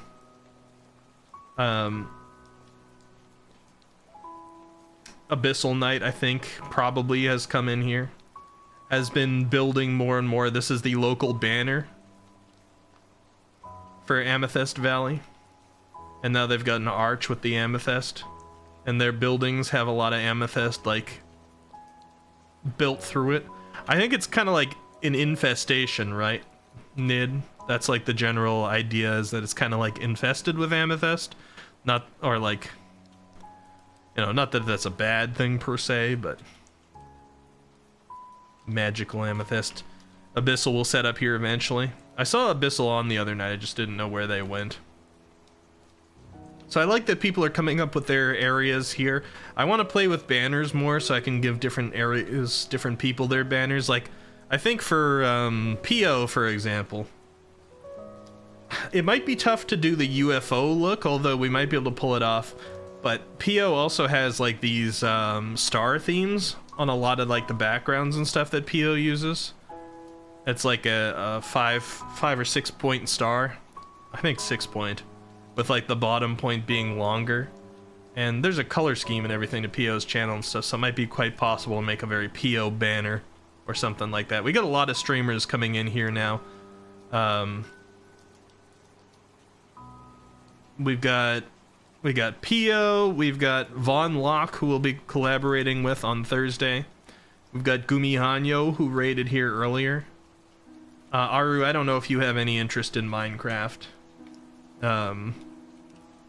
But, you know, you could probably join in on the server too. Duna is coming in soon. Aru, are you on the Discord? Exclamation point Discord if you're not. because that's where all the Minecraft alerts go through and where the rules are and everything. So anybody who joins in here should be in the Discord as well. But if you are, yeah, you can probably join in here too. So we're getting a lot of streamers, and I have said, and it's right in the rules, that streamers are perfectly allowed to come in here and stream on the Minecraft server if they want. So far, I've seen Pio stream in here. I've streamed in here, obviously. Von Locke has streamed in here. Nid, who's in here right now, I believe, yep, has streamed in here.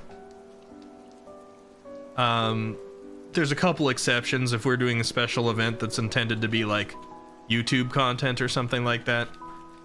Streaming might be a no-no of that event, just under specific circumstances or something like that. Nerve! Thank you so much for gifting a tier 1 sub to Aru. They have given 9 gift subs in the channel. And enabling another Squiddy Cat. Aru, welcome to the Squiddy Cats. You can now use the emotes. Appreciate that. Yeah, so basically there'll be some events that I don't want people streaming for, but that's going to be rare. Mainly the rules are, if you're a streamer, don't disrupt other people's experiences for content. And if you're a viewer, don't disrupt the streamer's experience. Just because you think it's funny or would make good content either. Everybody's got to continue respecting each other, both as a viewer and a streamer, while people are active. Anything consensual is perfectly okay, but as long as people adhere to those very minimal things, streaming is perfectly allowed all around this server. Look at this. I love every time, like, I feel Kaku is a very fast builder. Every time I fly through here, I look at something else that's very pretty. Like, I don't think I've seen anything in Minecraft that looks quite like this before. Some of the shapes Kaku comes up with, I don't know if Kaku's coming up with them or following, like, builds and things. But it's consistent. It's pretty. Look at all that. I like it. So rustic. Always got the interior details as well. I'm sure this is plot out here for, like, the rest of the building, so we'll see later. I don't know. I've been loving this place. I feel like every time I come on stream to stream it, I spend most of the stream gushing about it and not doing too many builds. I think on the next time I stream about this, if it isn't all the way on the 28th, which will be our monthly check-in, next time I stream, we're going to do some serious building. I'll probably build out in this plot here that I've separated. We'll make our little local store for the starting town. And then I've got a couple things on my list that we need to work on. One that Pio's really wanted me to work on is to make a building around our iron farm here. So it's not just an eyesore. Because up here on the hillside is Leo and Pio's bed and breakfast. And they have a nice little chair you can sit right here. Look out over the horizon. And right now Pio's like, what is that eyesore over there? So I gotta at least build like a nice pretty little building around it. And make it not hurt. It's a little tricky to build around an iron farm without breaking it. So I will probably at least start that off stream or do my research off stream. Because, you know, I can't just put a roof up here. I think we need some sunlight, and also we need the iron golems to not spawn on the roof. But you can do some things with I think slabs and stuff like that. I'll figure it out. If the building that goes around it is still ugly, we could potentially move the entire thing.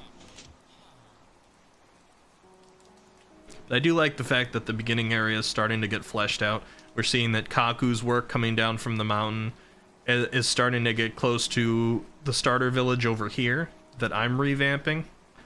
Mainly just separated by this chasm that I'll probably fill in a little bit here while doing some work. And then that's going to connect up to this area here where we have the iron farm that will become a building. Not far from Peony Estera's concert hall here, which will make look a little bit more building-like on the outside too, so it's not just a cube. There's some like trimming we could do on the edges to give it a little bit more like depth and building stuff, but then have like the main piece be this. I've already got some ideas for that. I just need some time for it. Nearby, probably going off of Yuki's start, because I did get permission to modify it. We might turn this little rail system that goes from here off to Yuki's place into an actual like train station or subway station. It might go underground. It might do a little bit of both. And expand it out to reach some other places so that people can travel around and have some different stops. I think that would be cool.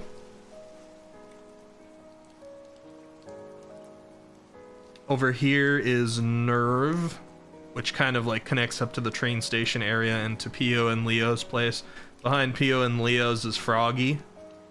And then we do have some distance, you know, by the spawn point. We have the little pathway around the mountain that leads to Amethyst Valley into Nid and Jawa and eventually Abyss. And Void's area extends a little bit on past there. And there's an entrance near Nid's library that goes to Pow's area. And right next to Pow's is Matreus's. Jose's is kind of nearby in that area too. So in some way we kind of have like communities all building off of each other. The most distant ones, I think, like Milkshake's current one is pretty distant. Vaughn is pretty distant. But over time we'll kind of like close these gaps with transportation and building out the land more. This server is going to be here for at least a year. And it has only been about half a month. You look at everything that's been built here right now. This server opened up, I think, on about the 4th of the month. So 10, 11 days ago. It's impressive, man. Like, I've been creative mode and I've built like, what, 2 houses over here? Some people have really built some impressive stuff. I'm happy about it. And I'm looking forward to seeing some of the befores and afters. I'm trying to get a lot of footage in here, and I'm going to make sure I back up the VODs on the YouTube VODs channel that we have, where we archive the Eccentripy VODs. So that, you know, sometime at the end of the year I can put together a montage or something of like the slow growth of Ectopia, which is what this place is currently called now. See what it turns into. Think you can build it in the sky? What, the iron farm? We could hide it up there, but I want it to kind of like be a natural building like everything else if we can. I'm sure some people have done it.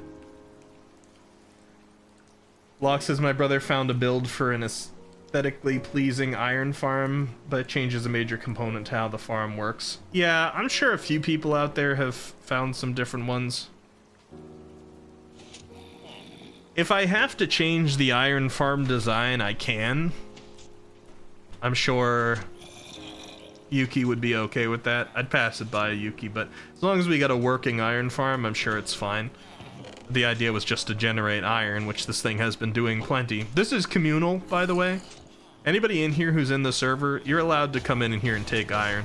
I wouldn't just like wipe out the entire chest, like, you know, make sure people can have some iron to come get, but if you just lost a bunch of tools or you need a little extra help with rails or something like that, you're allowed to come by here and take some iron. If you come by and the whole thing's full, feel free to convert some of it into iron blocks and just put it back inside. I might even do some of that right here, right now. Let me get rid of some things that I was creative moding over. I don't need that, that. I'll get rid of the axe too. 1, 2, 3, 4, 5, 6, 7, 8, 9. Let's organize this a little bit more.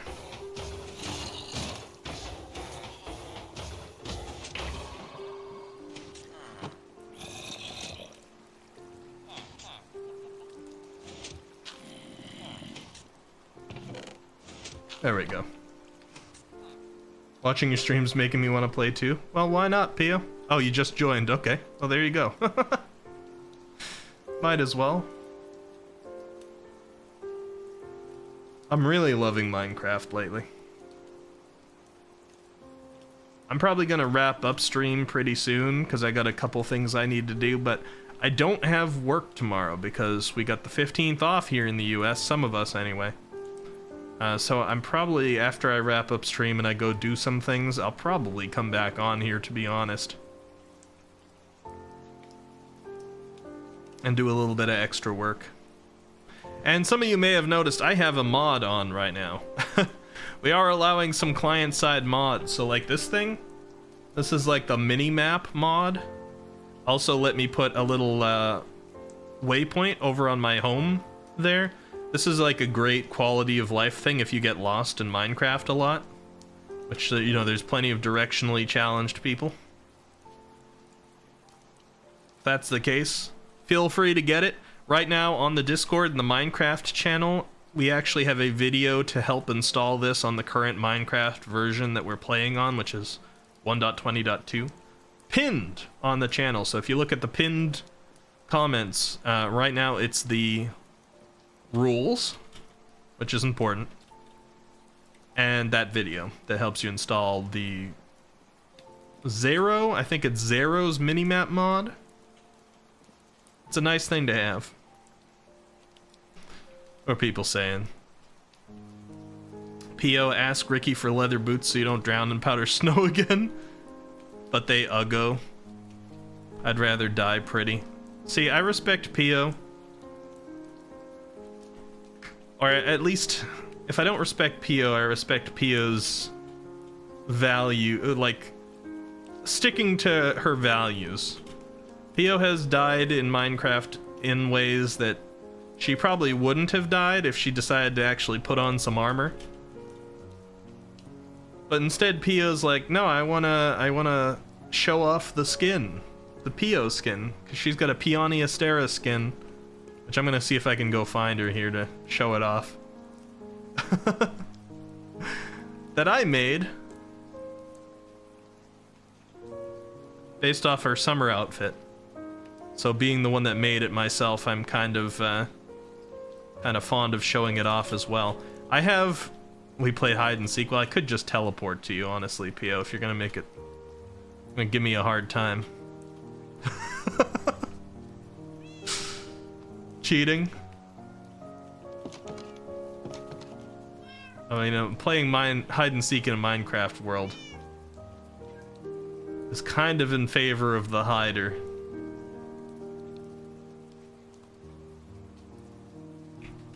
Just going around your normal areas.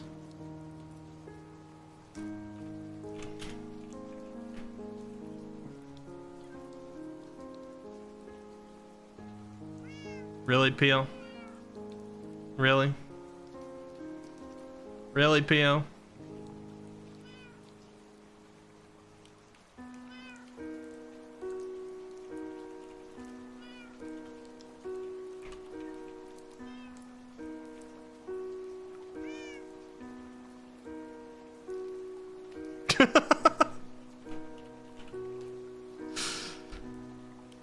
So it's your safe place? Okay. Well, anyway, it's a little darkened, but you can see the Peony Astera skin there. The little alien hiding in the hole in the wall. That's the one that I made.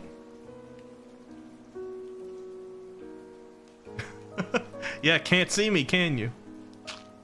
Oh, there we go. There's the light version of it. I am happy to make skins for other people, too. You know, I can't promise when or like how quickly they'd come out and stuff, but if you're somebody with an OC and you want a Minecraft skin, I could be happy to hook you up. This is mine. It's a little noisy, but it captures all the details of my actual like VTuber outfit. It's just my VTuber outfit has a lot of details on it, so it doesn't convert to Minecraft that well, but hey, if you look at it, you know this is me. So I'm okay with it. Whee!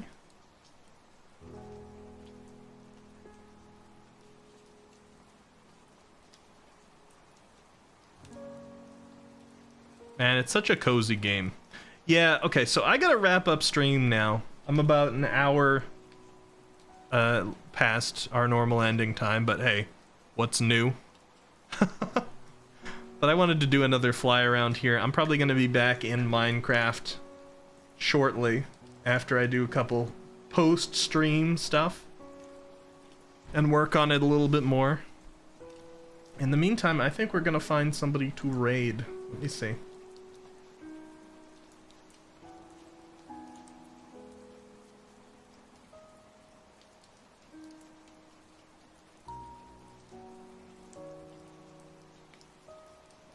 Let's see who we got.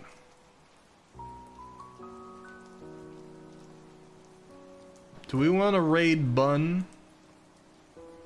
He's in Big Chungus mode right now. I'm gonna raid a PO friend. I'm gonna raid a PO friend. Lick the Bun. Looking like Big Chungus, playing Mahjong Soul. So if you could all go ahead and copy either this raid message, or if you're a subscriber right now, and you can use the emotes, copy this one. And we're gonna go spread the love over to Lick the Bun. Thank you all for spending the night with me tonight. A special thank you to anyone who contributed some ideas to the game development stuff that we did in the first 3/4 of the stream, or first half of the stream. I'm gonna think a little bit more on some of the story development concepts that we touched on lightly tonight, and come back with more discussion for it next time we do a game development related stream, and then we can get to actually making things pop up on the screen that we can play, because I think we know what type of game it's gonna be anyway. So that should be fun. This Tuesday, I'm probably gonna go back and play some Lies of P, and this Thursday we're gonna be collaborating with Von Luck for Cuphead multiplayer, which I've never played it multiplayer before, so that should be fun. But an actual schedule will be coming out soon for you guys to reference it both on Twitter and Discord. So until then, I will see you next time. Go ahead and copy that raid message, because we're about to get kicked off. Vision, hello, hello, and goodbye. I'll see you all later. Thank you for being great, Squiddy Cats. Bye-bye. Good night. That he's probably waiting. When you see someone dropping like that